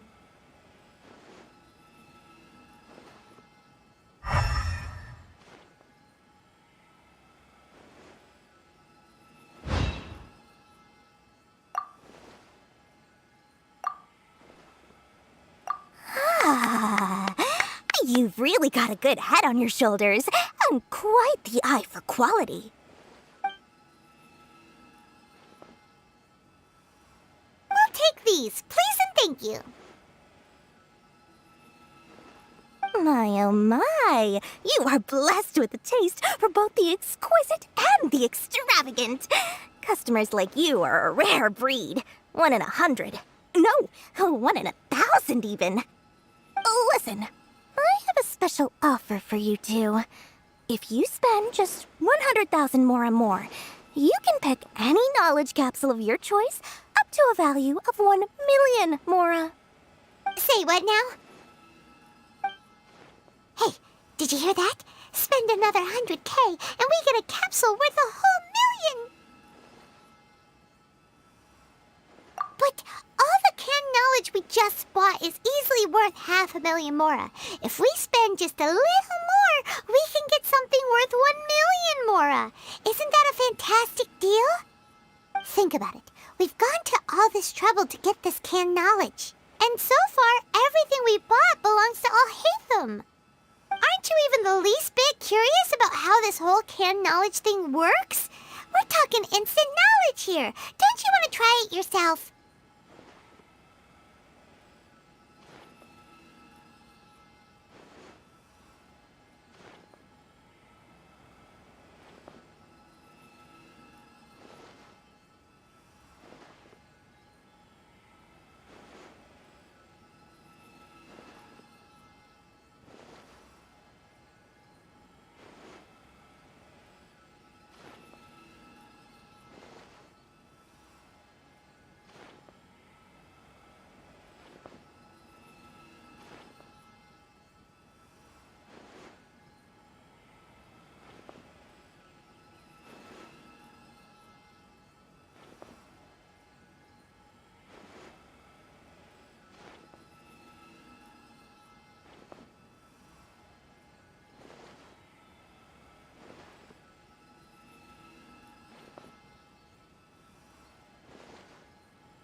Come on, come on!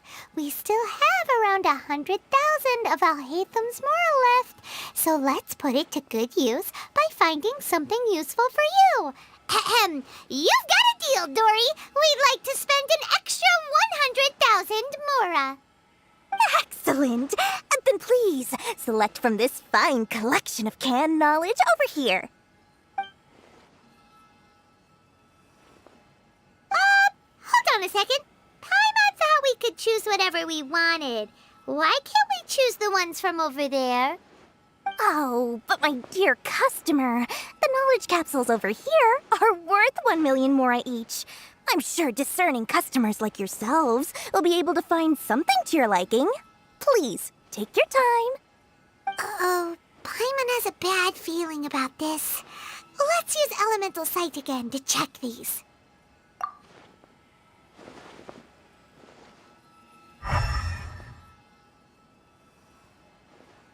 So, what did you see? So, they're all worth about the same amount?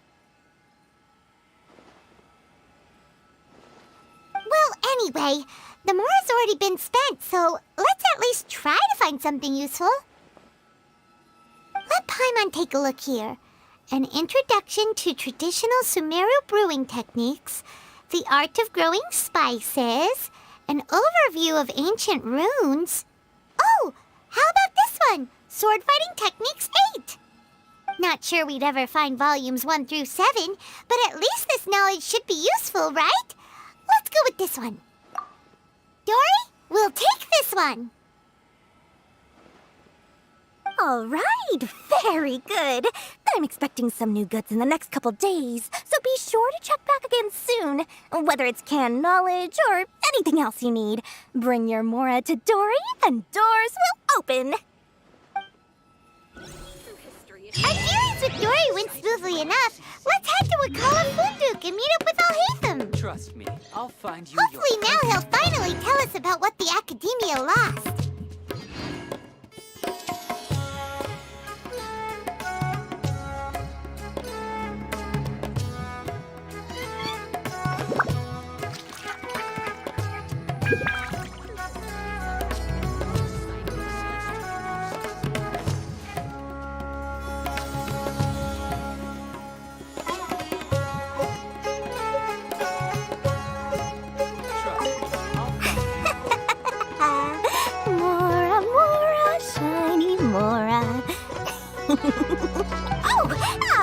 Please, come back anytime you need something.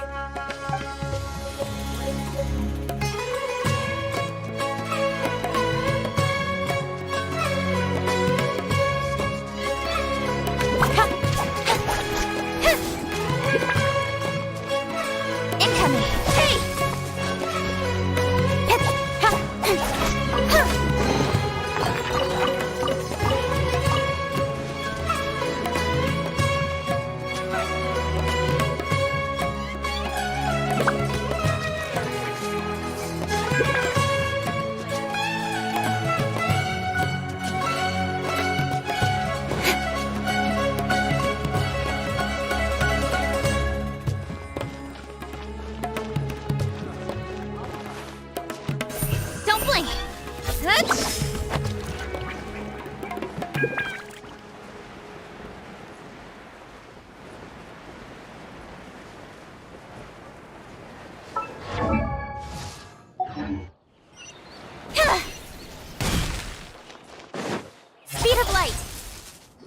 Ha, you two made it.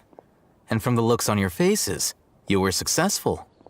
Whoa, there's so many people from the academia here. Why would you pick this place as our meetup spot? Well, Wikela Funduk is under the academia's control, so naturally the academia has people working here. I came to Port Ormos under the pretense of conducting official business. You're a pretty daring guy. Relax. No one here is interested in anything we say, and the Matcha won't come here. Okay now, tell me how your encounter with Dory went. Okay, we did what you asked. So, can you tell us about the knowledge capsule that the academia lost now? Before that, I have to ask. Why are you two so intent on tracking it down? You don't have to answer, of course.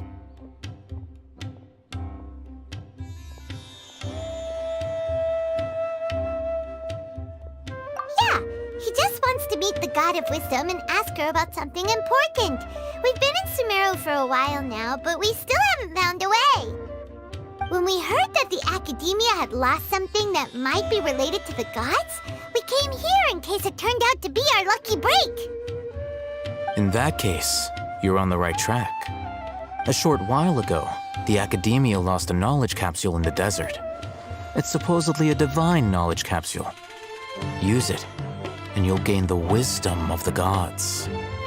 Wow, there's really such a thing as that? Hey, if we find it, do you think we could learn how to meet the Dendro Archon? Ooh, or how to find your sister? I highly doubt it has any mystical properties, but it does indeed exist. And it's right here, in Port Ormos. So, where exactly? That's what we need to find out next.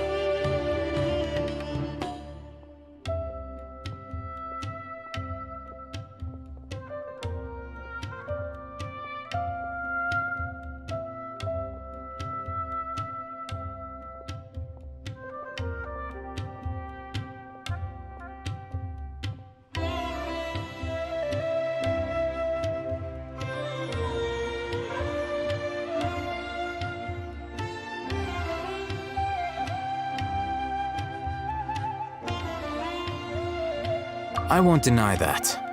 I am investigating because I'm curious as to what the divine knowledge capsule truly is. As you know, the Eremites in Port Ormos also have their eyes on it. It is an extremely precious item. The knowledge contained within may bring great power or wealth to whoever has it in their possession. Several brigades have been vying for ownership of it as of late, but there is still no victor. My personal finances and connections cannot compete with those of the Eremites. After attempting various methods, I finally managed to reach a tentative agreement with several brigades. I agreed to forego ownership of the divine knowledge capsule in exchange for the opportunity to study it. After all, there's no harm in understanding what it is. However, there are those who are less amenable to negotiation, such as those from Ain al-Ahmar. They adamantly believe that the divine knowledge capsule contains the Scarlet King's power, and that he will return to this world when they obtain it. They refuse to let anyone from the academia tarnish their deity's soul. So you kept hounding them because they refused to cooperate with you? Yes. Ain al-Ahmar isn't exactly wealthy, but its members are determined to get that capsule by any means necessary. To that end, they've resorted to many methods more foul than fair in order to amass sufficient funds. So, I've been sabotaging their business to force them into negotiating with me. The divine knowledge capsule should be up for a secret auction within the next few days. Each brigade will place their own bid, and the prize will be covertly given to the winner. To ensure the capsule's security and to evade the mantra's notice, the winning brigade will not publicly disclose their victory. Unless I know whose hands the divine knowledge capsule ends up in, my agreements with them will fall through. Dory is the most reliable source of information, but that avenue was previously closed to me. With you on board now, the situation is different. In other words, you wanted us to up a friend, Dory, so you could find out where the Divine Knowledge Capsule is. Yes, you can say that. But this arrangement harms none of us. The day after tomorrow, go back to Dory and try to purchase information on the Divine Knowledge Capsule's whereabouts. If she has no information, wait 2 days and approach her again. If I get the opportunity to study the Divine Knowledge Capsule, I will relay my findings to you. Will that suffice as compensation?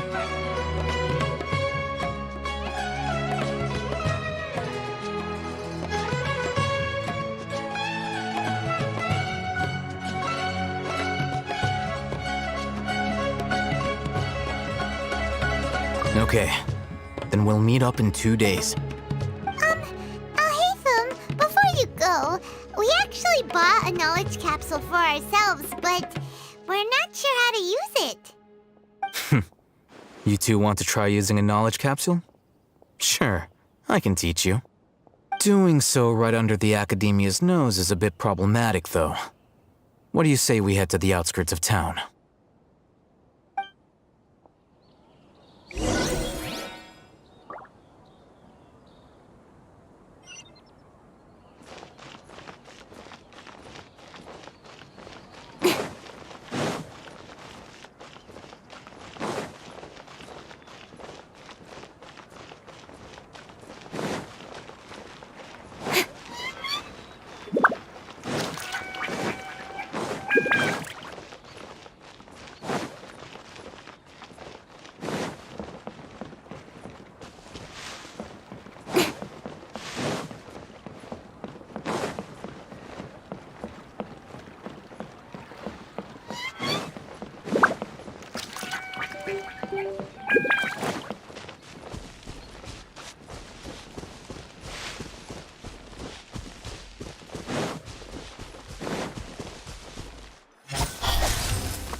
All right, this place works. Show me the capsule you purchased. Here. Sword Fighting Techniques 8. Huh. A combat class knowledge capsule. This class is something of a rare find these days, since most have been taken by the Eremites to augment their battle capabilities. Really? Ah, yeah, what a great buy! If you want to determine the efficacy of this capsule, I can evaluate your combat ability. However, effects will likely be minimal if you already possess a high amount of strength. We can conduct a controlled experiment where you fight 2 battles, one before using this knowledge capsule and one after. While you fight, we can use an Akasha terminal to monitor your various physical parameters. There may be variances in your physical strength between the 2 tests, as well as a disparity in your opponent's abilities. But don't worry, I'll run statistical analyses afterward to mitigate any confounding effects. Wow! Haytham! You must have been one of those guys at the Academia who got top grades on everything! Hyman's curious about something, though. You definitely weren't one of those students who needed canned knowledge to graduate from the Academia, right? So why are you risking getting caught by the Matra for this capsule? When you are unable to understand a researcher's actions, most cases can be attributed to curiosity. This is but one theory. Sounds like you're trying to avoid the question. All right, let's begin the test. Just fight as you normally do.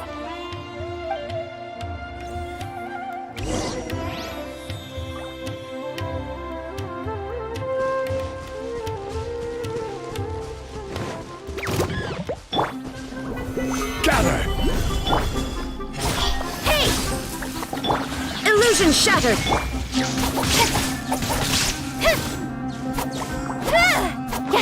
Don't blink!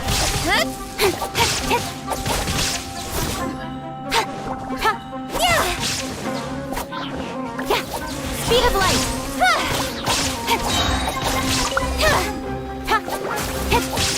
With sword comes shadow! Don't blink! Hey! Stabilize! Incoming!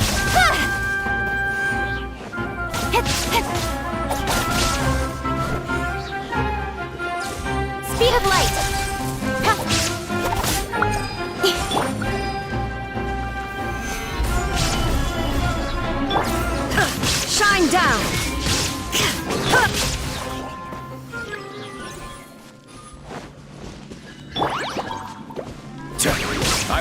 have order. Solidify! Cut to the chase. There is no escape.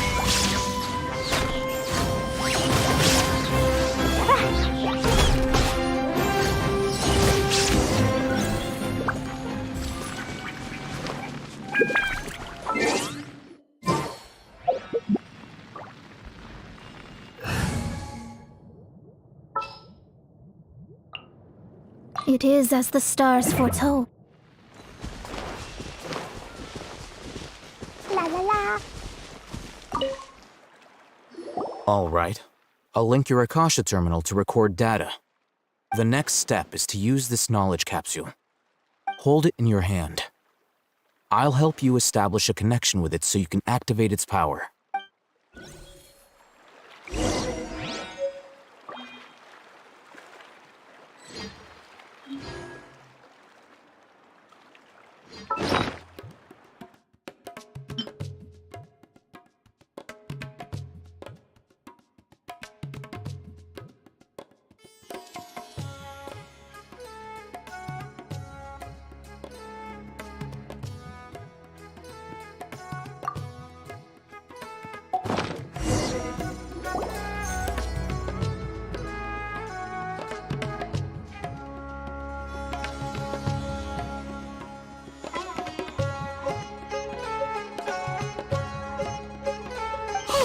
How are you feeling?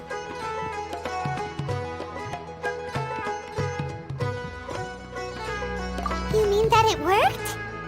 All right. Time for round 2. Fight with the same composure as before.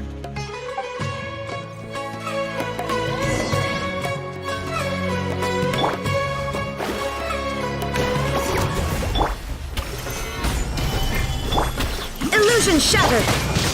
Boing, boing, boing! Da da da! Yeah. La la.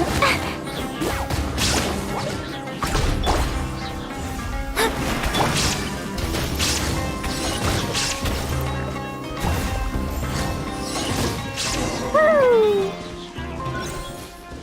La la la.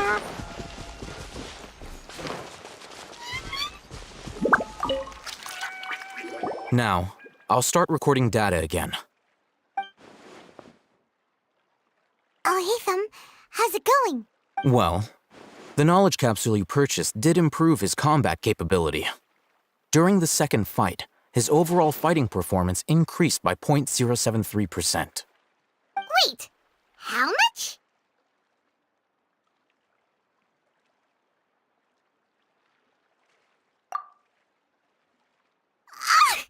Dory's such a jerk! She totally scammed us! 1 million mora? This thing isn't worth a tenth of that amount! Of course, this could be because he is so powerful that the capsule's contents were unable to produce a substantial increase. At the very least, this test allowed me to gain more insight into you two. Our deal seems increasingly worth my investment. I'm heading back to Ikela Funduk. I await your response in 2 days' time. This is Mora for when you ask Dory for information. Pay her as much as she requests.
Let's see Dory today and ask her about where the Divine Knowledge Capsule is.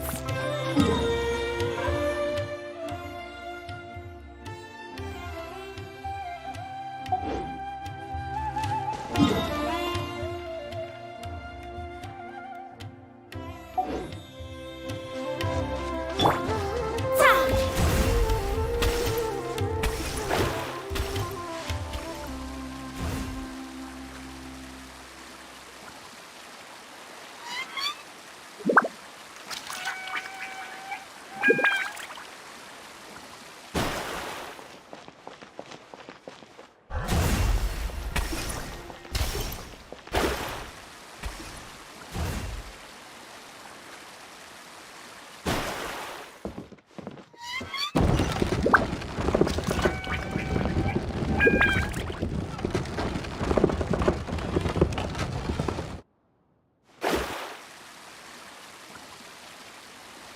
history is sometimes even more exciting.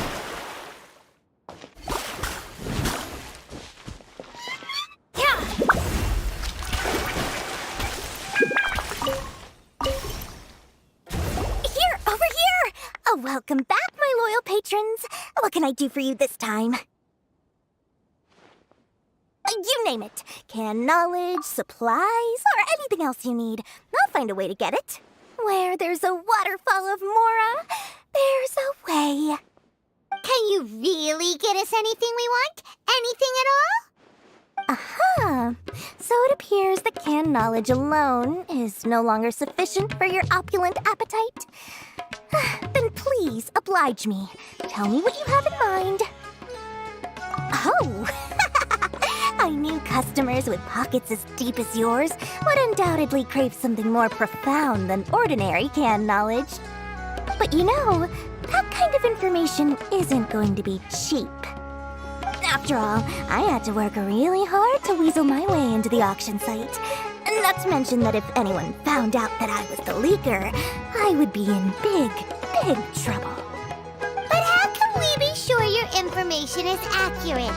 Paimon's curious how you just happen to have this kind of info the moment we need it. Because to me, anything of value is what I consider to be my supply. Therefore, I must always be aware of what's hot on the market in order to secure more sales. As for the information's authenticity, well, you've no need to worry about that. I used a camera to take a picture of the transaction. That way, no one can dispute it.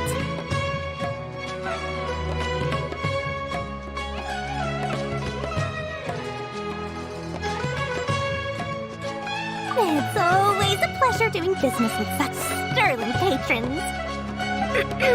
Now that you've paid in full, here's the scoop. The Divine Knowledge Capsule was purchased yesterday by a certain Misery, the leader of Ain El Ahmar. Ain El Ahmar? You mean the Aramites who worship the Scarlet King? Ah, so you're already familiar with them. The group has done everything in their power to obtain the Divine Knowledge Capsule. After all, they believe it contains the power of the Scarlet King. That Divine Knowledge Capsule is unlike any other canned knowledge I've seen before. It was glowing bright red.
The capsule is clearly visible in the picture I took.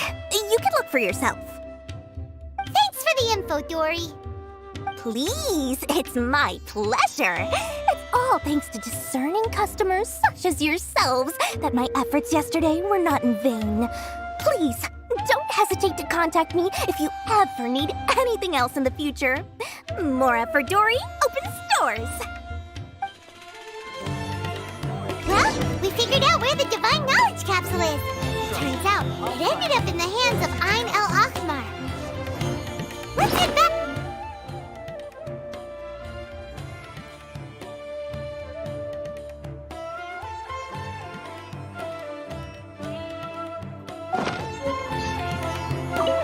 Remember to bring a token of our friendship the next time we meet, okay? I like to think it's built on a firm foundation of solid, shining Mora.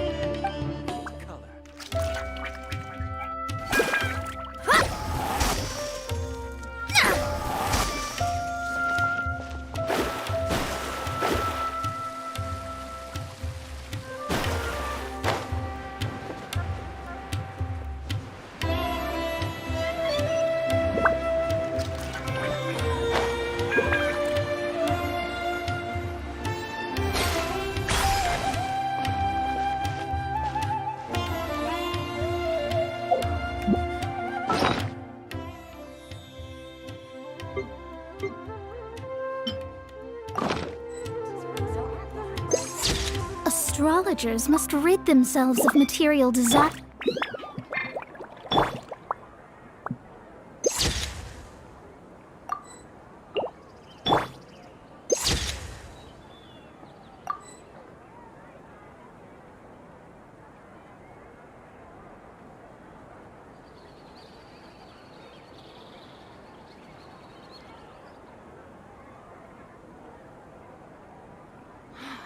Sumeru would be different. But nope, everywhere's the same.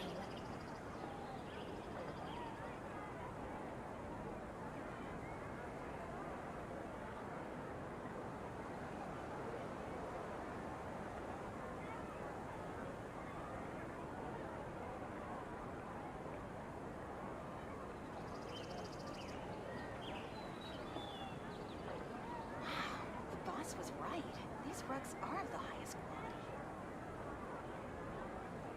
I thought Sumeru would be different, but nope, everywhere's the same.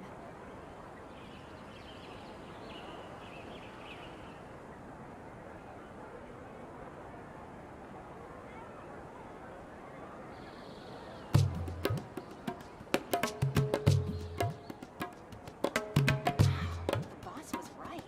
These rugs are of the highest quality.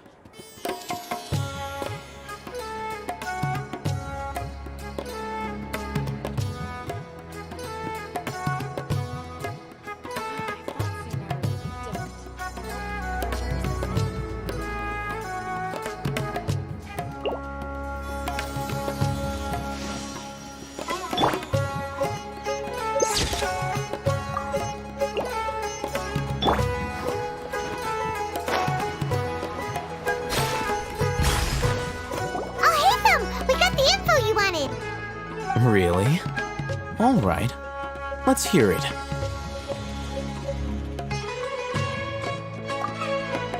Dory even gave us evidence to verify the intel. Have a look.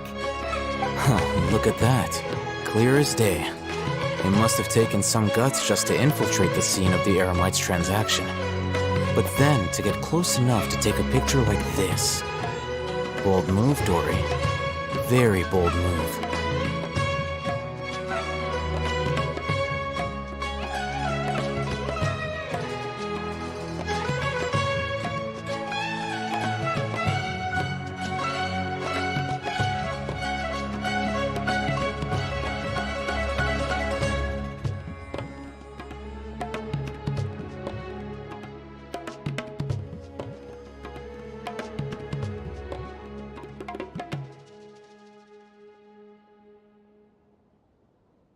All right.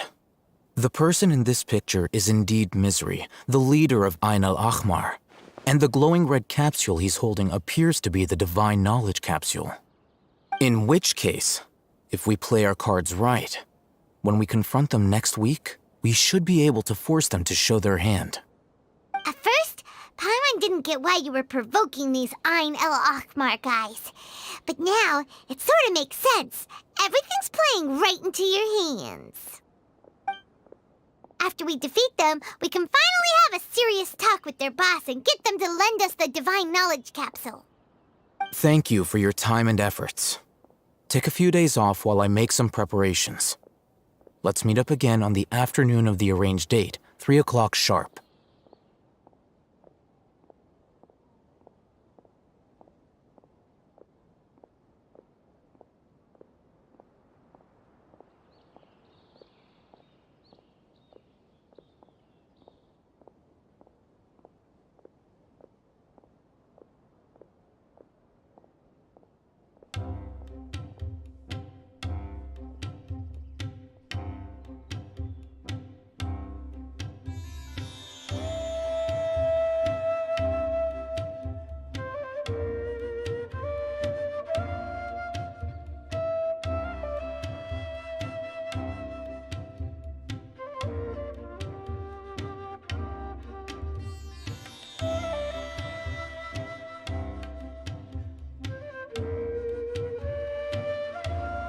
See you then.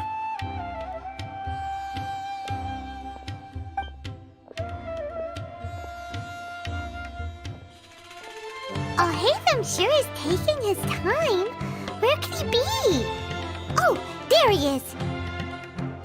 Sorry to keep you waiting. Let's head to the pier in front of Pharos Lighthouse. Yep, let's go!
Alhaitham. I knew you were crazy, but I didn't know you were crazy enough to actually show up. It was I who demanded that these negotiations take place. I was more worried that you might go back on your promise. But to your credit, it appears that you're sticking to your word. This is turning into quite an occasion. I also brought some backup. I assume you don't mind. Backup? Aren't you the brat from the restaurant the other day? You've come to support this lunatic because he helped you out? Fine, your funeral. I'm not going to mince my words. Once we're done with you, you'll be nothing more than fish food. Get 'em, boys!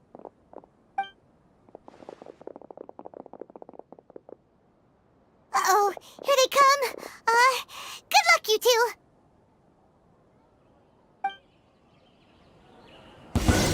That's close enough. Gather! Written in the stars. Shine down. Jumpy, jumpy, go! Feeling lucky today?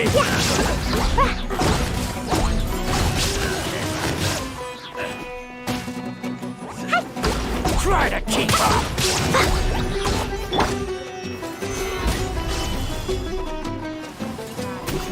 Yeah.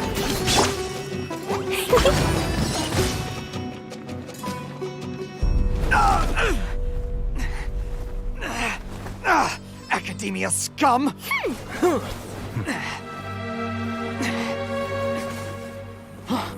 Boss! Finally! Did you use it? Great! Now we can...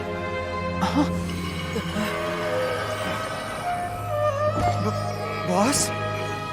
Boss!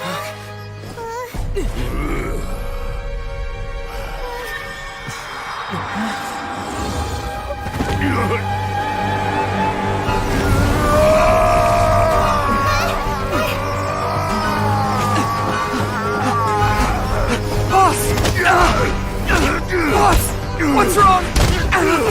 What happened to him? We have to cut his Akasha connection, now.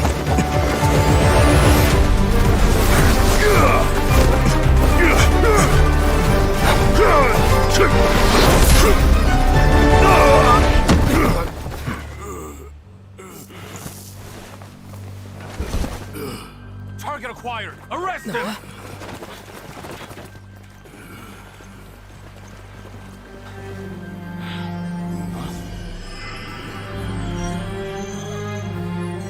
Do not impede our work. Is that understood, Alhaitham? Of course. I was only trying to help. Take him away!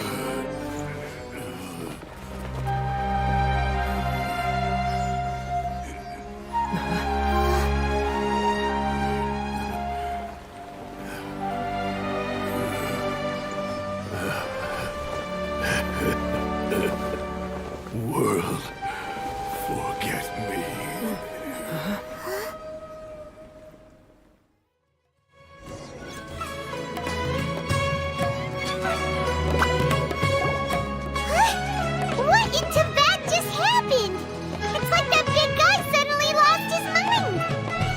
looks like he used the Divine Knowledge Capsule. You mean the Divine Knowledge Capsule did that to him? Oh, yeah. You mean how some researchers go insane after getting knowledge from Irminsul? I've heard of numerous incidents of researchers in Satyavada life going insane. The state that man is now in suggests that this is a similar situation. This Divine Knowledge Capsule does appear to be linked to the gods, but beyond that, it doesn't seem anything like the rumors suggest. Possessing it doesn't grant you divine wisdom or power. Did you hear what he said? World, forget me. What could that possibly mean?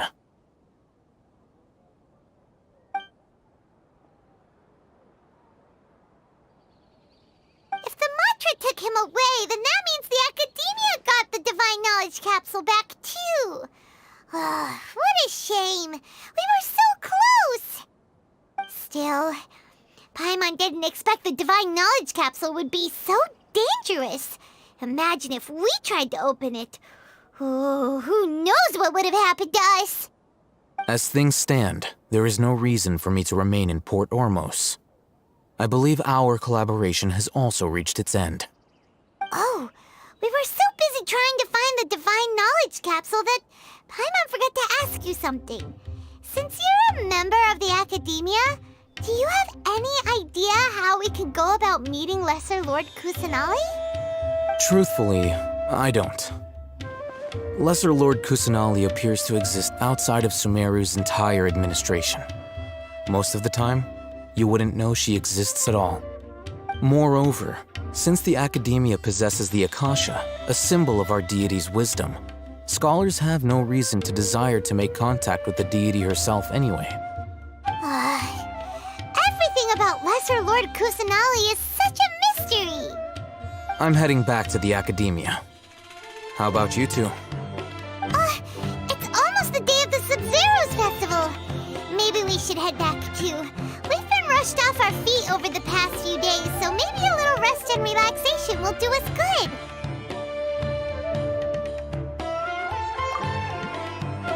Then we'll part ways here, Alhaitham, until we meet again.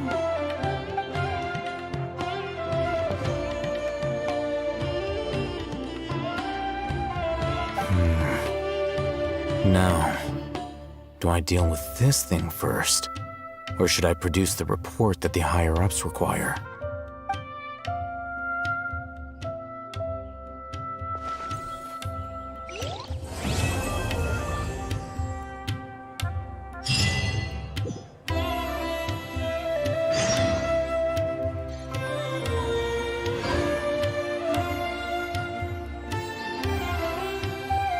Explosion inside city wall.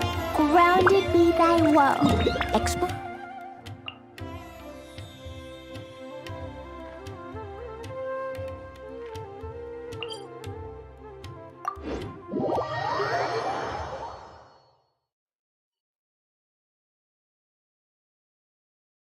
We didn't miss the Sub-Zero's festival, right? Let's hurry and find Dunyarzad. Paimon thinks she must be around the Grand Bazaar, since she showed us around there last time.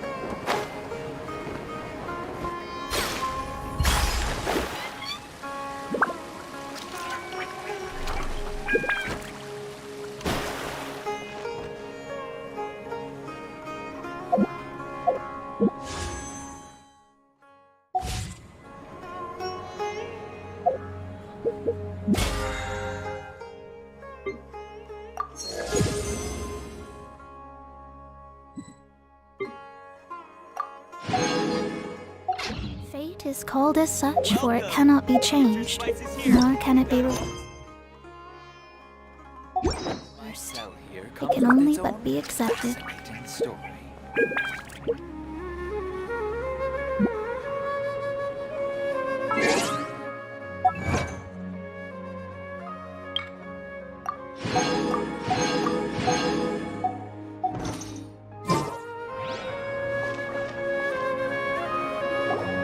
There she is! Dunyarzad! We're back!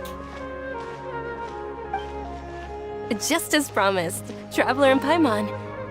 I'm so glad that you two came back to celebrate Lesser Lord Kusanali's birthday. Indeed. The festival's tomorrow. We've been preparing for so long that I can't help but feel a little nervous. There's no need to be nervous. Paimon's sure that Lesser Lord Kusanali will feel everyone's gratitude. Thanks, Paimon. I hope that everyone who comes to the festival will also have a good time. Speaking of which, did you manage to make your way to Port Ormos? Discover anything over there? Of course we went. A lot of things happened there.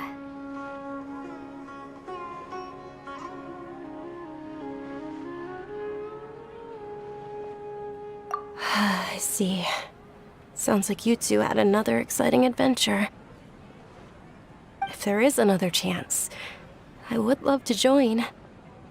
My lady, if you went to Port Ormos in your current state, we'd both be in for a lifetime of trouble. Dia! You were eavesdropping! It's called covert protection. Keeping an ear out for what's going on around my employer is part of the job. It's all right, Dia. I merely said I would like to go. I know better than to think my body could handle it. The festival's tomorrow. I've been doing nothing but causing trouble for you. So Dia, please take some time to relax. I'll be fine. Even when you put it that way, it still doesn't feel right. Don't worry, my guardian knight. Okay, fine, but only tonight. Tomorrow's a big day, and many no-good scumbags are gonna try to take advantage of that.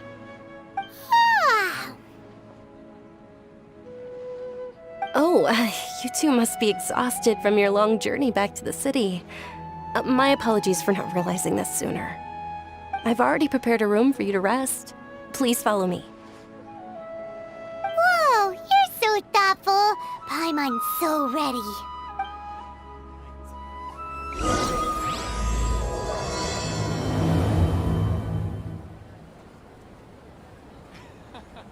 Every item I sell.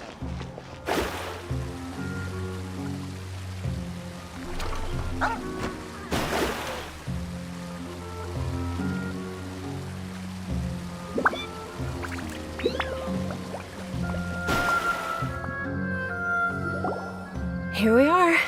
It's also fairly close to where I've been staying. It looks really nice.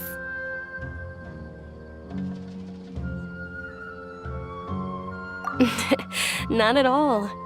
Just tell me more about your adventures when you next get the chance. That's Paimon's specialty. Paimon can tell you stories next time.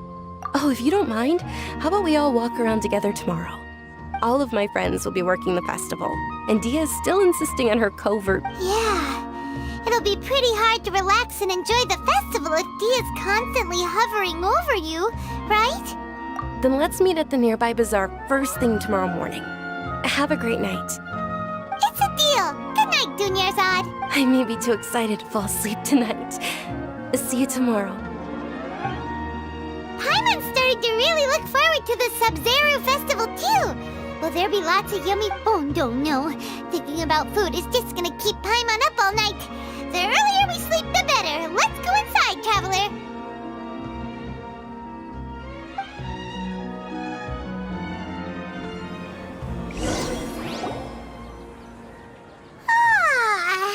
Did we oversleep? We should go meet Dunyarzad right away.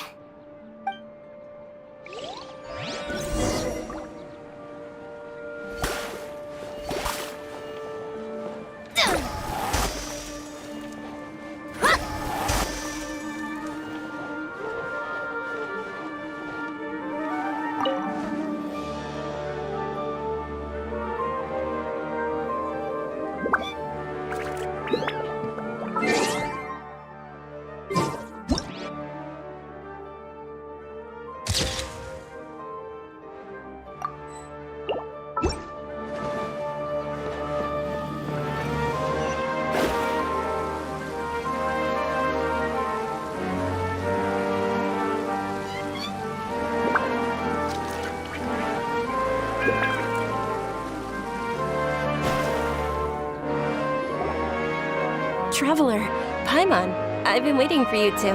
Good morning, Dunyarzad. We must have overslept a little bit. Not at all. I arrived early. Today is finally here. I must cherish every moment as if it were gold. You've worked so hard for this day. You gotta enjoy it to the fullest. You know it. Oh, it's just that, as expected, I had some trouble falling asleep last night. I'm hoping my body won't be too much of an issue today. Well, shall we? Let's start with the stalls over there.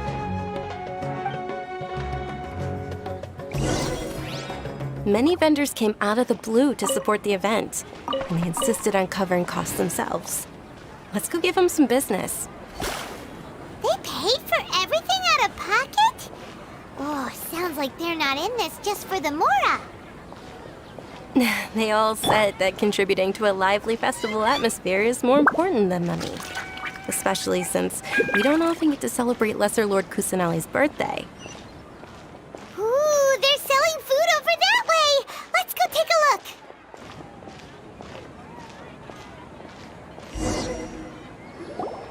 look! This is a stall offering foods from the Haftmewa feast. Oh, you could tell straight away. I thought most people nowadays wouldn't know. Mushrooms, flowers, and all kind of fruit? It's all vegetarian stuff. Oh, Paimon's a little disappointed. So, what's the Haftmewa feast you mentioned just now? It's another Sub-Zero's festival tradition. People used to set their tables with 7 different foods. Generally speaking, the most common selections were foods like Rukushifa mushrooms, lunar lotuses, sumeru roses, sunsetias, kapalatas, hara fruits, and zaytun peaches. So, the Sub-Zero festival is a vegetarian holiday? You don't have to be a vegetarian to enjoy the spread. We just use the 7 foods to symbolize the 7 virtues of the Dendro Archon. Wait, but if that's the case, if Sumeru uses vegetarian food to represent the Dendro Archon, then wouldn't the Pyro Archon's festival be full of food like roasted fowl, juicy meatballs, grilled steak?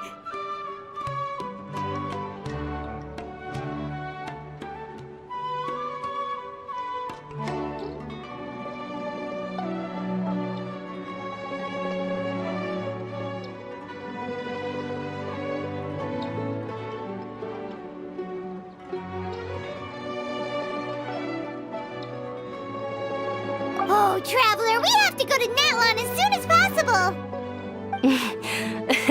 I hope your wish comes true one day, Paimon. Thanks! Alright, how about we also check out some of these other stalls?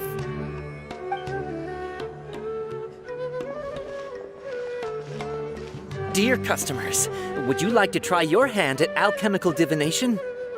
What's alchemical divination? Those 2 things sound like they'd be fun to try together. Right? I thought the same when I first heard about it. It is said to be a mysterious craft invented by none other than Lesser Lord Kusanali herself. So, how does it work? It's quite simple. After you give me any 2 alchemical reagents, I'll use them to perform a random transmutation. Sure sounds random. So random that it will probably fail. That is precisely what we need.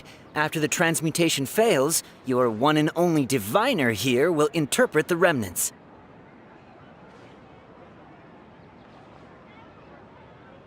Well, according to Lesser Lord Kusanali, everything is interconnected, and all that occurs can be traced back to fate. You could say this is a pearl of old wisdom. Why does everything sound so much more credible when Dunyarzad says it? Are you guys working together? So that's the true wisdom behind it. This young lady sure knows her stuff. So, how about it? Want to give it a try?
Okay, one moment. It's the moon. Paimon wants to take a look too! Is it? It looks more like a pie that Paimon bit into. Generally speaking, the moon signifies... It means... Wait a moment. Is he really looking it up in a book? Oh, I remember now. It means illusions and lies. Illusions and lies? That sounds rather ominous. Yes, but this book says that if you trust your intuition and overcome your fears, the sun will surely rise. He's not even trying to hide his book anymore. Naturally, fate will only ever show you the beginning of a journey. It is up to you to forge your own ending. Oh, thank you so much. I'll keep that in mind. Oh, it's nothing. I'm just learning as I go. Guess that was still pretty interesting. Okay, on to the next stall. They say the Sub-Zerus festival was very lively a long, long time ago. Large flower carriages used to parade through The diviner's interpretation is the most important part of alchemical divination. I just consulted the book to make sure you got the correct message.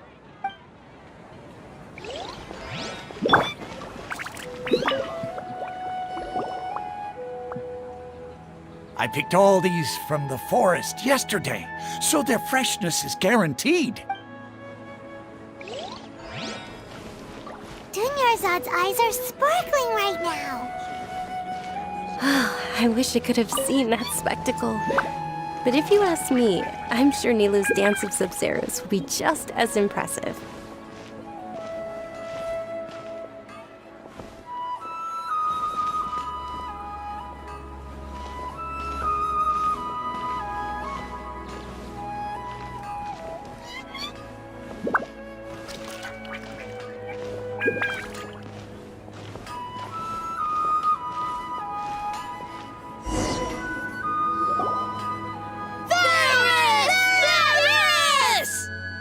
Attention! Soldiers, fall into formation if you want any Yalda candies.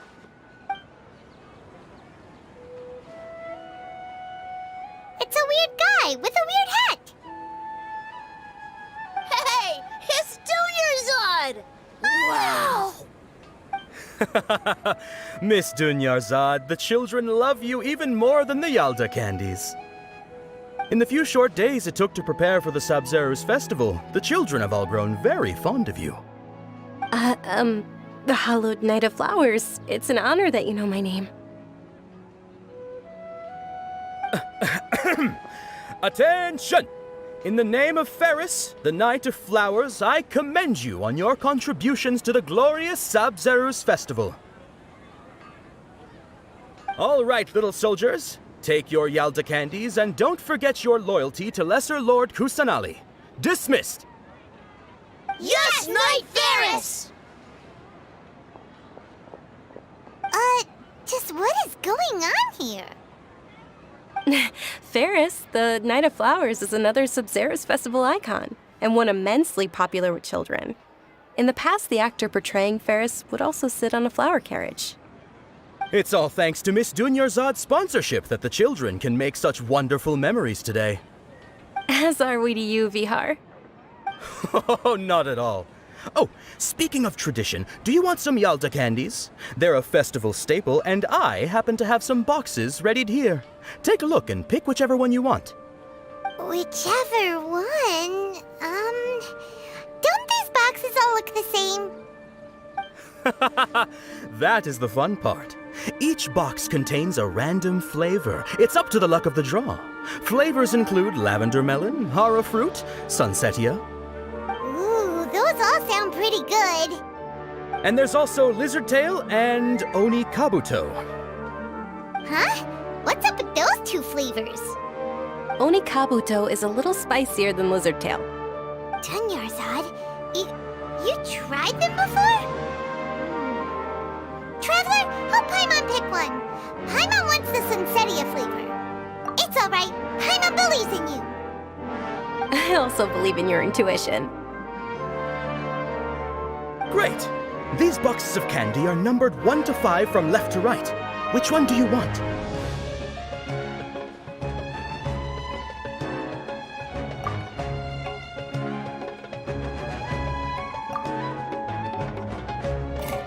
Attention! That's unfortunately only Kabuto.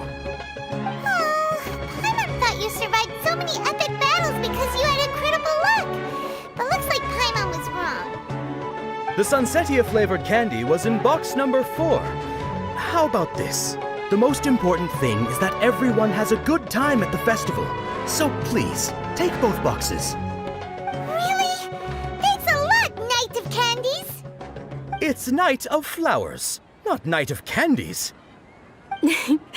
Paimon really wilted the carriageless Knight of Flowers. They all basically sound the same. We got our candy, so let's keep going. Oh, actually, I just remembered that I left something behind. Since you're here, can you come with me to get it?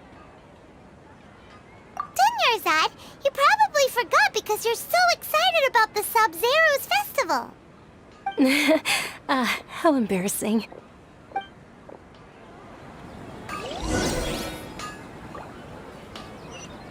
Things can go on.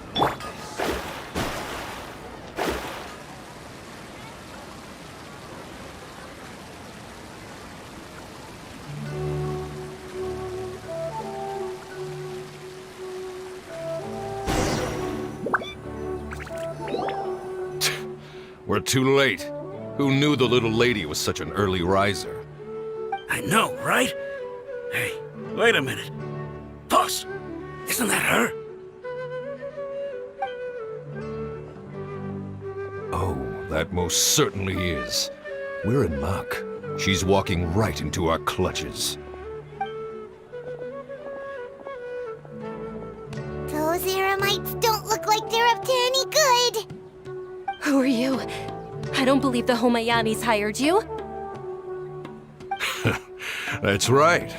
We haven't received any of their mora, but I wonder how much the Homayanis would shell out to get you back. They're a gang of kidnappers! Traveler, hurry and protect Dunyarzad! Hey, did you scumbags even consider that the Homayanis might have hired a merc that outclasses you? You're Dia! Dia the Flame Main! No wonder we mercs haven't heard anything about you for so long. You sold your unruly mane to the highest bidder. Don't speak so disrespectfully. My family started working with her as gratitude for her past kindness to us. Don't worry about it, my lady. Just some friendly banter between mercs. One punch and those rabid dogs will expose themselves for what they really are. Aren't your claws all dull by now? Don't get too cocky!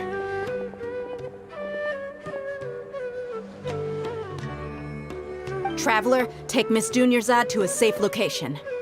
No, we're gonna stay and help. There's too many of them.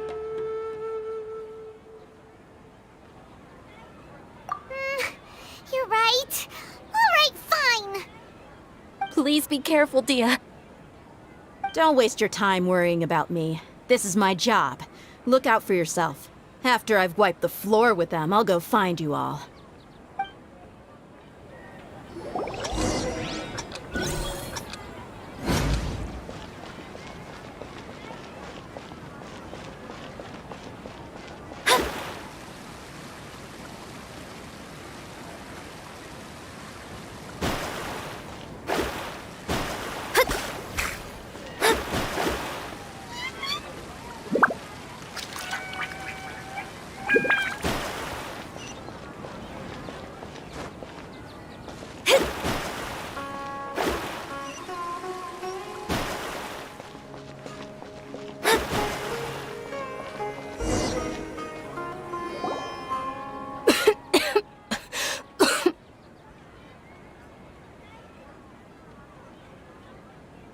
Dunyarzad, are you okay?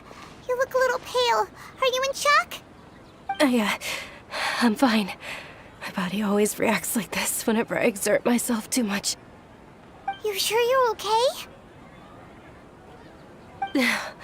I'll be fine after some rest. I'm more worried about Dia. After all, none of this would have happened if I hadn't insisted on— Yeah, don't worry.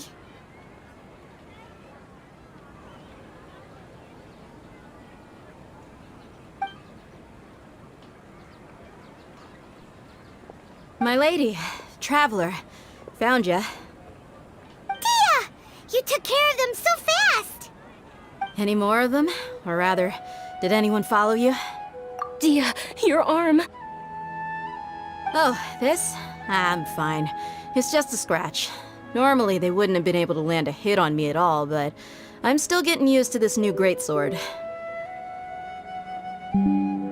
Please, let me take a closer look. Come on, it's nothing. Us mercs aren't as fragile as you think. Hold on, you said something about a new greatsword. What happened to the one you were using before? About that. Well, I sold it, because I was low on Mora. Stuff like this happens every now and then. It can't be. The anonymous donation that was used for the venue's final round of preparations?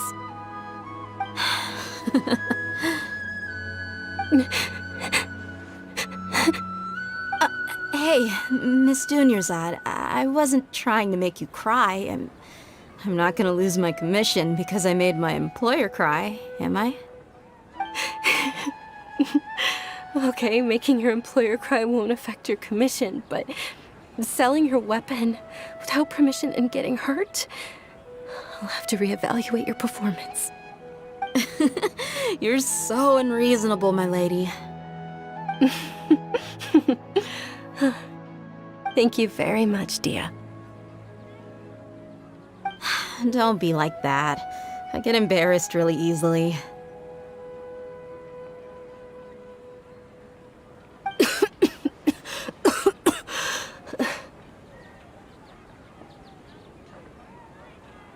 Are you feeling unwell again, Dunyarzad? My lady, your condition. Traveler, can you take her somewhere to rest? I'll look around the area to make sure we're safe from an ambush.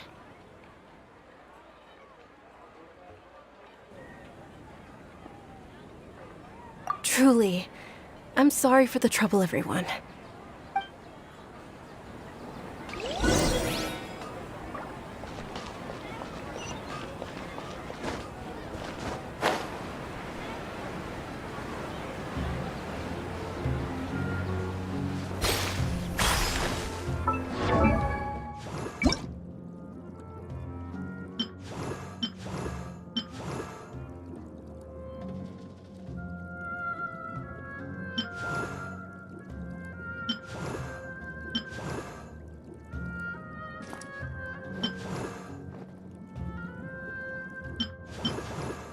This is the destined...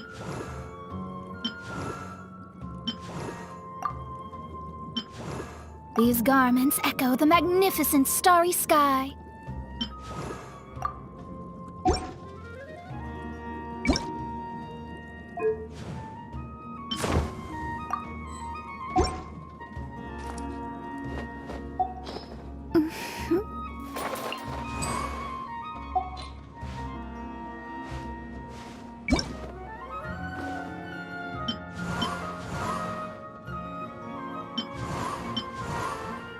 In the name of the Gunhilder clan.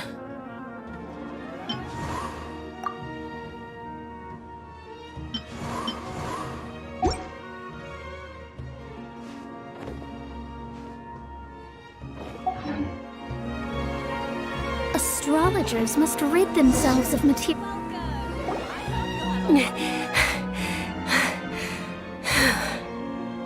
Are you feeling better, Dunyarzad? Yes, much better. Just give me a few moments and I'll be good to go.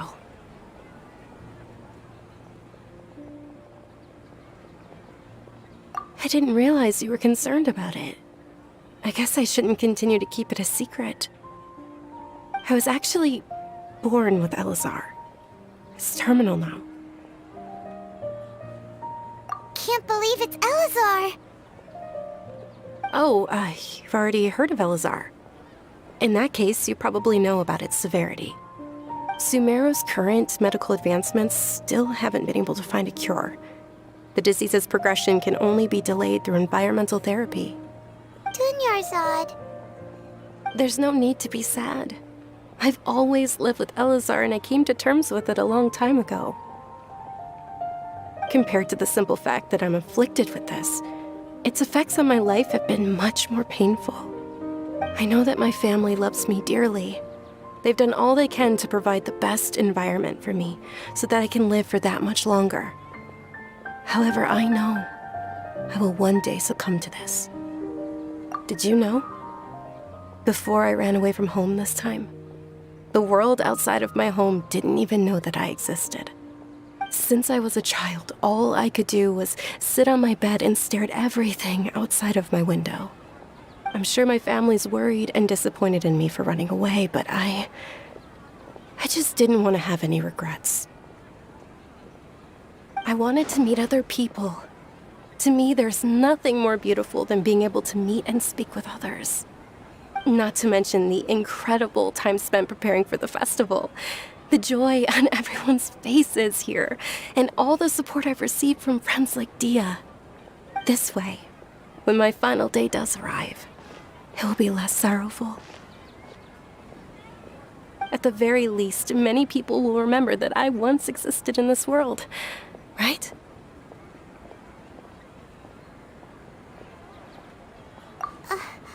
As long as you don't forget Paimon, Paimon also won't forget about you.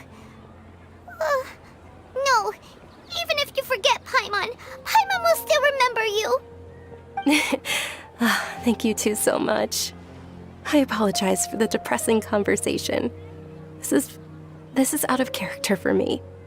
To be honest, Lesser Lord Kusanali gave me the courage to do all of this. If it weren't for her encouragement, I wouldn't have taken that first step.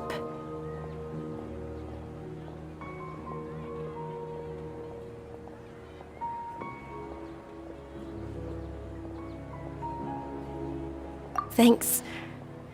There will always be frustrations in life, but I know that the point of living is not to leave behind any regrets.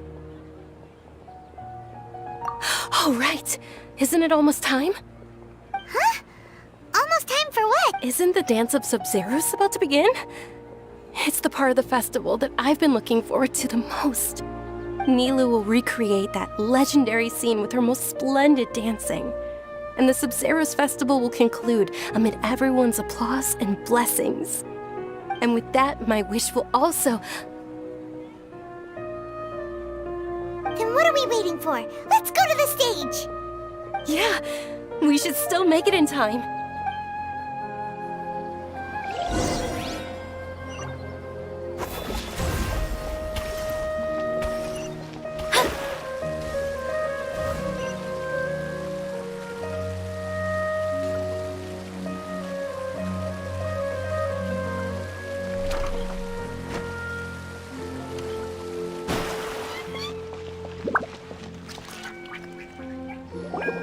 Were you not aware that the law prohibits this type of performance from taking place without prior permission?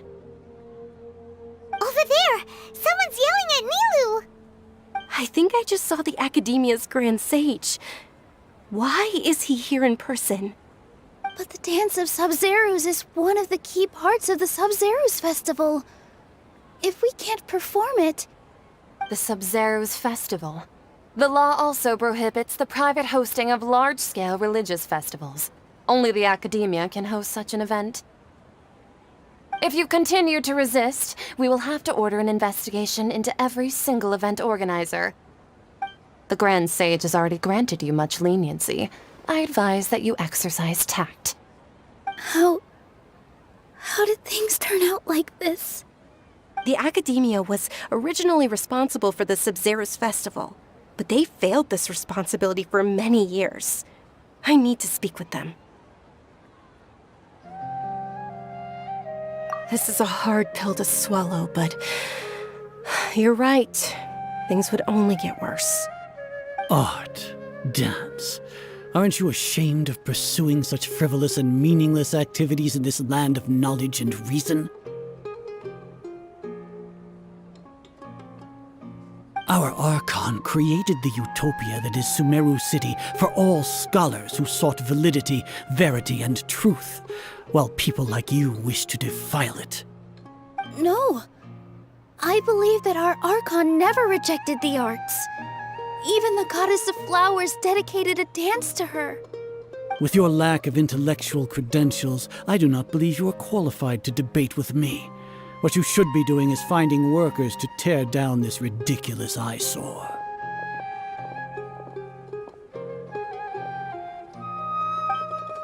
When we return, have the scribe draft an ordinance before the next Nyagarbha Day that prohibits public art performances. We will announce it to the public later via the Akasha. Understood. I will inform him when I return.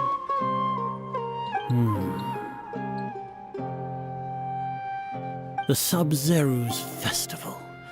Go celebrate the birth of that god to your heart's content. Nilu, are you okay? Oh, Dunyarzad. You all saw that just now? The Grand Sage ordered us to stop the performance. Yeah. Let's go somewhere the Academia can't find us and perform there. But how do we let everyone know? And what about the atmosphere on the stage? Or we could get people to block them off so they can't interrupt the performance. No. They just threatened to investigate the organizers. If we were caught... Nilu, it's all right. Don't worry about it. But you've been looking forward to the Dance of Sub-Zero so much. And I know how important this festival is to you. I don't want you to have any regrets. It's okay. Seeing you care this much about my feelings is more than enough. It would be too risky to continue the Sub-Zero's festival at this point. I don't want to get everyone in trouble. If you say so. But you can sneak out for the next Sub-Zero's festival, right? We'll make sure the next one is a smashing success. The next one. Yes. Okay, it's a promise. It will be a smashing success. Paimon can't believe this is how things turned out. Those heartless geezers.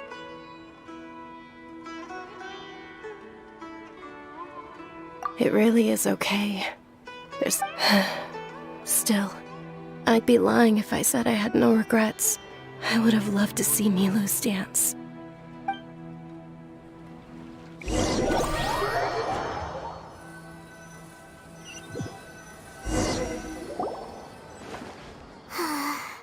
A lot happened today. It's a shame the festival ended the way it did. Nilu and Dunyarzad promised to make the next Sub-Zero's festival a success, but Dunyarzad is running out of time. Yeah.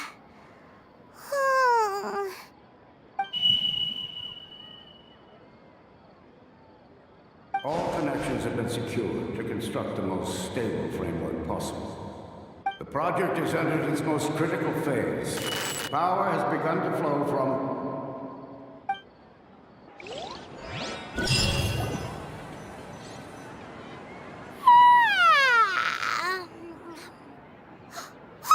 We're gonna be late! It's all because you wouldn't get out of bed! We should go meet Dunyarzad right away!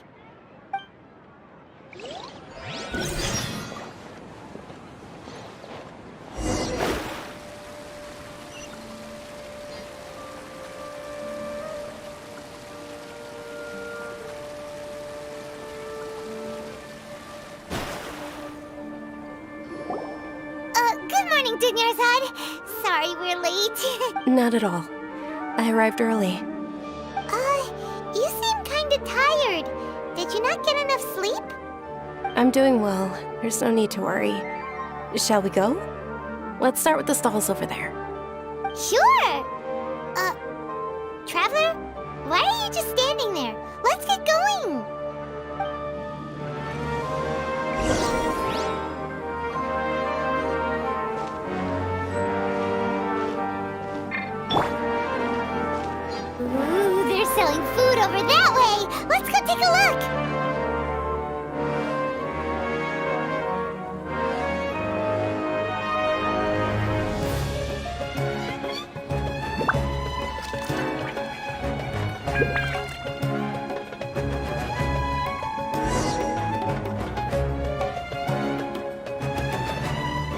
the world holds dear is but a backdrop of constant motion. I stand before it, alone and unchanging.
This is a stall offering foods from the Haftmewa feast.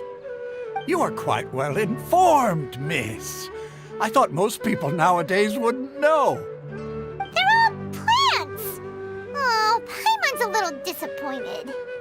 Actually, what is the Haftmewa feast you mentioned just now? It's one of the Sabzerus festival's traditions.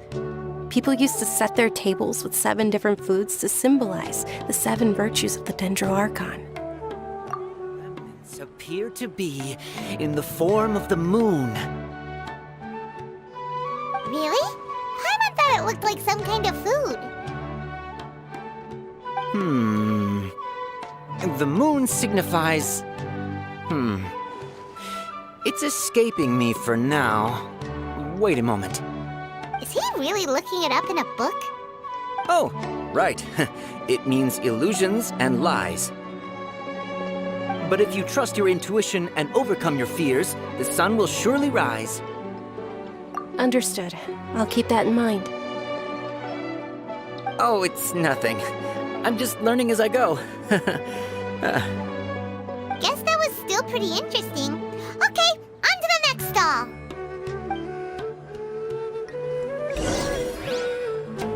So, where to next?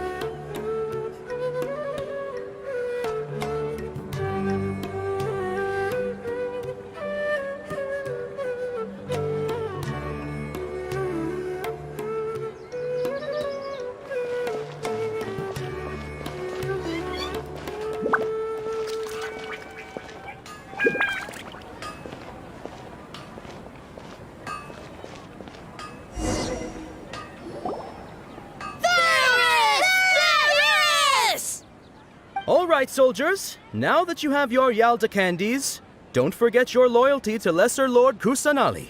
Dismissed! Yes, Knight Ferris! What's going on? Is this a play? Ferris, the Knight of Flowers, is another Sabzerus festival icon and one immensely popular with children. It's all thanks to Miss Dunyarzad's sponsorship that the children can meet the Knight of Flowers. Oh, do you want some Yalda candies? I happen to have some boxes readied here. Take a look and pick whichever one you want. What's to pick? Don't these boxes all look the same? It's not that simple. Each box contains a random flavor. It's up to the luck of the draw. Flavors include lavender melon, hara fruit, sunsetia. Ooh, how interesting. And there's also lizard tail and oni kabuto. Ugh, why do those flavors even exist? Traveler, help Paimon pick one. Paimon wants to eat the sunsetia flavor. Great! These boxes of candy are numbered 1 to 5 from left to right.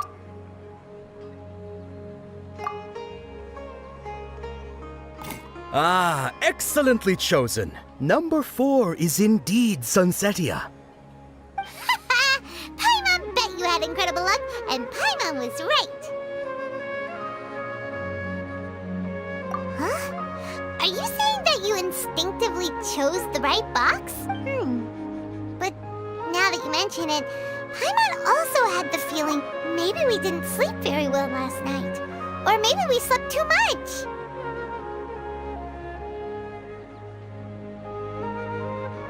Oh, sure. Huh? Where are you going? You're...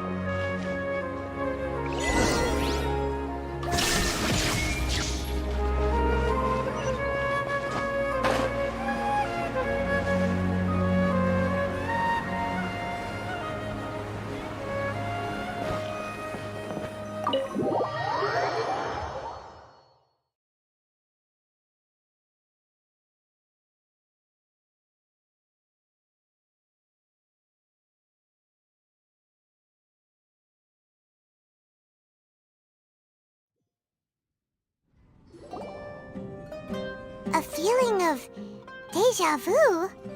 Oh, Paimon knows what that is. It's when you feel like you've already experienced whatever is going on. In that case, Paimon also felt something like that today. But that's just our brains playing tricks on us, isn't it? So why'd you run here in such a hurry?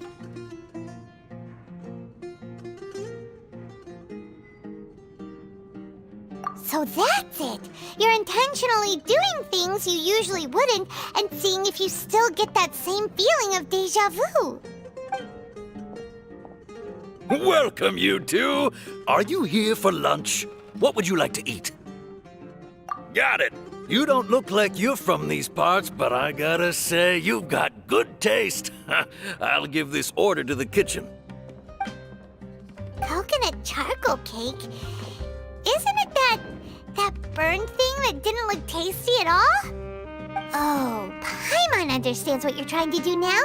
You'd never normally order something like this.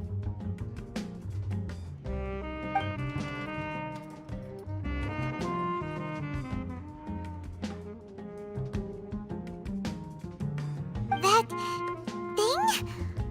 Are you really gonna eat it? Isn't this going a bit too far?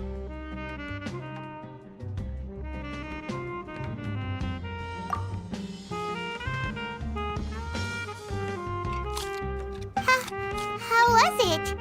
The look on your face is telling Paimon that it tasted awful. Then, you mean... That's impossible! We were just talking about how gross it looked!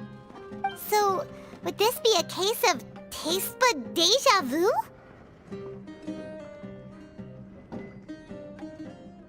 Paimon also gets the impression that we've been here many times, even though we aren't regulars. How about we go out again and try something else?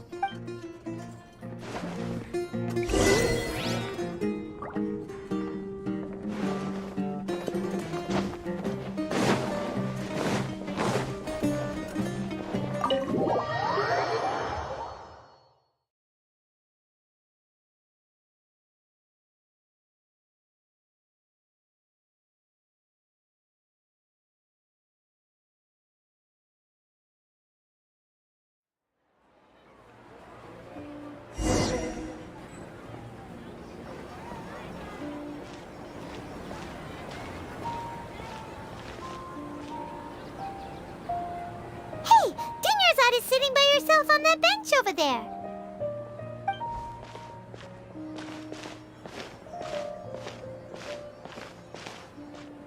What a coincidence, Dunyarzad. We meet again. Why are you sitting here all by yourself? Oh, I ran into some kidnappers just now, but thankfully Dia came to my rescue. I started to feel unwell after that, so I sat down here. Kidnappers? Oh my goodness, are you hurt? I'm okay. Dia's arm got scratched, but it isn't serious. Whew, that's a big relief. But, Dunyarzad, you seem a little down today. It It's the Sub-Zero's festival, and you've been looking forward to it so much! Not at all. I've always been like this. Excessive physical exertion or strong emotions tend to aggravate my illness. Besides, no matter how amazing today may be, it is but a single day. After however many more days, my time will come to an end. Paimon doesn't quite follow you, and Paimon feels like something's really got you down right now.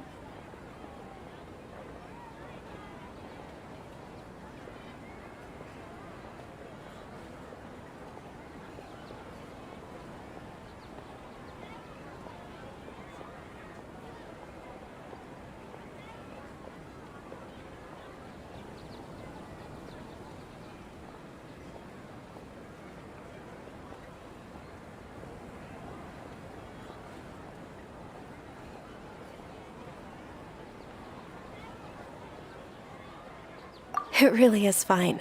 I don't mind.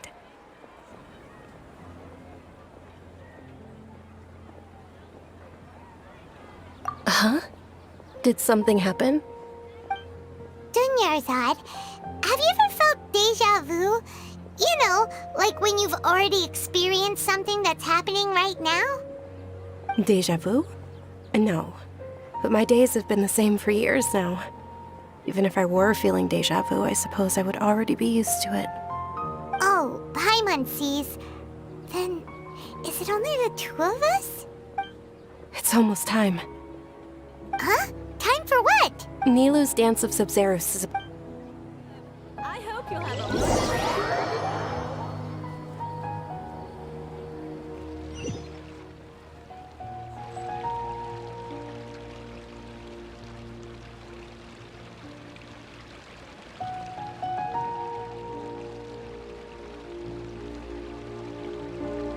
With your lack of intellectual credentials, I do not believe you are qualified to debate with me. What you should be doing is finding workers to tear down this ridiculous eyesore.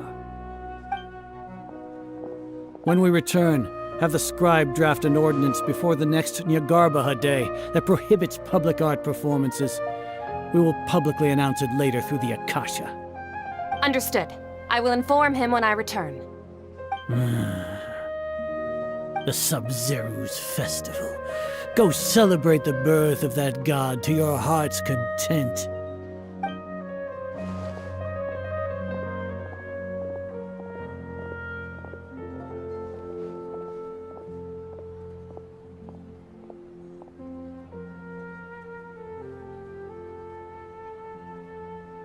Nilou, are you okay?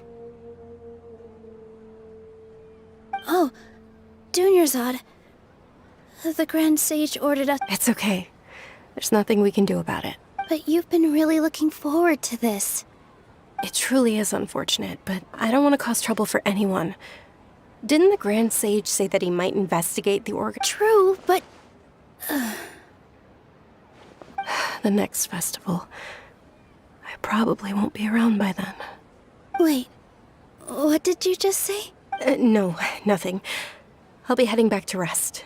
Thank you for your help, everyone. Paimon can't believe what those heartless geezers did!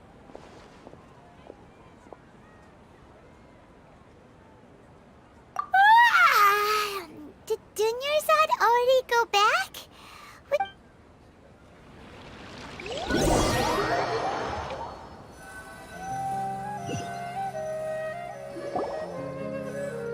So, in the end, you still couldn't figure out what that deja vu feeling was all about? Maybe it really was because of exhaustion.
same here.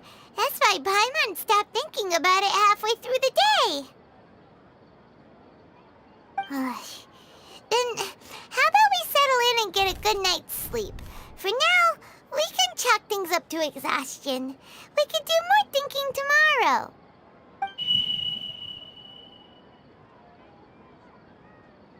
Observing a modest drop in the output of jnana energy, but values still remain within normal parameters. Continue to monitor for variances in the data and find the cause as soon as possible.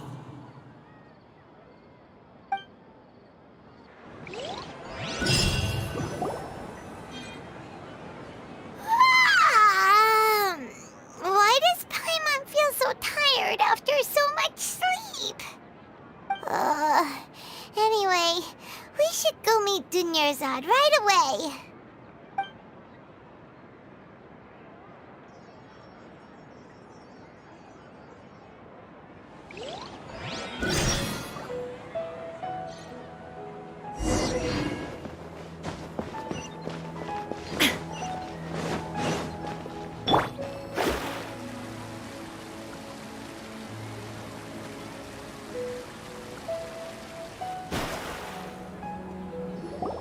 Good morning, Dunyarzad.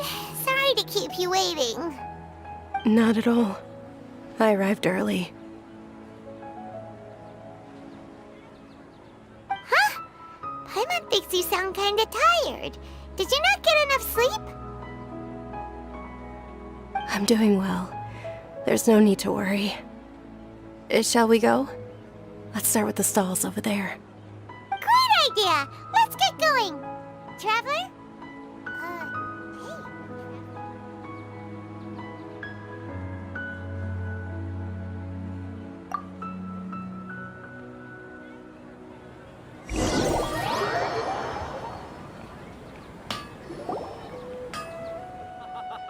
It's all thanks to Miss Dunyarzad's sponsorship that the children can enjoy the Sub-Zero's festival.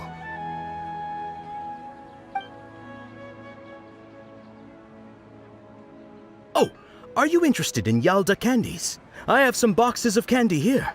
Pick whichever one you want. Not much of a choice. All these boxes look the same. It's not that simple. Each box contains a random flavor. They all sound And there's also Huh? No problem. These boxes of candy are numbered 1 to 5 from left to right. Which one do you want? Oh, I like your confidence. No hesitation at all. Oh,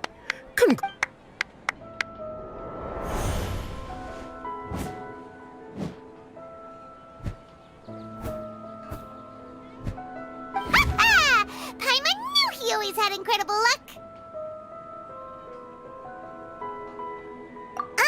Paimon's not really interested in the other flavor. Wait. How did you know?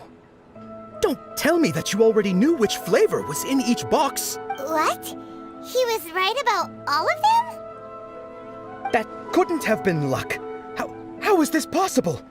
I packed all those boxes this morning and they've been sealed ever since. You couldn't have known beforehand. Mind reading? X-ray vision? Or some kind of magic trick? This is way too freaky. Tell us what's going on. Since when did you get superpowers? Traveler?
without letting her know is kinda rude, you know.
What are you looking for?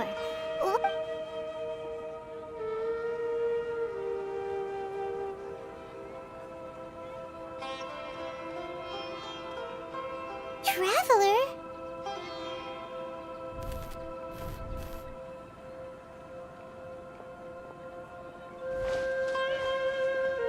That's...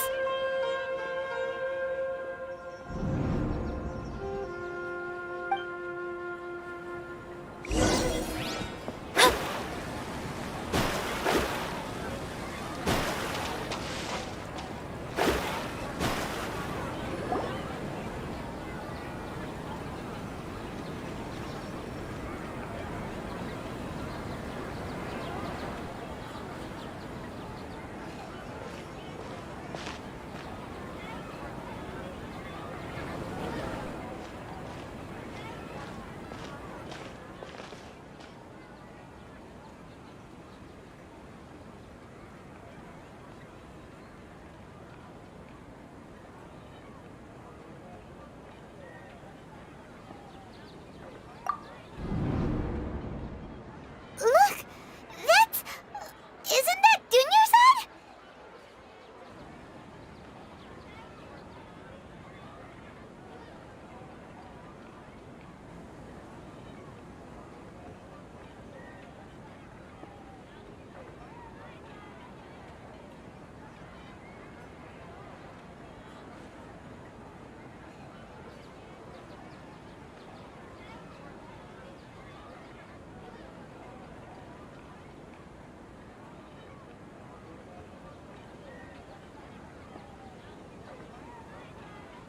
What's happening here? Why are there two Dunyarzads? You already know that this isn't your first Sub-Zero's festival, don't you? I'm sure you already know how to use this. A knowledge capsule? Where did you get it? What's inside? You should use it too, Paimon. You know Paimon?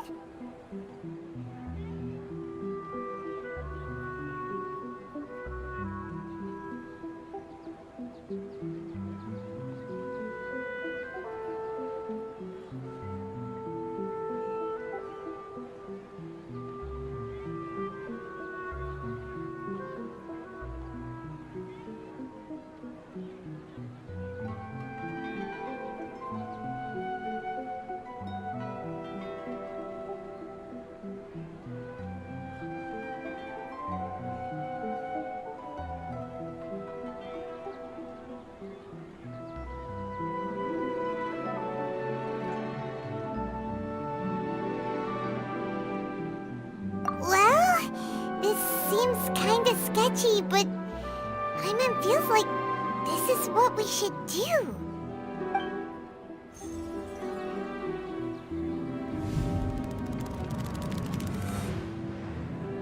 What the?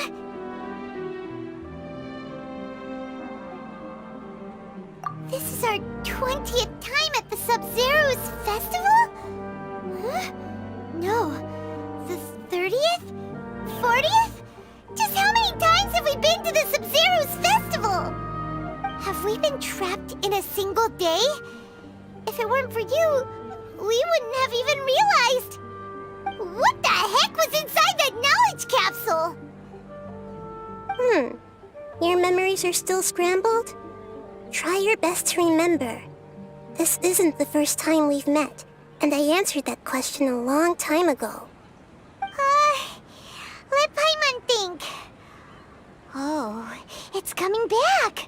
Meeting you was the real catalyst for restoring our memories, and the knowledge capsule was just your means of showing our minds the way. What about everyone else? Why are you only helping the two of us? Your sense of deja vu is stronger than everyone else's, yes? As for an explanation, you two received the blessing of Dendro, and you also have special, sensitive constitutions. It was as if a single sheet of paper was separating those memories from your consciousness. A familiar question. I think this is the 7th time you asked that. As you can see, she isn't doing well. You probably sensed it too. The Dunyarzad you were just with is different from the first Dunyarzad you met. That first Dunyarzad is in front of you right now, and she doesn't have a lot of time left.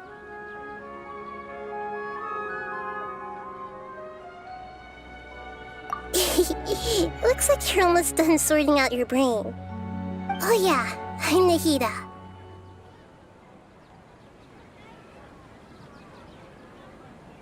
Good, you passed the test. What's happening? You can awaken our memories, and you seem like you know what's going on. Oh, wait, please don't tell Paimon even you don't know. Everything in this world runs in a loop. This cycle is called the samsara. You, me, and everyone else are all stuck inside the one-day samsara.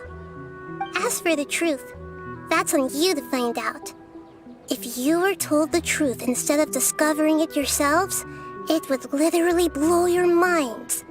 I don't know how you'd be after that.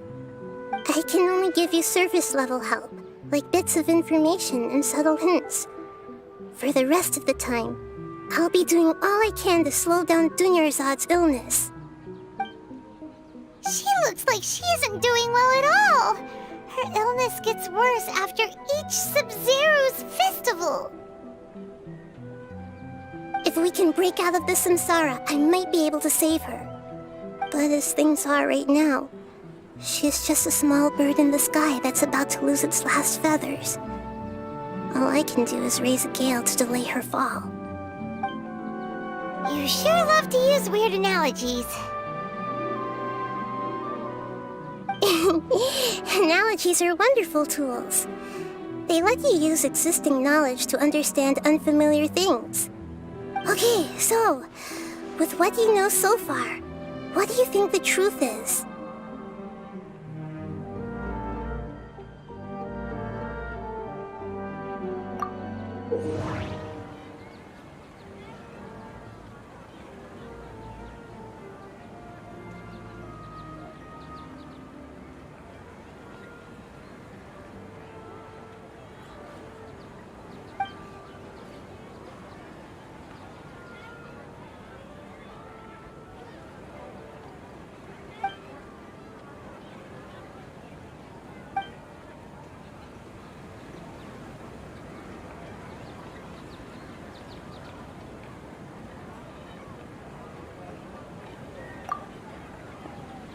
What's happening right now seems to have happened before. This feeling has been getting stronger and stronger.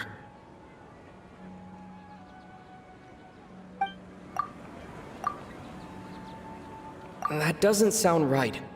I need to carefully think things through. What's happening right now seems to have happened. We've already experienced the Sub-Zero's festival many times, and The day of the festival seems to be in a perpetual samsara. The Grand Sage said, "Go celebrate the birth of that god to your heart's content." Did he mean something more? The moon, illusions, and lies. What do they all mean? My mind feels exhausted, even though I haven't done too much thinking. What is going on?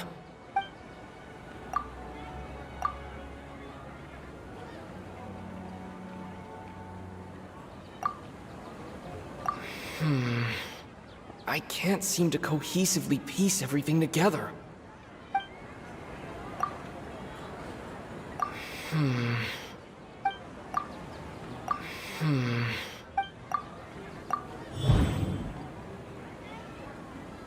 That should be it. The flow of time is endlessly cycling within one single day.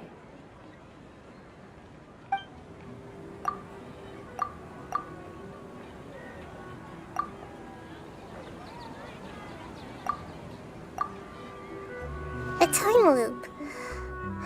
You've given similarly wrong answers in the past. A pity. Still the wrong answer? Paimon thought that made a lot of sense.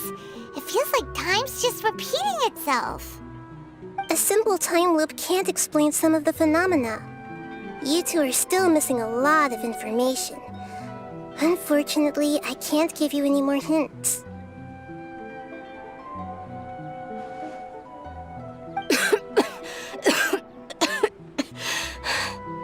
Dunyarzad. The Sub-Zero's festival is happening every day, but that doesn't mean we can waste an infinite amount of them. Hurry and find the truth before today's festival ends.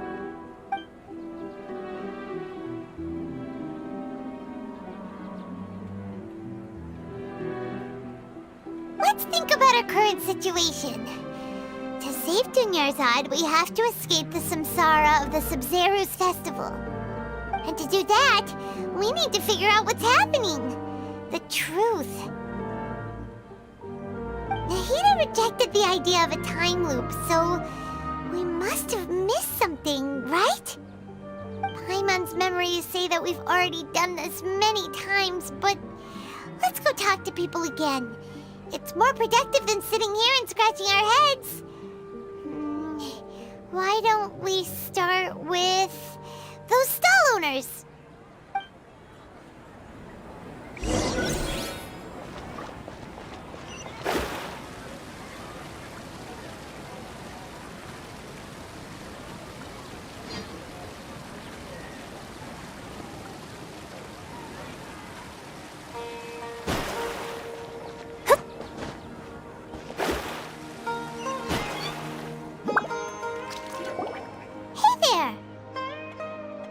Hey, it's you guys again. Where's your cultured friend? She's feeling a little unwell. I see. Did you come back to buy something? I guarantee the freshness of my products. I harvested them from the forest just yesterday. Huh? What brought this about? I hurried back from the forest yesterday, and I'm selling produce here today. I haven't felt anything strange.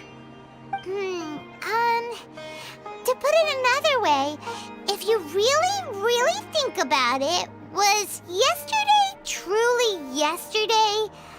Did you actually come back from the forest yesterday? What kind of philosophical nonsense is this? Are you two daydreaming? Didn't you know that no one dreams in Sumeru? Go somewhere else if you want to find someone to daydream with.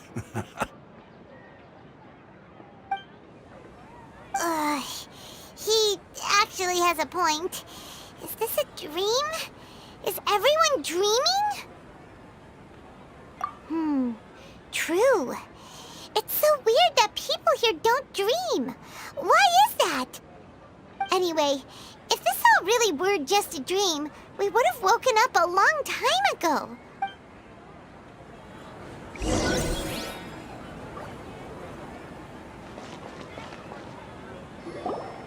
Oh, it's you two. Was my divination so accurate that you felt compelled to compliment me in person?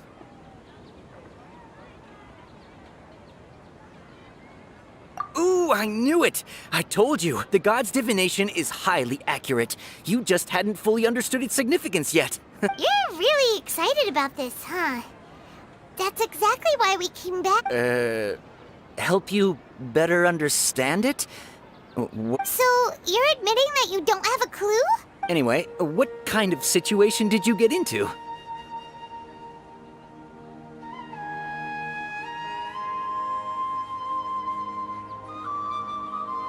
Huh? Hold on a second. I thought you guys just lost your wallet or fell for a scam. What you just said, are you serious? Does that kind of thing actually happen in real life? I knew you weren't going to believe it. Marvelous. Truly marvelous. I believe you. Recall the interpretation of your divination. The moon, illusions, and lies. It really felt like an omen. When you say it like that, the divination does sound like it's related to what's going on. Can you read any more into it? I believe that the Archon's revelations are never more than vague hints. Anything more specific is beyond the reach of mere mortals. The book only says, if you trust your instincts and overcome your fears, the sun will surely rise. So that's how it is. Looks like fortune-telling is just fortune-telling. It's no good for practical problems. We haven't made any progress. Who else can we talk to? Paimon remembers that we tried talking to her a couple of times, but she always thinks we're playing pranks on her. You think she'll brush us off again? Yeah, if we tap into Dia's strong sense of responsibility as a mercenary, then she'll definitely take us serious. At this time of day, Dia's probably just finished beating up those kidnappers. Let's go find her.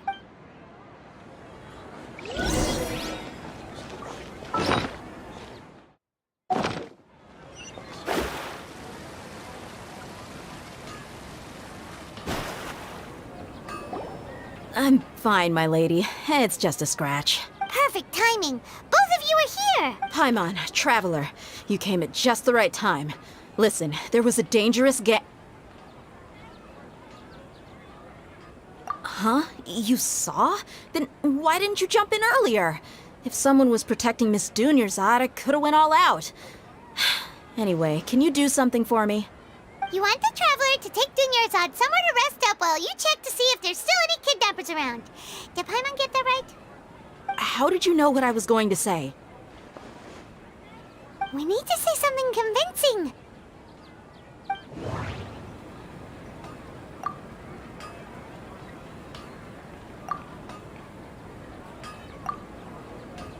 My mind feels exhausted, even though I haven't done too much thinking. What is going on? The moon, illusions, and lies.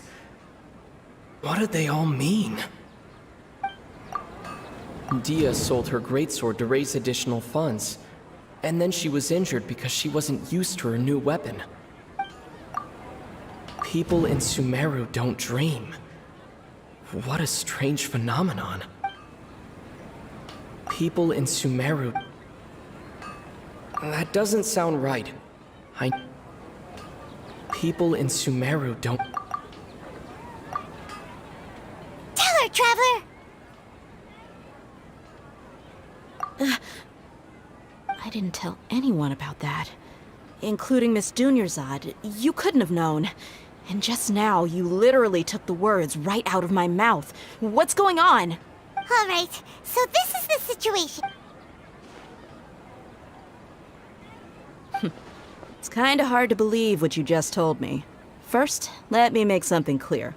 Most of us desert dwellers might not be the scholarly type, but we do have basic common sense. She's quieter than usual. uninterested in anything and really gloomy. Yeah, she isn't the same as before, but her parents said that this is how she was like at first. Huh? At first? I don't quite understand what you're all talking about. I'll go rest on the bench over there. My lady, are you angry? All right, I'll give you the benefit of the doubt since you knew about my greatsword. Let's make this a quick trip. Miss Dunyarzad isn't completely safe here.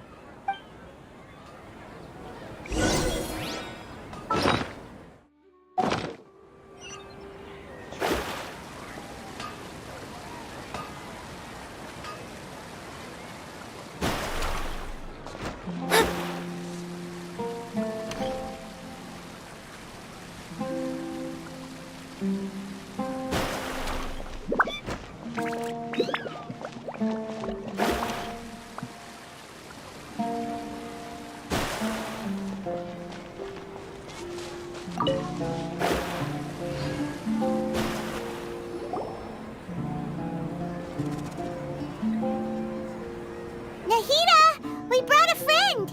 Are you busy? I thought I told you that it won't help to bring anyone here. We just wanted her to see the real Dunyarzad's condition. The real Dunyarzad? Where and who are you talking to? Huh? I told you that you two are special. Other people can't see me or Miss Dunyarzad here.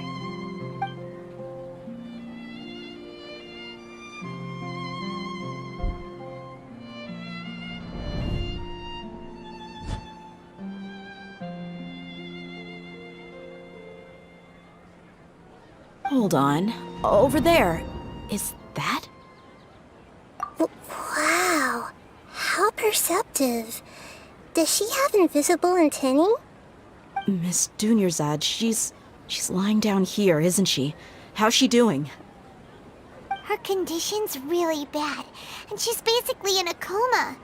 How did you know she was here? I can sense her aura.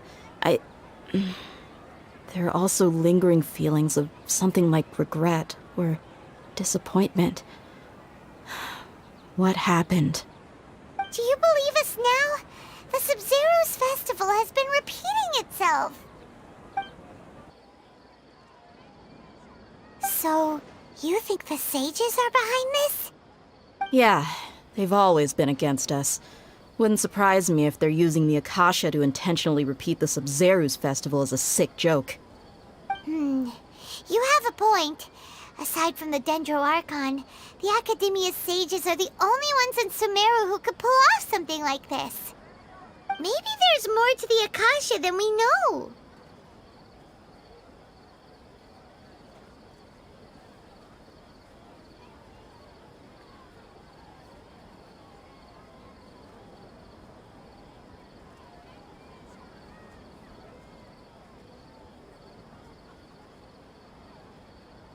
Right! Didn't you awaken our memories using something that looked like a knowledge capsule? That means you must know something about the Akasha! The Akasha relies on the power of a gnosis to operate, as it is the manifestation of the God of Wisdom's power. It compiles the wisdom of the entire populace, and it grants knowledge to the people. A gnosis can do that? No wonder the Akasha is so magical. It's being powered by the gnosis of Sumeru's Archon. So, this Nahida you mentioned, what did she say? She said, and Paimon quotes, "The Akasha relies on the power of a gnosis to operate, as it is the manifestation of the God of Wisdom's power. It compiles the wisdom of the entire populace and it grants knowledge to the people." Compiles the wisdom of the entire populace and grants knowledge to the people. Wait. I get the grants knowledge part. That's what people have always used the Akasha for. But compiling the entire populace's wisdom? How does that work? Did she mean that the sages enter new knowledge into the Akasha? Oh, yeah. That sounds about right. What do you think?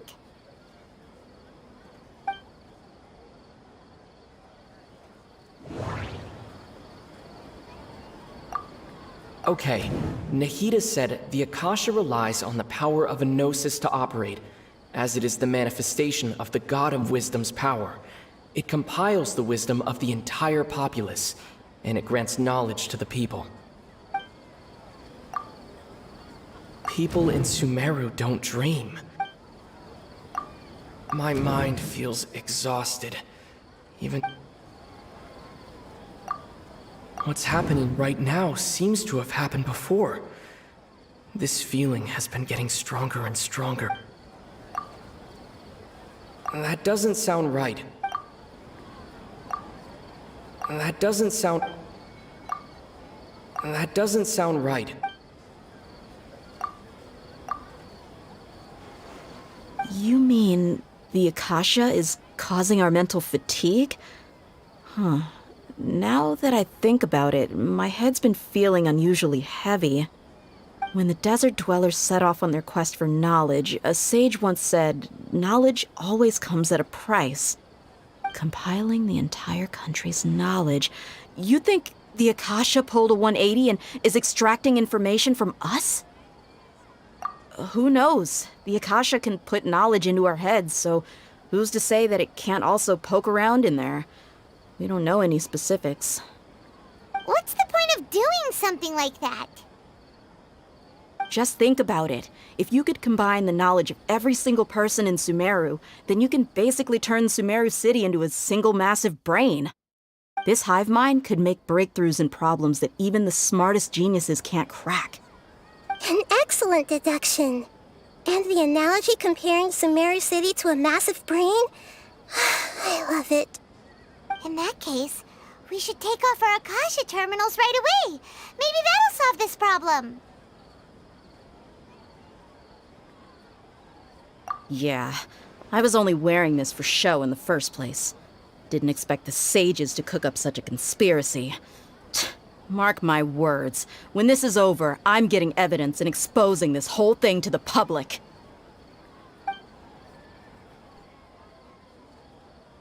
How does everyone feel? Huh? What is it?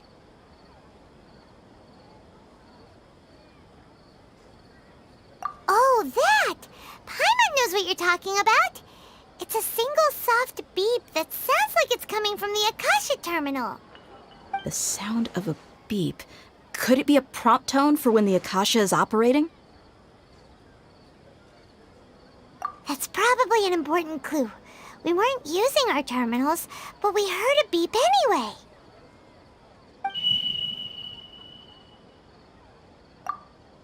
Traveler, did you hear that? I heard it too. Our ears aren't messing with us. There was definitely a beep. We took off our Akasha terminals.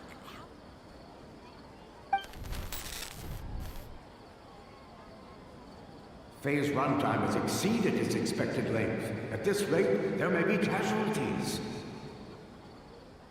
But we cannot lose all of our progress.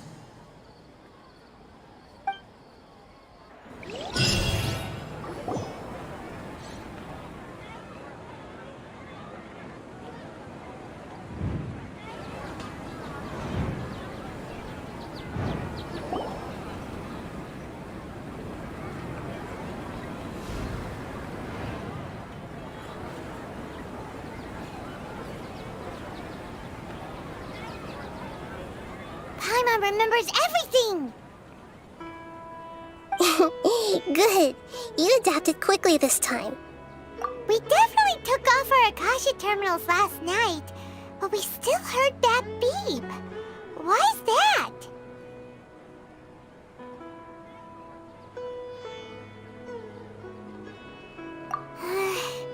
But now we can at least confirm one thing. The Akasha definitely has something to do with whatever's trapping us in this cycle. Oh, Paimon doesn't get it. Why would the Akasha go this far if all it wants is everybody's wisdom?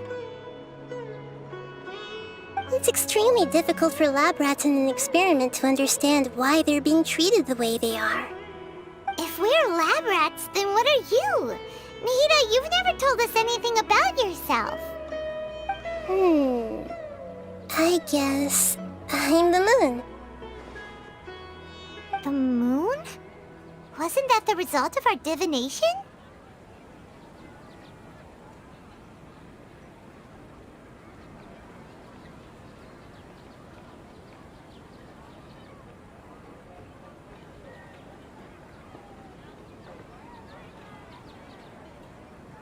Anyway, knowing who I am won't help you get closer to the truth, so you should focus on other things. Don't get distracted and miss any clues. Okay then. Dia helped us a lot yesterday, so let's go find her. If Paimon's reading the time correctly, those kidnappers should be showing up soon.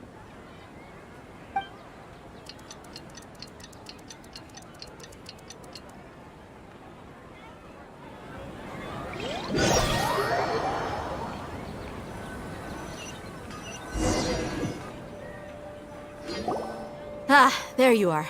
I've already taken care of those kidnappers. My lady, did you get hurt? Dia? What's wrong? Why are you both gawking at— You didn't get hurt? Huh? What do you mean this time? Why are you so surprised that I managed to get out unscathed? Those kids were amateurs.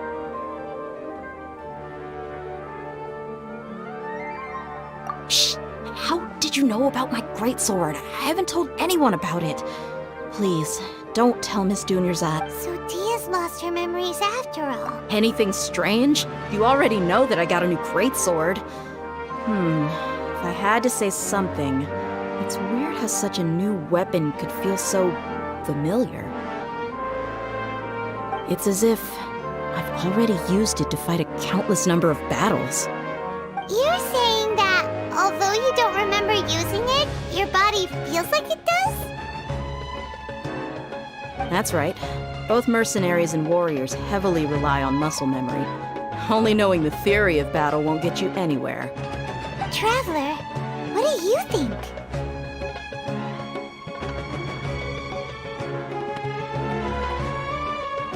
Yeah, Paimon's feeling really hopeful. Oh, you're right! Earlier in the Samsara, something like this would have never happened! I have no clue what you two are talking about, but it's still dangerous here, so... So you want us to take Dunyarzad somewhere else to rest while you check if there are still more kidnappers around, right? How did you know what I was gonna say? Forget it. Go and do your thing.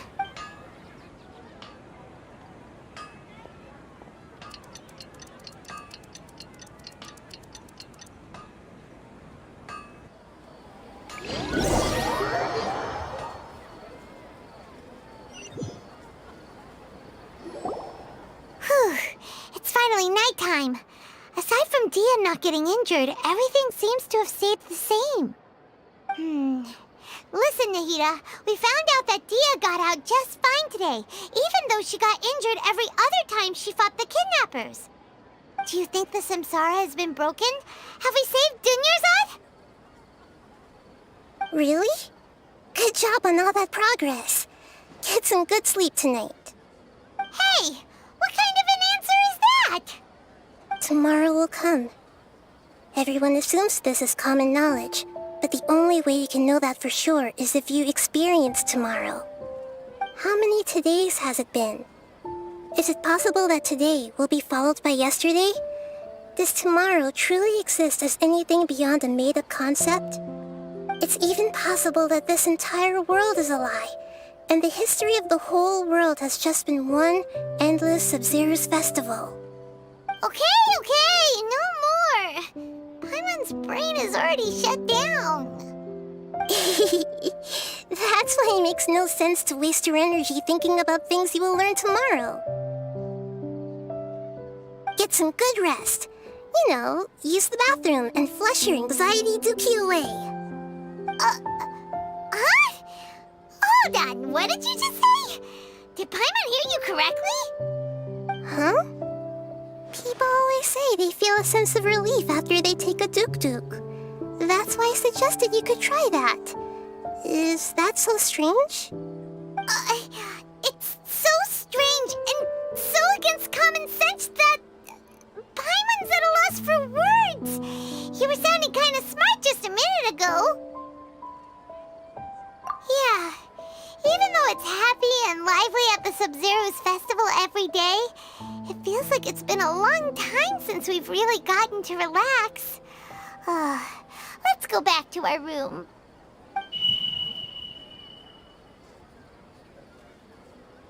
Continue the harvest.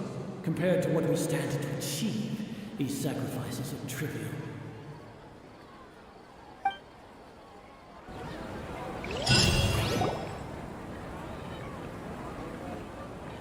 We're still in the same day! Nahida, you already knew last night that we didn't break out of the Samsara? Why did you tell us? Would there have been a point? You would have spent the night with new worries, with tomorrow still out of reach. In that case, you might as well rest within that brief moment of hope. An opportunity like that doesn't come by often, and I thought it might help you clear your minds. Paimon thought the Duke did that! Whatever. Guess you were looking out for us after all. Of course. In the time we've been together, you two have been everything to me. Paimon's flattered and everything, but maybe you're taking things a little fast. What I mean is, even though I had asked you to solve this puzzle, you two are still the only ones who can see me and sense my presence. In other words, if you weren't here, I may as well not exist. That's why you two have been everything to me. Get it? Nahida's talking about confusing stuff again. Anyway, that's enough chit-chat. So, Traveler, did the new clues yesterday help you gain a new understanding of the situation? Huh?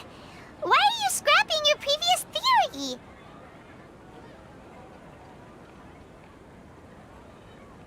Oh yeah, you're right!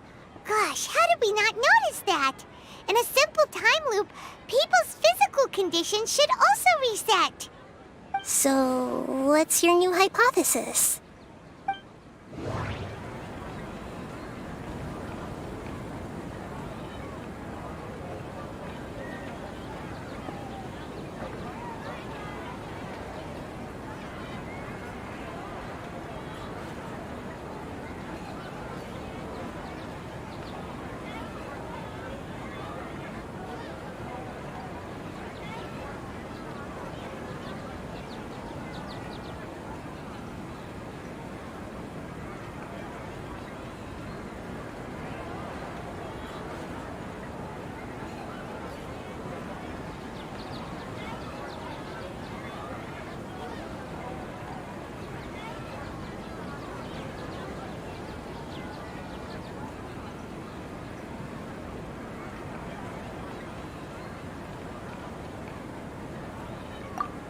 The moon, illusions, and lies. What are they? Mercenaries rely heavily on muscle memory, and Dia was able to use her experiences to avoid injury in later samsara cycles. The beep is a prompt tone for Akasha operations. We still hear it every night, even... Okay, Nahida said the Akasha relies on the power of a gnosis to operate, as it is the manifestation of the God of Wisdom's power. We've already experienced the Sub-Zero's festival many times, and...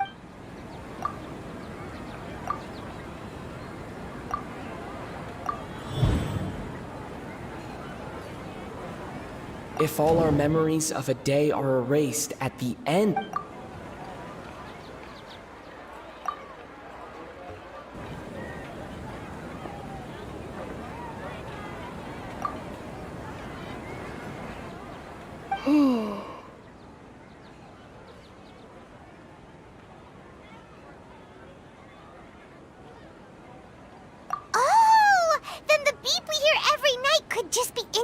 the deletion of our memories. That's why when we wake up, everyone thinks the Sub-Zero's festival hasn't happened yet. It's already the next day, but everyone still thinks it's the day before. But muscle memory can't be erased. That's why Dia has been getting better at using her greatsword. Now everything makes sense. A brilliant deduction. Nahida, tell us if we're right or wrong. To put it simply, it's as if you've mistaken a pyro crystal fly for a firefly in the night. You lost sight of its true nature because you focused too much on your perception that it glows. That isn't simple at all!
Why don't you go talk to Miss Dia again? You might learn something new. Right! She did help us find our latest clue after all. Let's go!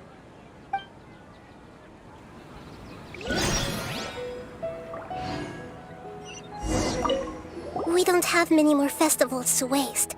Hurry and find the truth.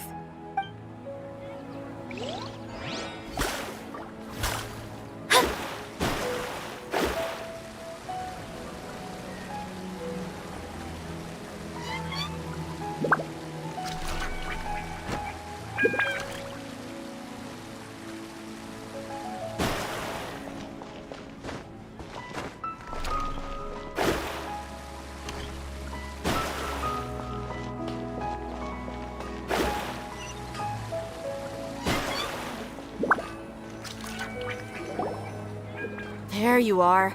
Really took me a while to find you. As expected, Dia also didn't get hurt today. Get hurt?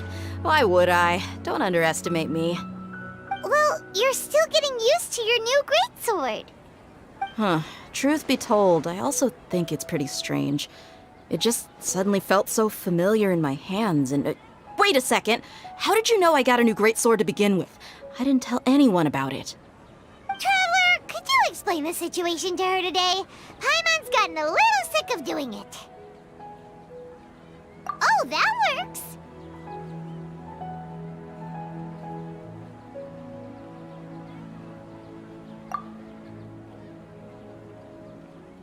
What happened to you guys while I was gone? Did you get brainwashed by some cult? Don't think too hard about it. Just take what we're saying at face value. All right then, let me get this straight. You're telling me that my body's already gotten used to this greatsword, but my brain just doesn't remember it? Yes, your memory's being erased every day. Then I'd have to disagree. That's impossible. Oh? Why do you think that? If we've actually been reliving the Sub-Zeru's festival day after day, then what happened to the things we used, the money we spent, the food we ate? Common sense says my wallet should have emptied itself a long time ago. There's no way I wouldn't have noticed that.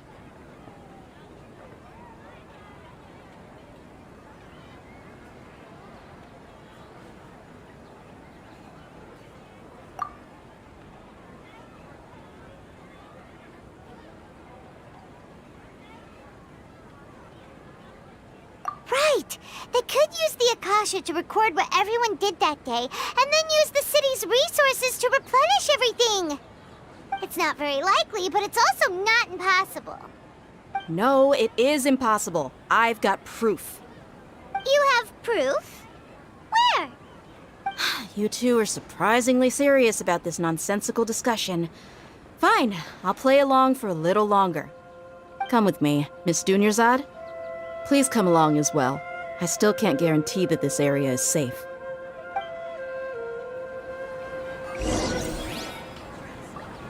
Paimon can't believe it's Dia who wants to show us something this time. 2 days ago, we were the ones taking her to see Dunyarzad.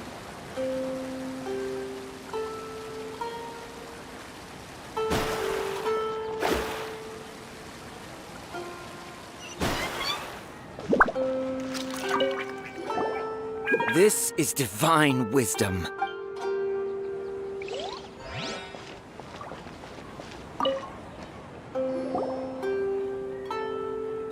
I picked all of these from the forest yesterday.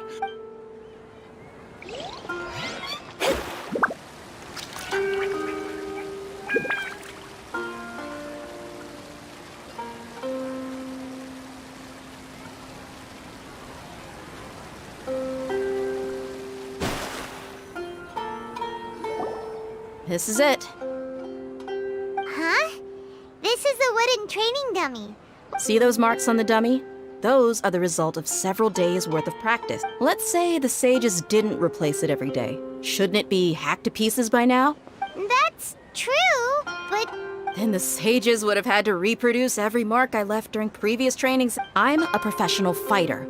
My martial school has always emphasized the importance of the force, angle, and entry point of each strike is calculated and deliberate. That's why I remember every mark on the dummy, as well as my state of mind as I made each strike. It's just as they say, each swordsman has their own unique style, and even the same swordsman can't make the same cut twice. It would be impossible to copy these marks.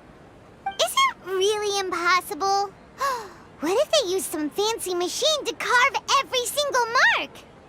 People often say that a camera's photo can never replace an artist's painting because the former has no spirit to it. The same thing applies here. At a mere glance, I can differentiate carved marks from the results of combat training.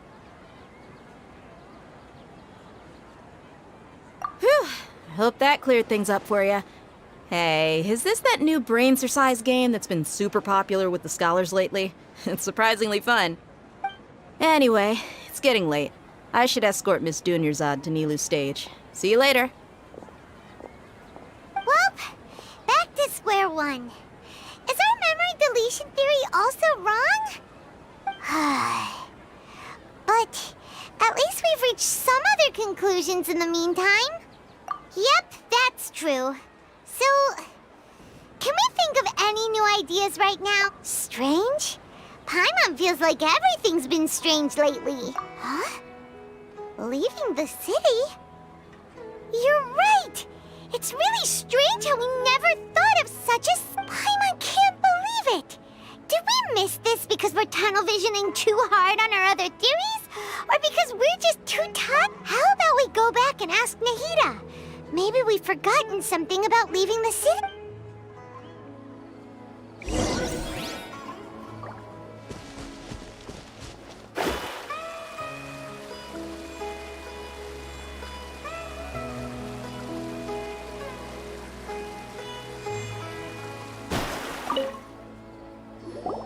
Nahida, we're back! You're back early today. Did you find something new? Sort of. We're mostly sure now that we're not in a time loop. And we also aren't in the real world. But at the same time... Leaving the city. As far as I remember, you've mentioned your plans to do that twice before. We did? But we don't remember anything. What happened after we talked about those plans? Let me think. I don't think you ever actually told me what the outcome was. Oh, it's probably more accurate to say that both times you never came back the whole night. But you two sometimes stay out the entire night anyway, so at the time, I didn't think too much about it. It is true that sometimes we lose track of time during our investigations. Before we know it, it'll already be the next day. But still, neither... Really? That's kinda strange. In theory, I should have already awakened all your memories. Yep, something here's definitely fishy.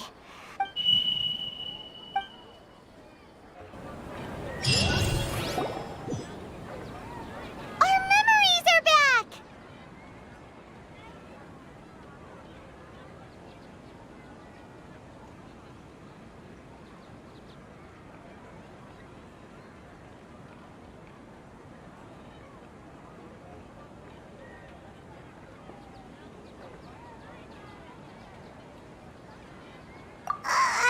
About that... Well... Traveler, aside from your memories that were just restored, I have another message for you. Listen to it and you'll understand. Can't go back. There are countless spaces here. Our Sub-Zeru's festival in Sumeru City is just one of them. Traveler, you should be missing 2 days' worth of memories. Paimon will fill you in. It's time to carry out our plan from yesterday. Okay, let's go!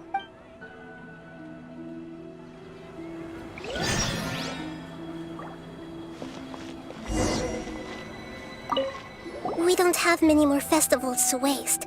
Hurry and find the truth.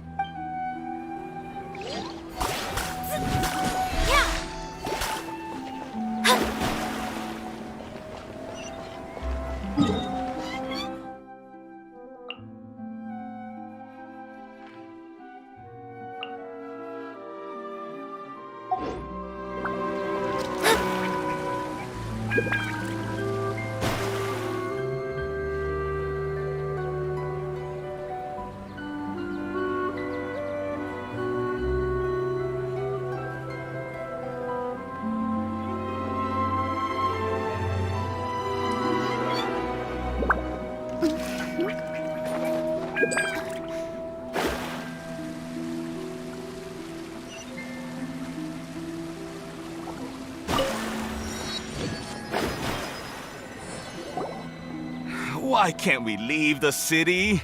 What is the Academia up to now? Don't ask me. It's not like I can tell you anything. This is a direct order from the Grand Sage. Just wait until tomorrow. I have a real emergency. My goods have already arrived at port... That's your problem. Make sure you make a request in advance next... But it's not like you can just predict business matters in advance. It looks like the Academia already announced a lockdown for Sumeru City today. How completely unsurprising. Let's go and question them. Hello, sir. Why can't we leave the city today? Here we go again. Don't ask me. I don't know either. We just received an order that no one is allowed to enter or exit Sumeru today. They didn't tell us anything else. Angering me won't get you anywhere. If I had that kind of insider info, I would have left this stupid post long ago. It looks like he really doesn't know. If we can't get anything out of him, let's take matters into our own hands. Why don't we climb over the walls? Those guards can't be everywhere at once. This is a good spot, and the guard hasn't noticed us at all. Let's hurry! Huh? Why? Are you going to leave Paimon behind?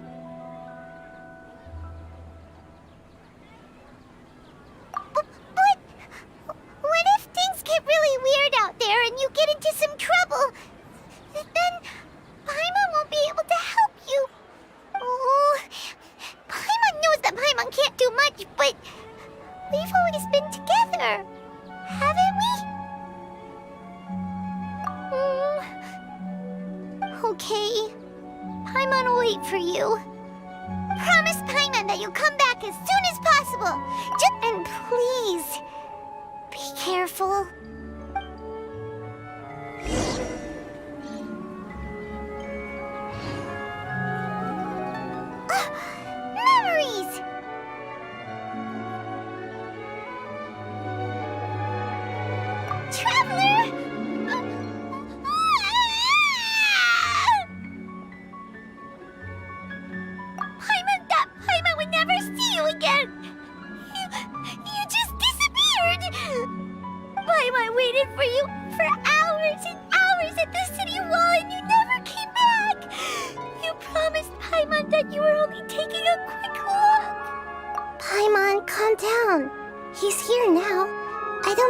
understood what you were saying. Paimon doesn't care! Paimon wanted to go look for you, but you also said that Paimon should stay! Paimon was so worried and so scared the entire day!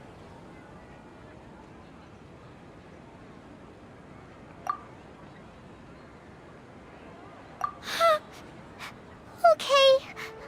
Paimon will forgive you.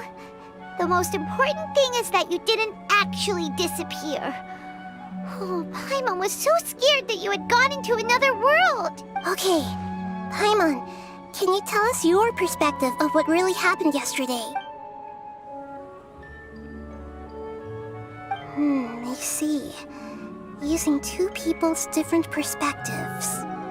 After that, you left the city.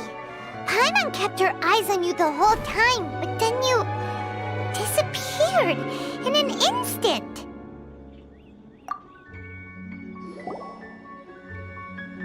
No way! Paimon was watching you with the fullest attention. What's your perspective, Traveler?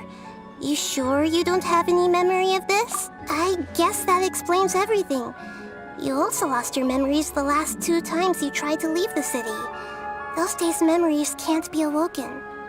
So, if we leave the city, our memories will be completely erased?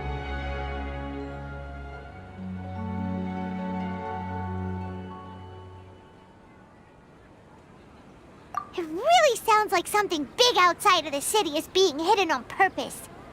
But this way, we'll also never discover what's outside.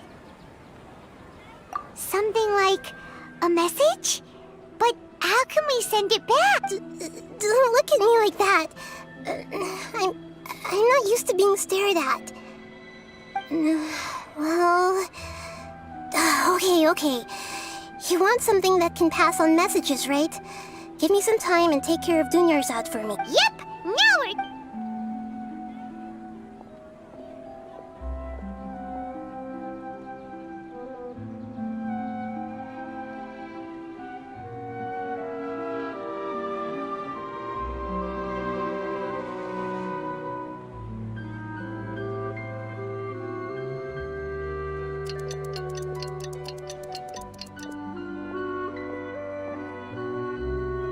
I'm done. Here you go. What? Isn't this just an Akasha terminal? I made some little changes.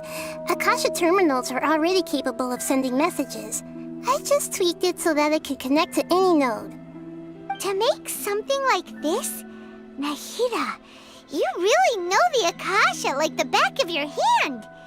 Anyway, we can use this now to record a message, right? Yep. I'll help you save the messages. It should be pretty easy to use.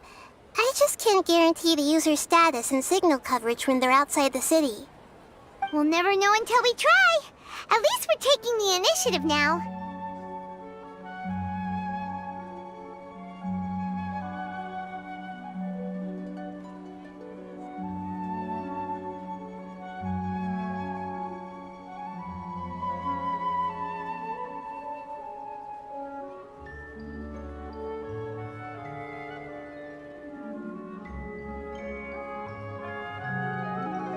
Let's go then! Let's expose those sages! Alright.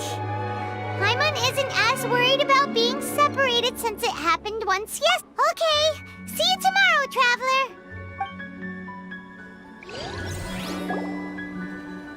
That covers everything that's happened so far.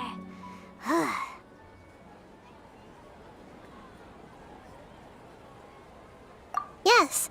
Although the signal was choppy and had some interference, we still managed to receive 2 messages from you when you were outside. Okay, now that you understand what's going on, let's hear the messages together.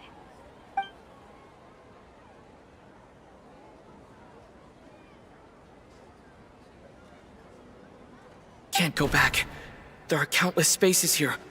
Our Sub-Zeru's festival in Sumeru City is just one of them. I've entered another space. Before me are flowing sandstone and howling fish. Impossible and surreal sights. All these spaces are empty except for the occasional ones that contain mute puppets rather than people. I can't sense any human presence.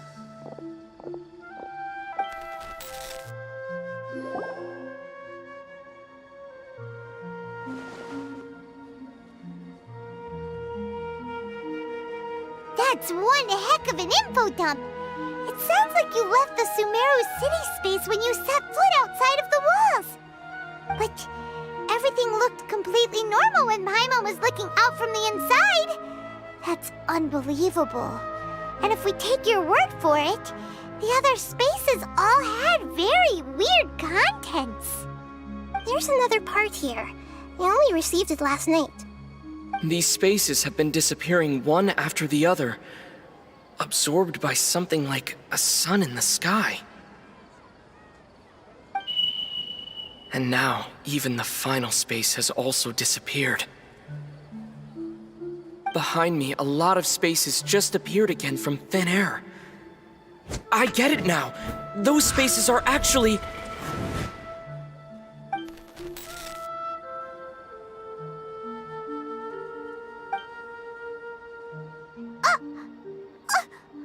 Why did the message end right there? What did the traveler want to say? What are those spaces?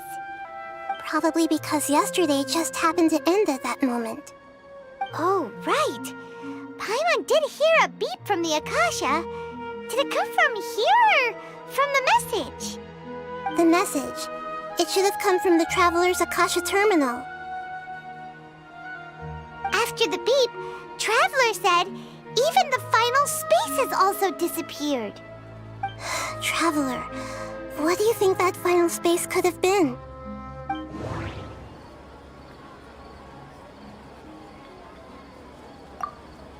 Was that space actually the real world?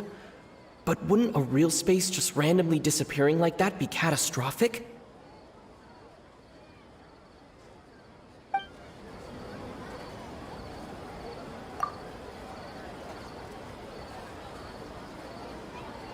All the bizarre spaces I saw outside the city had one thing in common: a lack of human presence.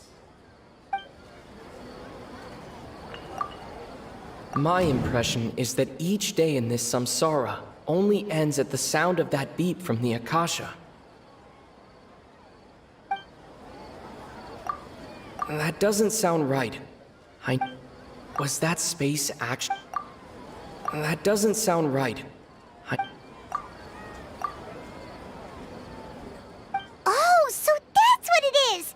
After the sound of the beep, the final space, the Sub-Zero's festival, also disappears, and we're taken to the next day. Later on, Traveler also mentioned a bunch of new spaces materializing behind them. Do lots of new spaces appear every day? Paimon's head is spinning. Just what are these spaces anyhow? Well, consider this. For all the horrors of the Archon War, at its heart, it was just a game where a bunch of gods fought over 7 seats.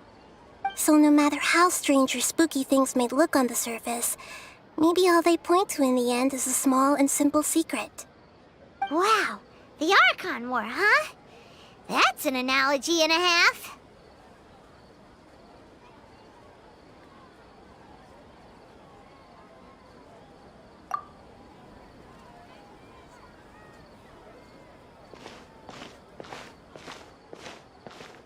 Hey, where are you going?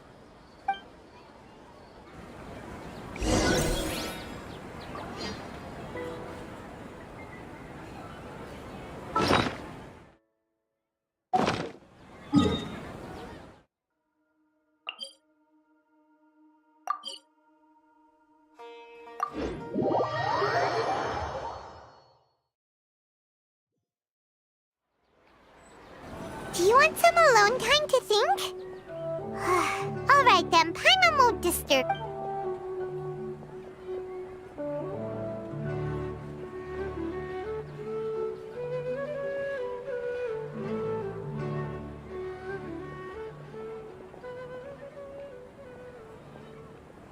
The dance of Sub-Zeros is about to begin. I'm going to go watch it.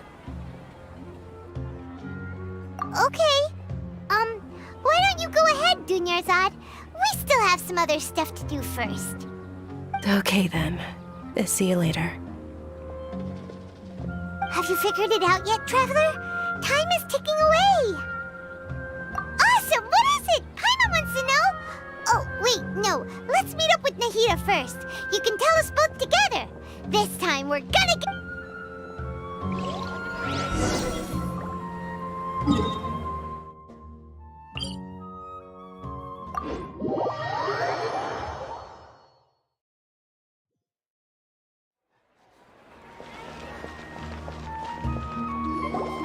Hey, stop right there! No one is allowed to enter or leave Sumeru City right now. Go away! Whoa!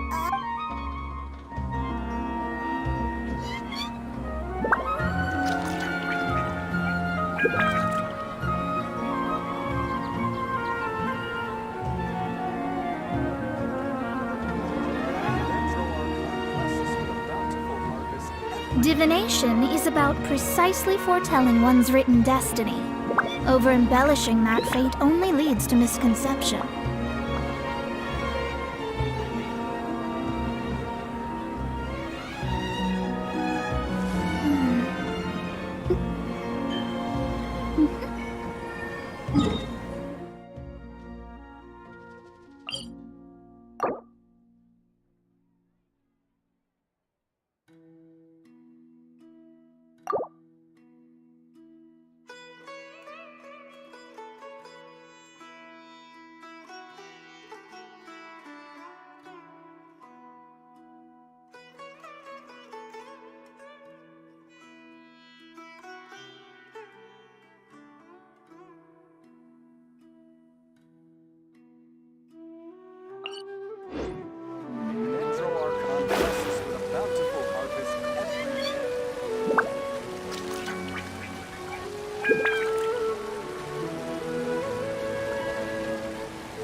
You're back! I've been waiting forever for you two. Judging by the looks on your faces, are you ready to take your Sub-Zero's exam and graduate from the festival? Okay, first off, have you discovered the hidden truth?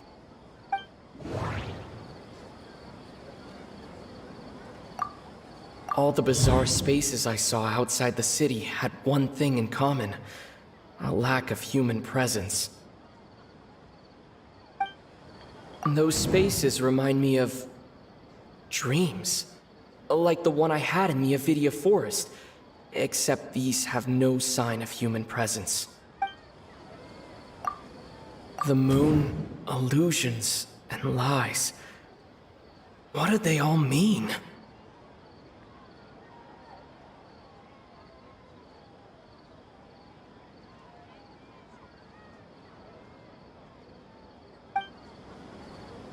The moon, illusions. People in Sumeru don't dream. What a strange phenomenon.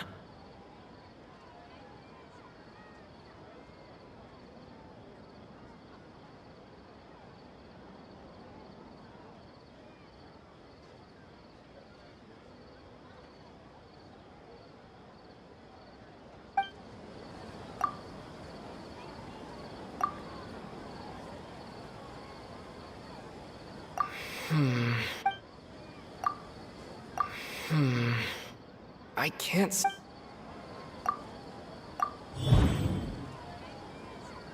We are all in a dream. It isn't that the people of Sumeru don't dream. Rather, the Akasha is taking their dreams from them. We've already experienced the Sub-Zero's festival many times, and... Okay, Nahida said the Akasha...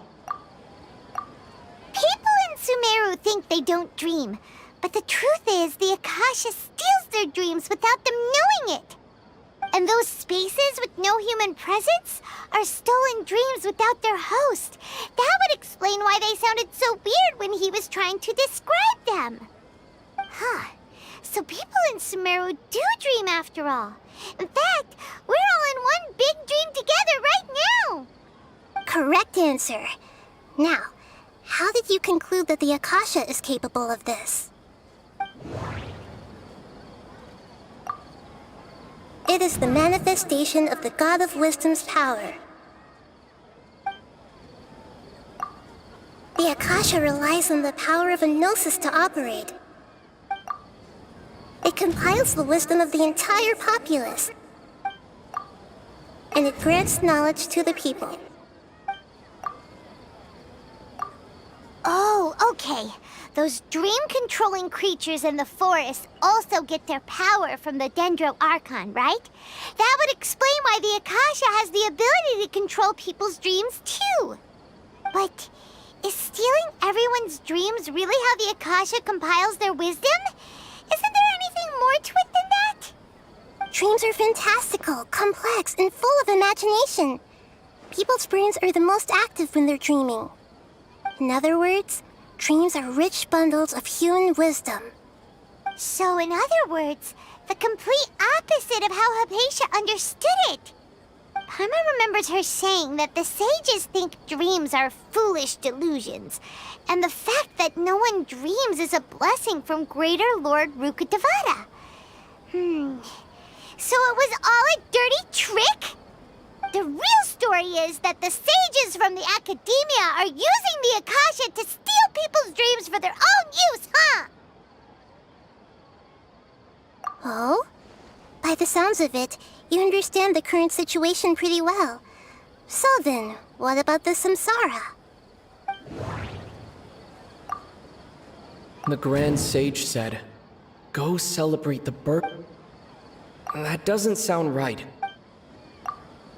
The beep is a prompt tone for Akasha operations. We still hear it every night.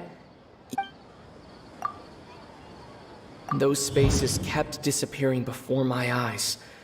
But as soon as that beep sounded, many more spaces materialized.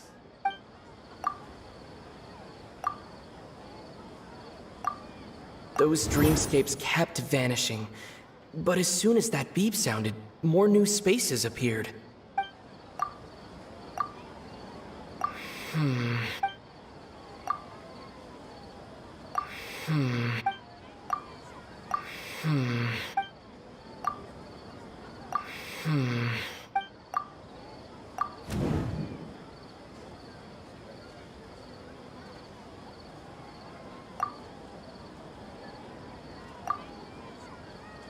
The Grand Sage said, Correct. The Akasha is keeping each person's brain in a constant dream state, but also separating their consciousness from their own dream. Their disembodied consciousness is placed inside the collective dream of the Sub-Zero's festival along with everyone else's, while their now vacant dreams are harvested by the Akasha. No one is any the wiser as another day passes in the dream, and so begins another samsara cycle. People wake up to yet another dream about the Sub-Zero's festival. The dreams that belong to them are once again harvested by the Akasha, and so it continues. So, this is like a dream factory, and the Akasha is a dream harvesting machine. Did Paimon get that analogy right? Very good, Paimon. Using analogies well is an excellent habit to get into. Okay, so that beep we keep hearing is actually from our real-life Akasha terminals. Taking off our terminals in this dream doesn't do anything. All right, last question. Who am I?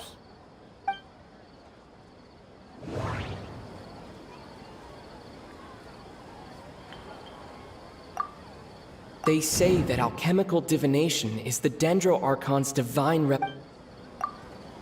Now that I think about it, wasn't illusions a hint that we're all dreaming? Now that I think about it, wasn't illusions hinting at the sage's deception of Sumeru's people?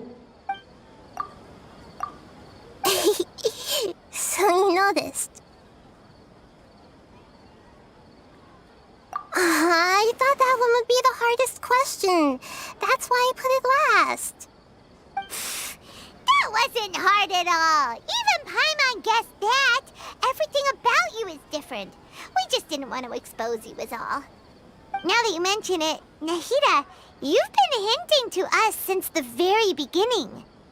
It's funny, thinking back to when we were asking all over the place for info about Lesser Lord Kusanali.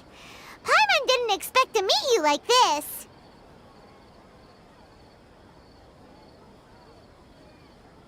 Yes, those can wait until we're back in real life.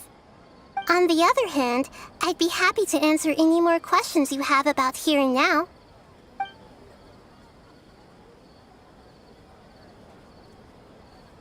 You asked me this question before.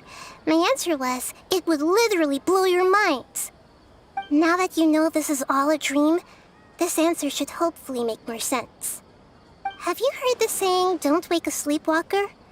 Likewise, if someone suddenly had told you all this instead of you learning it on your own, your notion of reality and dream would be thrown into irreversible confusion.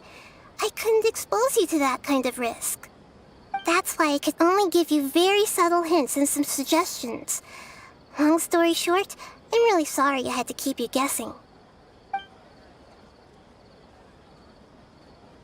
Firstly, this dream we're in is completely based on reality.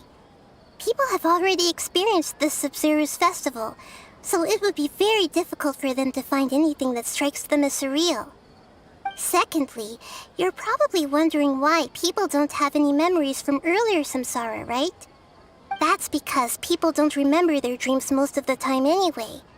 And in any case, their actual dreams are being taken away from them by the Akasha. So whenever they wake up in this dream of the Sub-Zero's festival, they don't remember anything from their previous identical dream.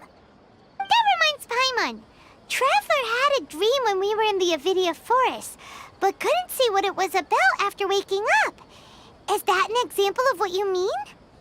Yes.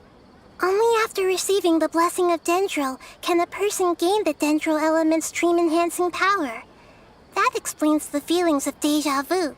Meanwhile, everyone else has no idea that they are in the Sub-Zero's festival samsara, while their dreams are stolen from them over and over again.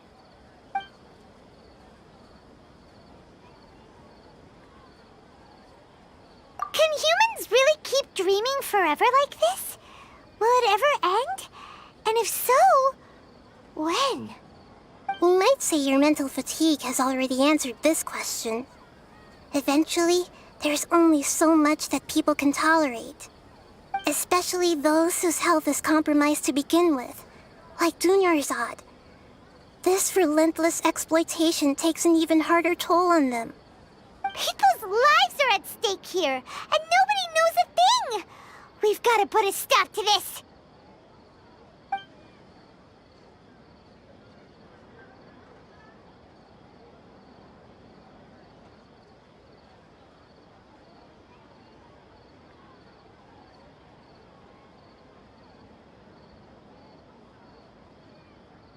I know, right? Why did they have to base this dream on my birthday? Could it really just be a coincidence? Even you don't know the reason? Wow, now that's strange. The Academia sages are determined to harvest lots of dreams in a short time, no matter the cost. They have to be up to no good. Unfortunately, I don't know anything about it. Traveler, do you have any information?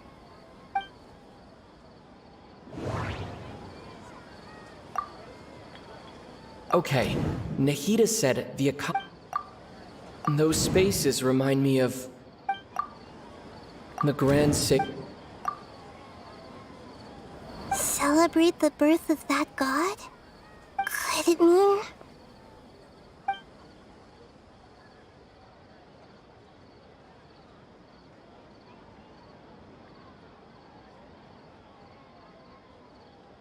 deceiving the people of Sumeru with no regard for their safety. No matter what they're trying to do, this is unforgivable. After we end the Sub-Zero's festival samsara, we have to look into them.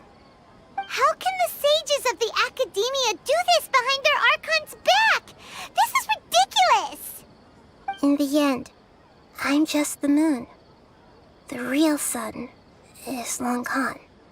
A sun and a moon? Nahida's talking in riddles again. Oh, we're out of time today. I'll tell you how to break free of the samsara tomorrow. See you then.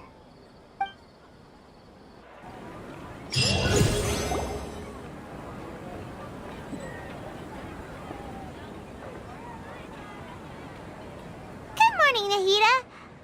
Wait. Now that Paimon remembers everything, should we instead say good morning, Lesser Lord Kusanali? Hey! What's wrong, Nahida? You don't look too good. I'm afraid that what you're thinking right now is correct. Did Dunyarzad already disappear? No way! Are we too late? The real Dunyarzad's consciousness has indeed disappeared. It can no longer endure the constant dream harvesting.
Paimon can't believe it.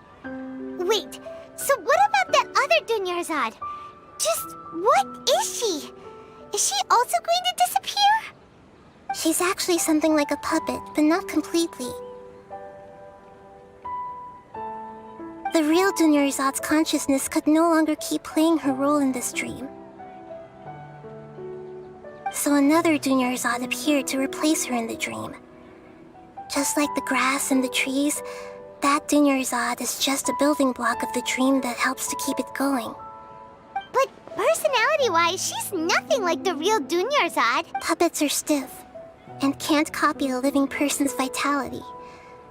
After all, they're just there as filler. You know, speaking of which, the old Dunyarzad might not have been too different from a puppet. Dunyarzad truly believed that she met you within her consciousness, and it was you who inspired her. So you do remember her after all. Yes. Back then, her family was overly protective of her. No one cared about her personality or thoughts. It was as if she only lived to stall her Elazar. I just gave her a little wisdom so she could look at life in a new way, so that she could be her own person. But even so, she's still... far from it. I'm still a long way off from being a real Archon. I couldn't even save her. If I were a competent Archon, I wouldn't have let my most faithful follower die at the Subzerus festival with so many regrets. Please don't beat yourself up over it, Nahida. It's the sage's fault, and theirs alone. I'm not beating myself up. All I did was to rationally observe the distance between myself and a real Archon. Don't be like that, Nahida. Even real Archons are still allowed to be sad.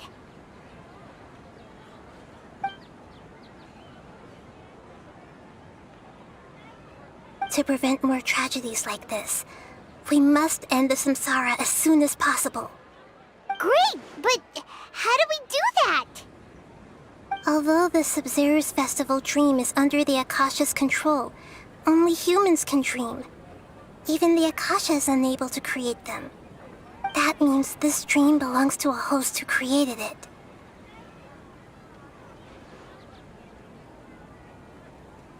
Huh?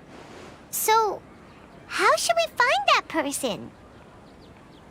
Well, if this is someone's dream, then everything here must come from deep within their consciousness. Which means, with the power of imagination, they can change anything in this dream. Imagination? What do you mean by that? Imagination means breaking through what you perceive as normal. Like when a server at a tavern brings a plate to you, you'd naturally assume that food is on it. However, if you're the dream's host and you become aware that you're dreaming, when you imagine gold and more on the plate, the dream will respond in kind, and the server really will bring you gold and mora. But right now, our host is unaware that this is a dream. No matter how many times they're served, it will always be food. Find some way to make that person realize that they're dreaming. Usually, once that happens, the person will wake up and the dream samsara will be broken. How are we going to find them, though? If it could be anyone, it'd be like looking for a needle in a haystack. And even if we did find them, how are we supposed to make them realize they're dreaming? After all, like you said, don't wake a sleepwalker. It's extremely difficult, yes. But the only ones who can do it are you two. Remember, everything you've achieved up to this point has all been for the sake of finding the host and ending the samsara. As for me, during this time, I'll be out of town. Out of town? Are you going to that place full of dreams where the traveler went? Yes. I want to try something. There must still be a small wisp of possibility. Hurry and go. Dreams are supposed to be fantastical, romantic, and full of pleasant surprises. Unnecessary things like this samsara need to end.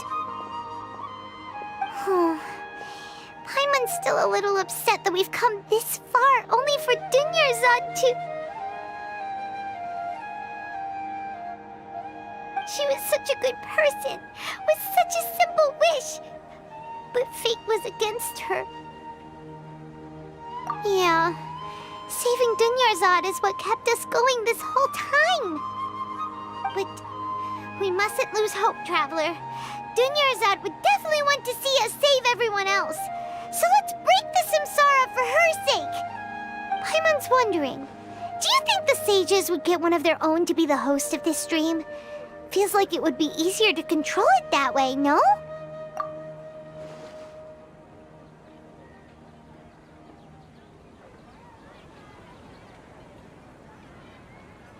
Huh.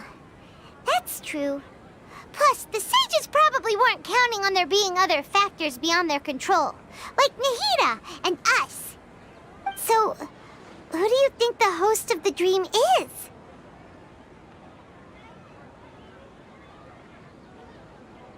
Oh, that would make sense! Ferris, the Knight of Flowers, is a symbol of the whole Sub-Zeru's festival, right? Let's go ask him some questions.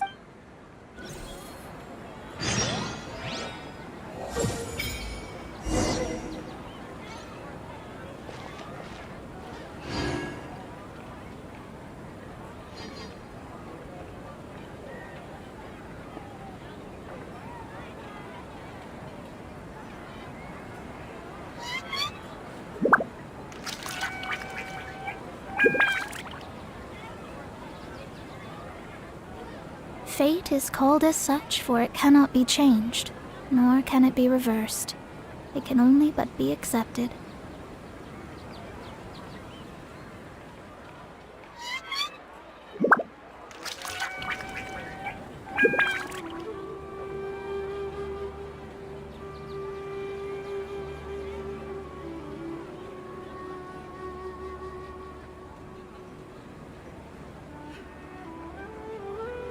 Astrologers must rid themselves of material desires. Only Only by ridding oneself of clutter can one see the true world around them.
You're back. You left in a hurry last time. Is everything okay? Everything's fine. Just, it's a little hard to explain. Would you mind taking part in a little experiment with us? An experiment? That came out of nowhere. I'm listening, though. What do you need me to do? Could you make a wish? You want me to make a wish? Is that a new Sub-Zero's festival tradition or something? Less questions, more wishing! Okay. My wish. Okay. I'm a little nervous saying this out loud, but I want Miss Dunyarzad to be happy. Oh. I noticed earlier that she looked a bit down, and she wasn't really talking to anyone. She just doesn't seem like herself.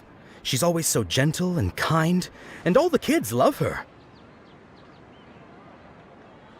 I've also wondered if the reason she asked me to be Fairest Knight of Flowers is because I'm special to her, or something.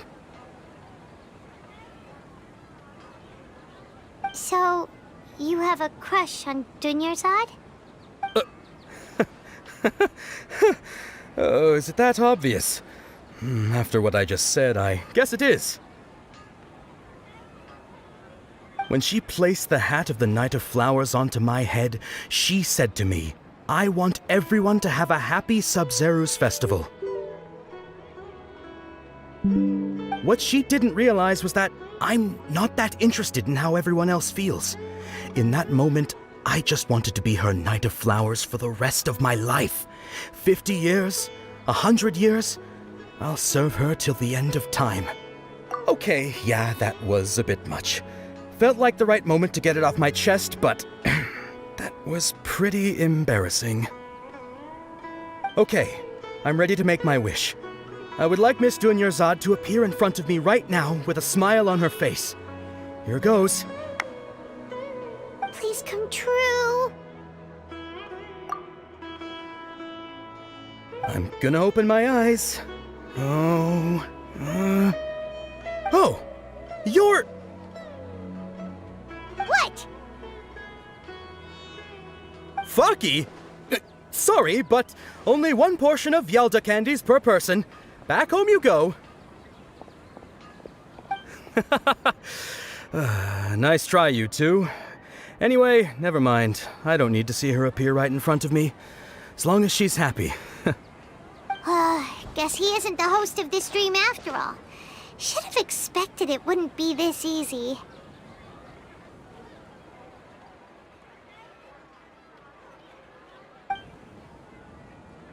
It seems like everyone who knows Dunyarzad loves her, but none of them has any idea that she... My lady, step back. That sounds like Dia! Oh, right. This is when Dunyar... Huh? But Dia can handle them! Hey, Traveler!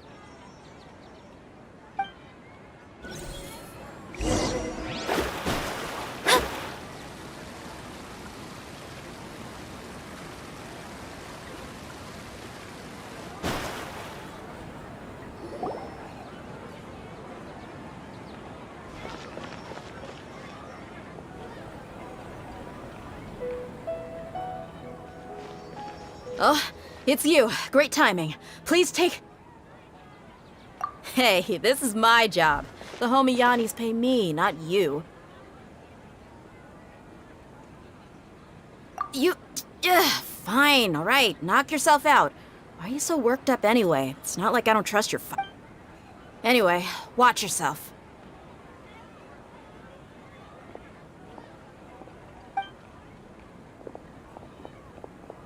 So you got yourself some backup. That's close enough. Shadows of Fate. Lucky today. Crumble! Order guide you. Boing, boing, boom! Jumpy, jumpy, go!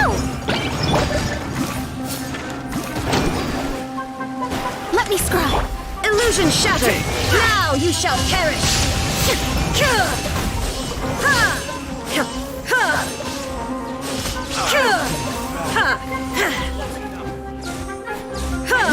Shine down. Solidify. Boing, boing, boom!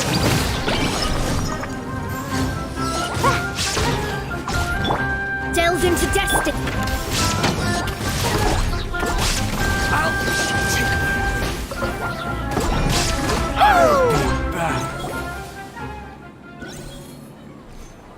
Traveler, were you just taking your anger out on those guys? You and Nahida both. Dunyarzad wouldn't want to see you two like this. Oh, and speaking of her, Paimon just remembered something. Remember how during the first Sub-Zero's festival, before the Samsara started, we came here with Dunyarzad because she wanted to pick something up? She said it was because she had forgotten something. Okay, so Paimon's memory is working so far. Anyway, Paimon also remembers that she is staying somewhere around here. She pointed it out to us the night before the Sub-Zero. Yeah, even if it's only a tiny clue, it'll probably still help us more than this needle in a haystack. This is the place. It's rude to enter other people's spaces without... Hey, the windows are unlocked. Okay, Paimon's gonna take a peek inside.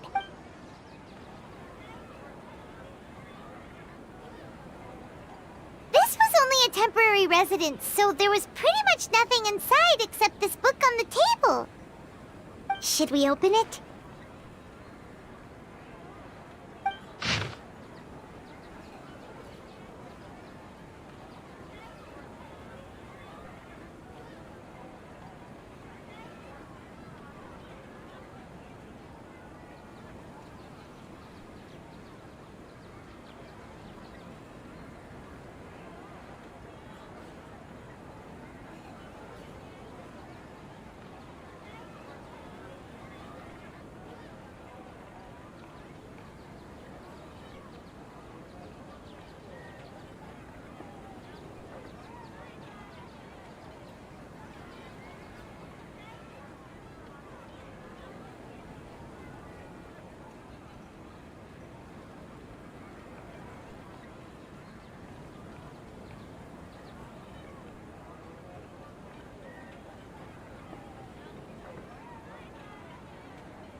Wow, Dunyarzad wrote all of this.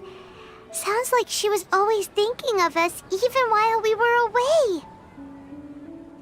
Even though she was also busy preparing for the Sub-Zero's festival and had all her health problems to worry about. She must have wanted to give this to us as a gift on the day of the Sub-Zero's festival, right? If we hadn't found this book, we never would have known. But now that we know, we can't even thank her. Hey! Where are you off to now?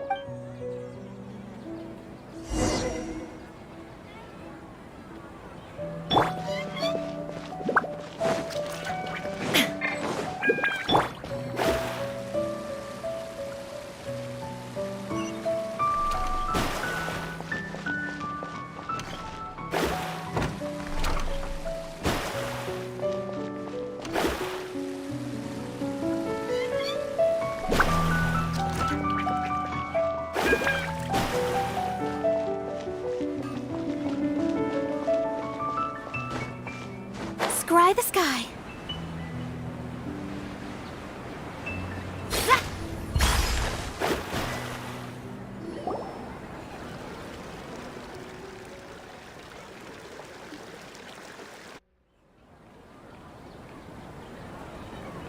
It's Dunyarzad's puppet.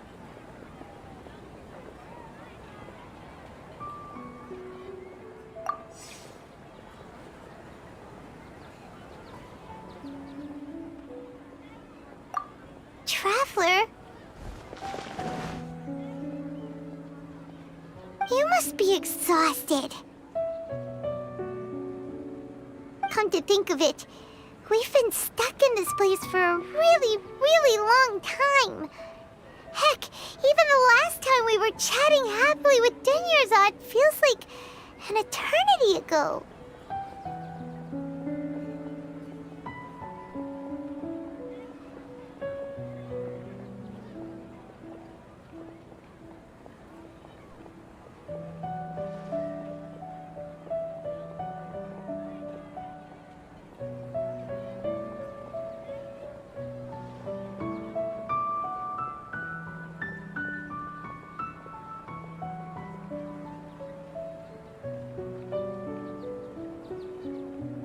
Paimon still remembers when we were sitting here, and the way her eyes sparkled when she talked about Milu's Dance of Sub-Zerus.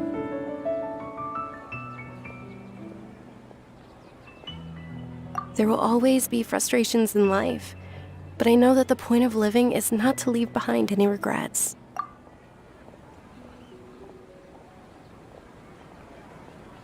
That was what the real Dunyarzad said, wasn't it? Does that mean... Yes, Traveler. What is it? Oh, so she's still just a puppet. But just now, how come... What? Where are we going this time?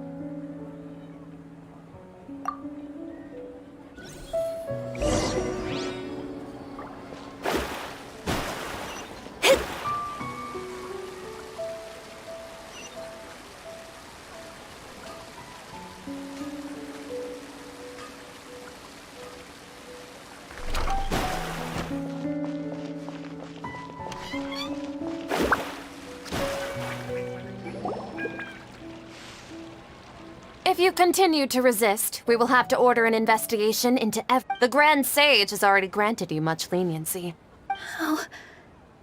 How did they...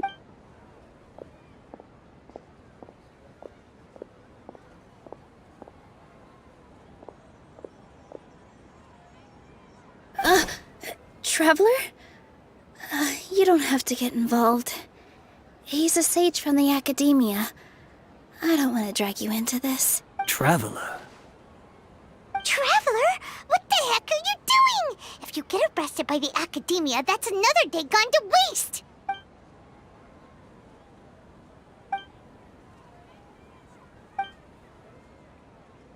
Wait, they're not reacting. Have they been scared stiff? Oh, of course! If this is the Sage's plan, they wouldn't put themselves through this. So they're just substitutes. What is this? What happened to the Grand Sage and his entourage?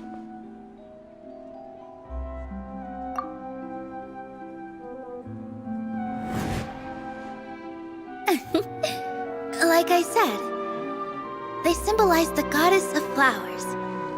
It's just a shame that all the real Padisaras went extinct after her death. Yes.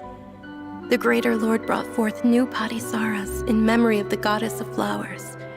But she ultimately could never truly replicate that beautiful shade of purple.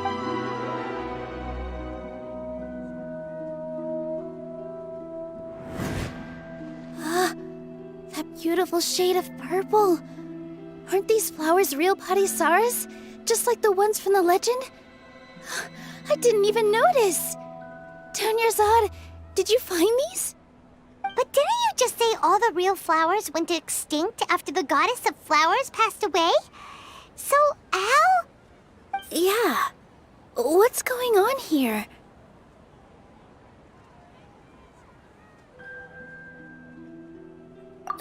Huh?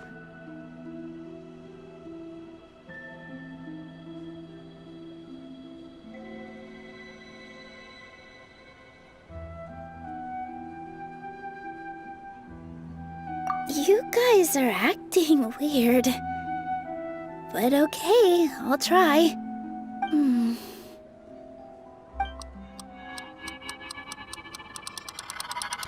Hey!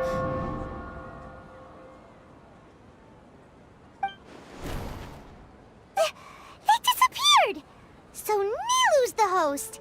What a surprise! Purple Padisaras don't exist in the real world anymore.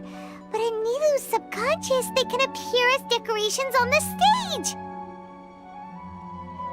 It's just like the example Nahida told us. People assumed there will be food on a plate, and Nilu assumed there would be real Padisaras in the flower pots. So when you saw the flowers, you instantly knew it was Nilu? But if we want to end the samsara, we need the host to become aware that they're dreaming. How should we make Nilu realize that? Am I dreaming? Huh? So I'm right. Is this Lesser Lord Kusanali responding to our celebration of the Sabzeruz festival? Wrong guess, but you aren't completely wrong either. The point is, what made you think this is a dream? As far as you know, people in Sumeru don't dream, right? Yeah, but have you heard the tale of the first sage? To prevent a calamity, he went on a journey to find the Dendro Archon. Ooh, sounds familiar. Dunyarzad told us a story like that when we first arrived in Sumeru City. So it was about the first sage, huh? Yep, but in the part you heard, he hadn't become the first sage yet. There's more to the story. His piety and wisdom were acknowledged by the Dendro Archon, and she finally gave her blessing to him. All kinds of spectacular scenes appeared in front of the first sage, as if all the knowledge in the world was being painted onto a canvas right before him. He was captivated. After who knows how long, he mastered all the knowledge he could comprehend. Afterward, he said to the Dendro Archon, "I miss my parents, my wife, and my children. I've been away from home for far too long. They must be worried." The Dendro Archon smiled. The next second, the sage found himself lying in his bed, as if he had just woken up from a dream. His wife, lying next to him, said, "You're off to search for the Dendro Archon today, aren't you? Have a safe journey, my love." In the end, the first sage took care of many disasters in Sumeru City and founded the Academia. What a happy ending. So, the first sage was dreaming ever since the beginning of the story? He never went on his journey? Yes, but his faith and determination were conveyed to the Dendro Archon, so she blessed him in the form of a dream. Paimon understands where you're coming from now. That's a really interesting connection. But we... I see. Well, it just so happens that today's Sub-Zero's festival is almost over, too.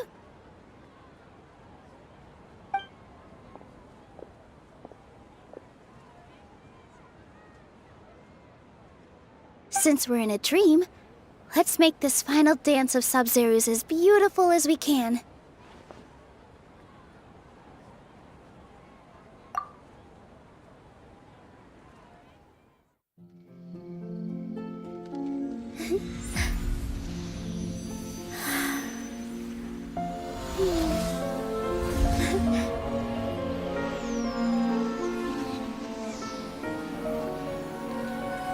The wait is over, everyone. I dedicate this to our god, the Dance of Sub-Zeros.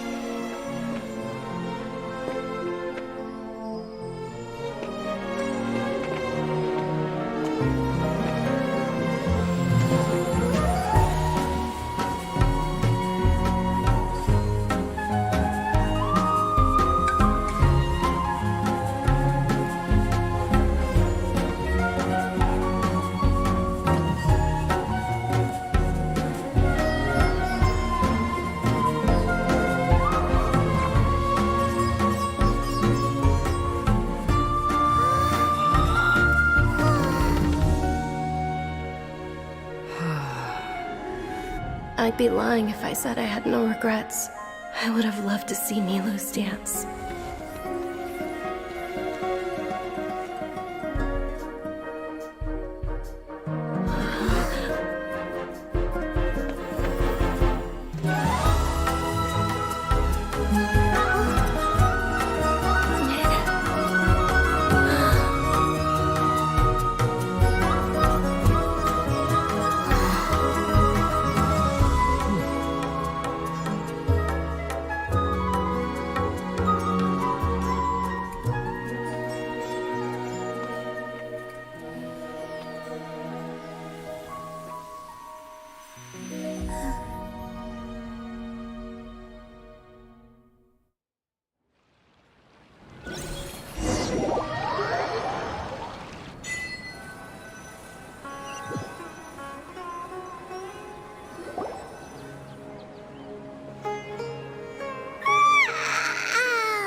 Traveler. Oh, Paimon feels like she's been asleep for the long... Paimon's head feels super heavy. Did we oversleep? Do you even remember going to sleep last night? Paimon thinks it was after the Sub-Zero's festival. The Sub-Zero's festival! Have we finally escaped from the Sub-Zero samsara? Quick! Take off your Akasha terminal!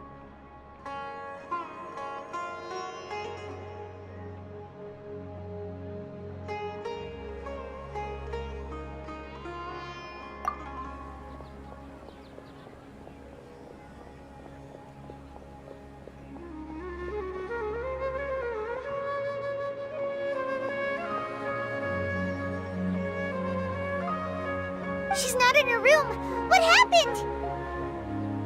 Huh? What usual spot?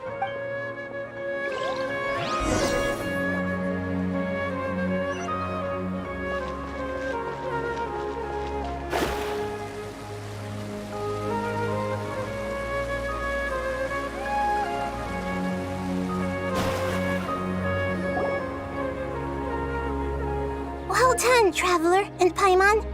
And thank you, Dunyarzad, for organizing the Sub-Zero's festival for me. I'm sorry, who are... Dunyarzad! You're okay! Oh, Traveler Paimon. I have something amazing to tell you. I just had a dream, and I saw Nilou performing the dance of Sub-Zeros.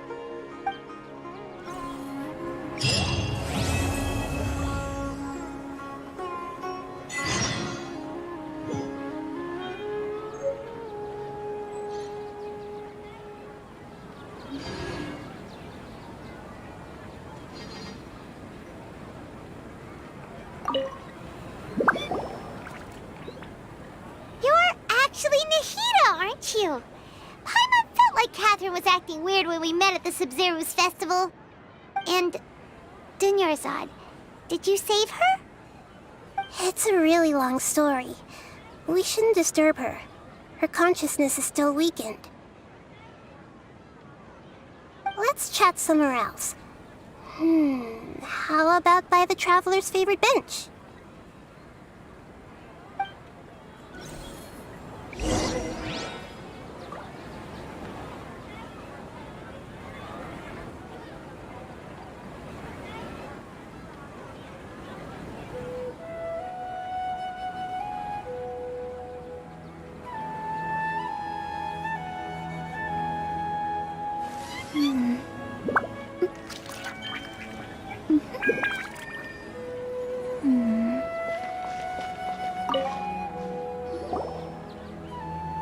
What's going on? Why are you two so excited to see me? Hasn't it only been a night? It's actually been much longer than that. Oh? Strange. Was I really asleep that long? No wonder I have such a headache.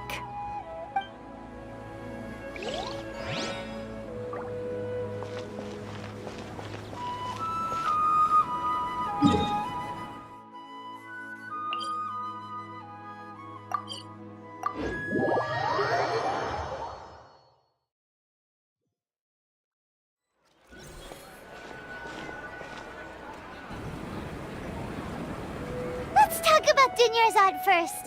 It's such a relief that she's all right. After we parted on the last day of the Sub-Zero's festival, I left the city and saw what the Traveler had described. Among the countless dreams, I found one that was growing fainter and fainter. This proved my suspicion. Once Dunyarzad could no longer bear the Akasha harvesting her dreams, her consciousness began to dissipate. But this also meant it escaped the Akasha's control. Such a small fragment of consciousness can't last for very long, though. It will return to its original dream, where both will gradually fade until they completely disappear. I used all the power I had to keep her dying dream alive as long as possible, but it still wouldn't have lasted for much longer if it hadn't been for you two breaking the samsara. So it looks like we did manage to save Dunyarzad in the end, and not a moment too soon. Huh? Why are you two smiling so happily? I thought you'd be so moved that you'd start crying. I need to spend more time observing human emotions. Both are fine. Everyone reacts differently. All right. You two must have a lot of other questions for me, right? After all, you saved my faithful believer. As your reward, I will answer any and all questions.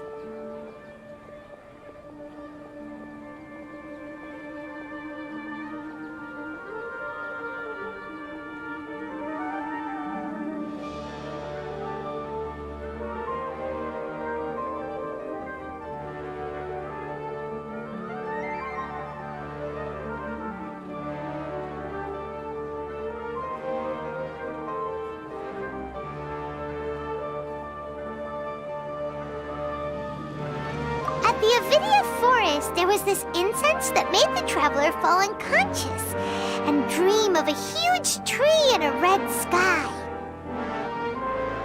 You also heard someone's voice, right? It said world and forget me. Yeah, so you do know! We've been wanting to ask you what that was about, and if the red sky was related to Conria. It seems like the Traveler established a connection to Irminsul. That was a message left by Greater Lord Rukkhadevata's residual consciousness in Irminsul. Perhaps her last memory before she died. As you two probably know, Greater Lord Rukkhadevata disappeared after the disaster in Conria. The timings of these events do line up, so your suspicions are reasonable. A message from Greater Lord Rukkhadevata? We thought it was from the Scarlet King. The Scarlet King? That god who died even longer ago? Some present-day desert dwellers still worship him. You probably just heard some of their conspiracies. Okay, so what does the message mean? I still haven't managed to decipher it. Even the Akasha isn't currently capable of doing that. Greater Lord Rukkhadevata's residual consciousness in Irminsul seems to be contaminated with something that has a very dangerous aura to it. Many devoted scholars go mad as soon as they connect their consciousness. I've warned the Academia about this many times, but people still keep falling victim to it. But I believe this is the key to saving Irminsul. That's why I've kept trying to decipher it. So the tree in the vision was Irminsul? Oh, Tainari also said that Irminsul is sick! Is it because of the contaminated consciousness? But even if you can't figure out what that vision was all about, it seems like our search for you was all in vain. The Traveler wasn't affected after coming in contact with that consciousness. I've never seen anyone like that. With you here, we may have a chance at deciphering it. No, we must decipher its secrets. I've already eliminated all other factors that might affect Irminsul. This is the only one left. This puzzle has life and death at stake. It could determine Irminsul's fate, as well as Tevat's. To be accurate, I'm using the Akasha as a medium to occupy Catherine's consciousness. How did you do that? Poor Catherine. Does this mean you can also occupy other people's consciousnesses? Theoretically, I can enter anyone's mind as long as they're wearing their Akasha terminal. The Akasha is the legacy of Greater Lord Rukkhadevata. As Lesser Lord Kusanali and the first Akasha terminal, my consciousness has always been linked to the Akasha. I've always respected my people's free will, so I've never actually occupied their consciousness. When necessary, I just borrow this bionic Snezhnayan puppet. Hold on. Did we just learn some deep, dark secret? So Catherine is... No wonder Paimon felt something was off about her. What about your own body? Why do you need to borrow other people's? Don't you live in the sanctuary of Surasthana? That story begins a long time ago. After Greater Lord Rukkhadevata disappeared, the sages found my newly born self and took me back to Sumeru. At that time, I was young and weak. The sages kept me in the sanctuary of Surasthana, ostensibly for the sake of protecting me. But I've hardly heard from them since. However, I do understand that they had hoped to find Greater Lord Rukkhadevata instead of me, a symbol of her passing. So, the sages basically put their new archon under house arrest? How dare they! Why don't you teach them a lesson, Nahida? In some ways, they aren't wrong. Greater Lord Rukkhadevata was omniscient and omnipotent. Even after her death, the Akasha is still empowering this nation. And I'm still really far away from being able to call myself the God of Wisdom. Moreover, the Academia is also more proficient at governing this country. Yeah, you got a lot of believers. Just look at the Sub-Zero's festival. Everyone who showed up truly loves you. Thank you for the kind words. But I honestly don't need physical freedom as long as I can connect my consciousness to the Akasha. Trying to find a way to save Irminsul is my life's mission and top priority. I will work on that, and try to live up to being a deity in the meantime. Every once in a while, I will also take up the duties of the God of Wisdom and enlighten a lost soul here and there. Doing all that should be enough. There's never been any big problems with the Academia's governance of Sumeru. This is the first time I've seen them step out of line. I wonder what caused them to go down this path, and what they hope to achieve. Even though the city's residents haven't noticed anything strange, if the Traveler hadn't broken the Sub-Zero's samsara, the situation could have become dire. I tried to do some investigating in the Akasha, but I couldn't find anything suspicious. And all the people of interest seem to purposely avoid wearing their Akasha terminals. I think they're deliberately trying to hide something. Oh, that reminds Paimon. In Gandharvaville, there was a sage who had invited Tainari to join some kind of project. Could it be related? Regardless, I need to first investigate the sage's motives, make things right, and punish them if needed.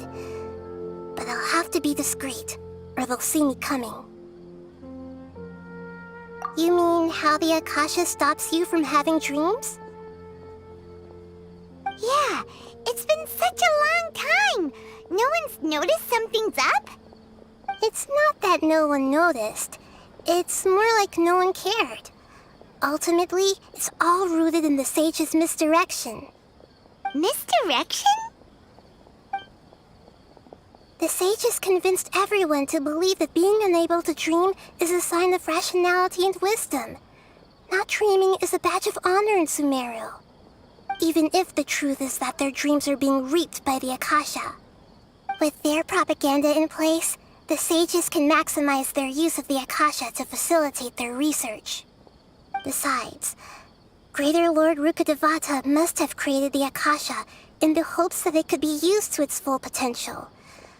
That's why I've never come out strongly against this. Anyway, the perspective advocated by the sages drowned out any voices of doubt.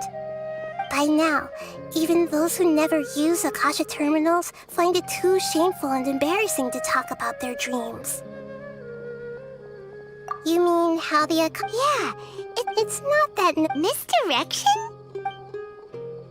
The sages convinced everyone to believe that even if the truth is with their Besides, anyway, by now, even those who never use Akasha terminals find it too shameful and embarrassing to talk about their dreams. Got it. I hope my answers were satisfactory, seekers of knowledge. To be honest, maintaining Dunyarzad's fading dream took a lot of mental energy. I think I may need to rest for a while. Oh, and you don't need to worry too much about the sage's activities for now. The Akasha won't be able to conduct another project on the scale of the Sub-Zero Samsara in the immediate future. Go and get some sleep. Leave everything to us. What a relief. This is truly the most exhausting birthday I've ever had. Traveler? Paimon? Why am I here? Do either of you know? Maybe you were sleepwalking. You know you can't wake up a sleepwalker. We happened to walk by, so we thought we'd wait for you to wake up. I see. I should visit my maintenance personnel sometime. Oh, I'm fine. I better go. Thank you.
Divination is about precisely...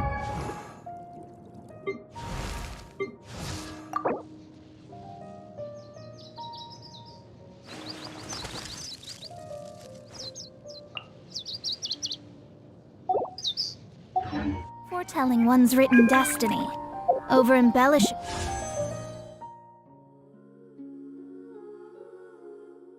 And that fate only leads to misconception.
Astrologers must rid themselves of material desires.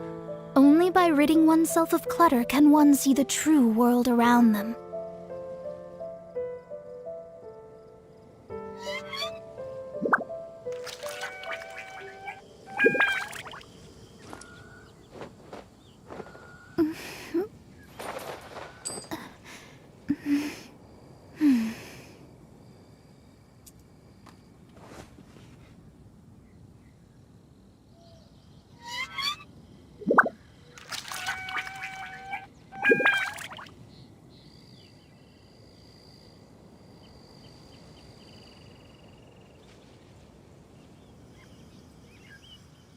Fate is called as such, for it cannot be changed, nor can it be reversed. It can only but be accepted.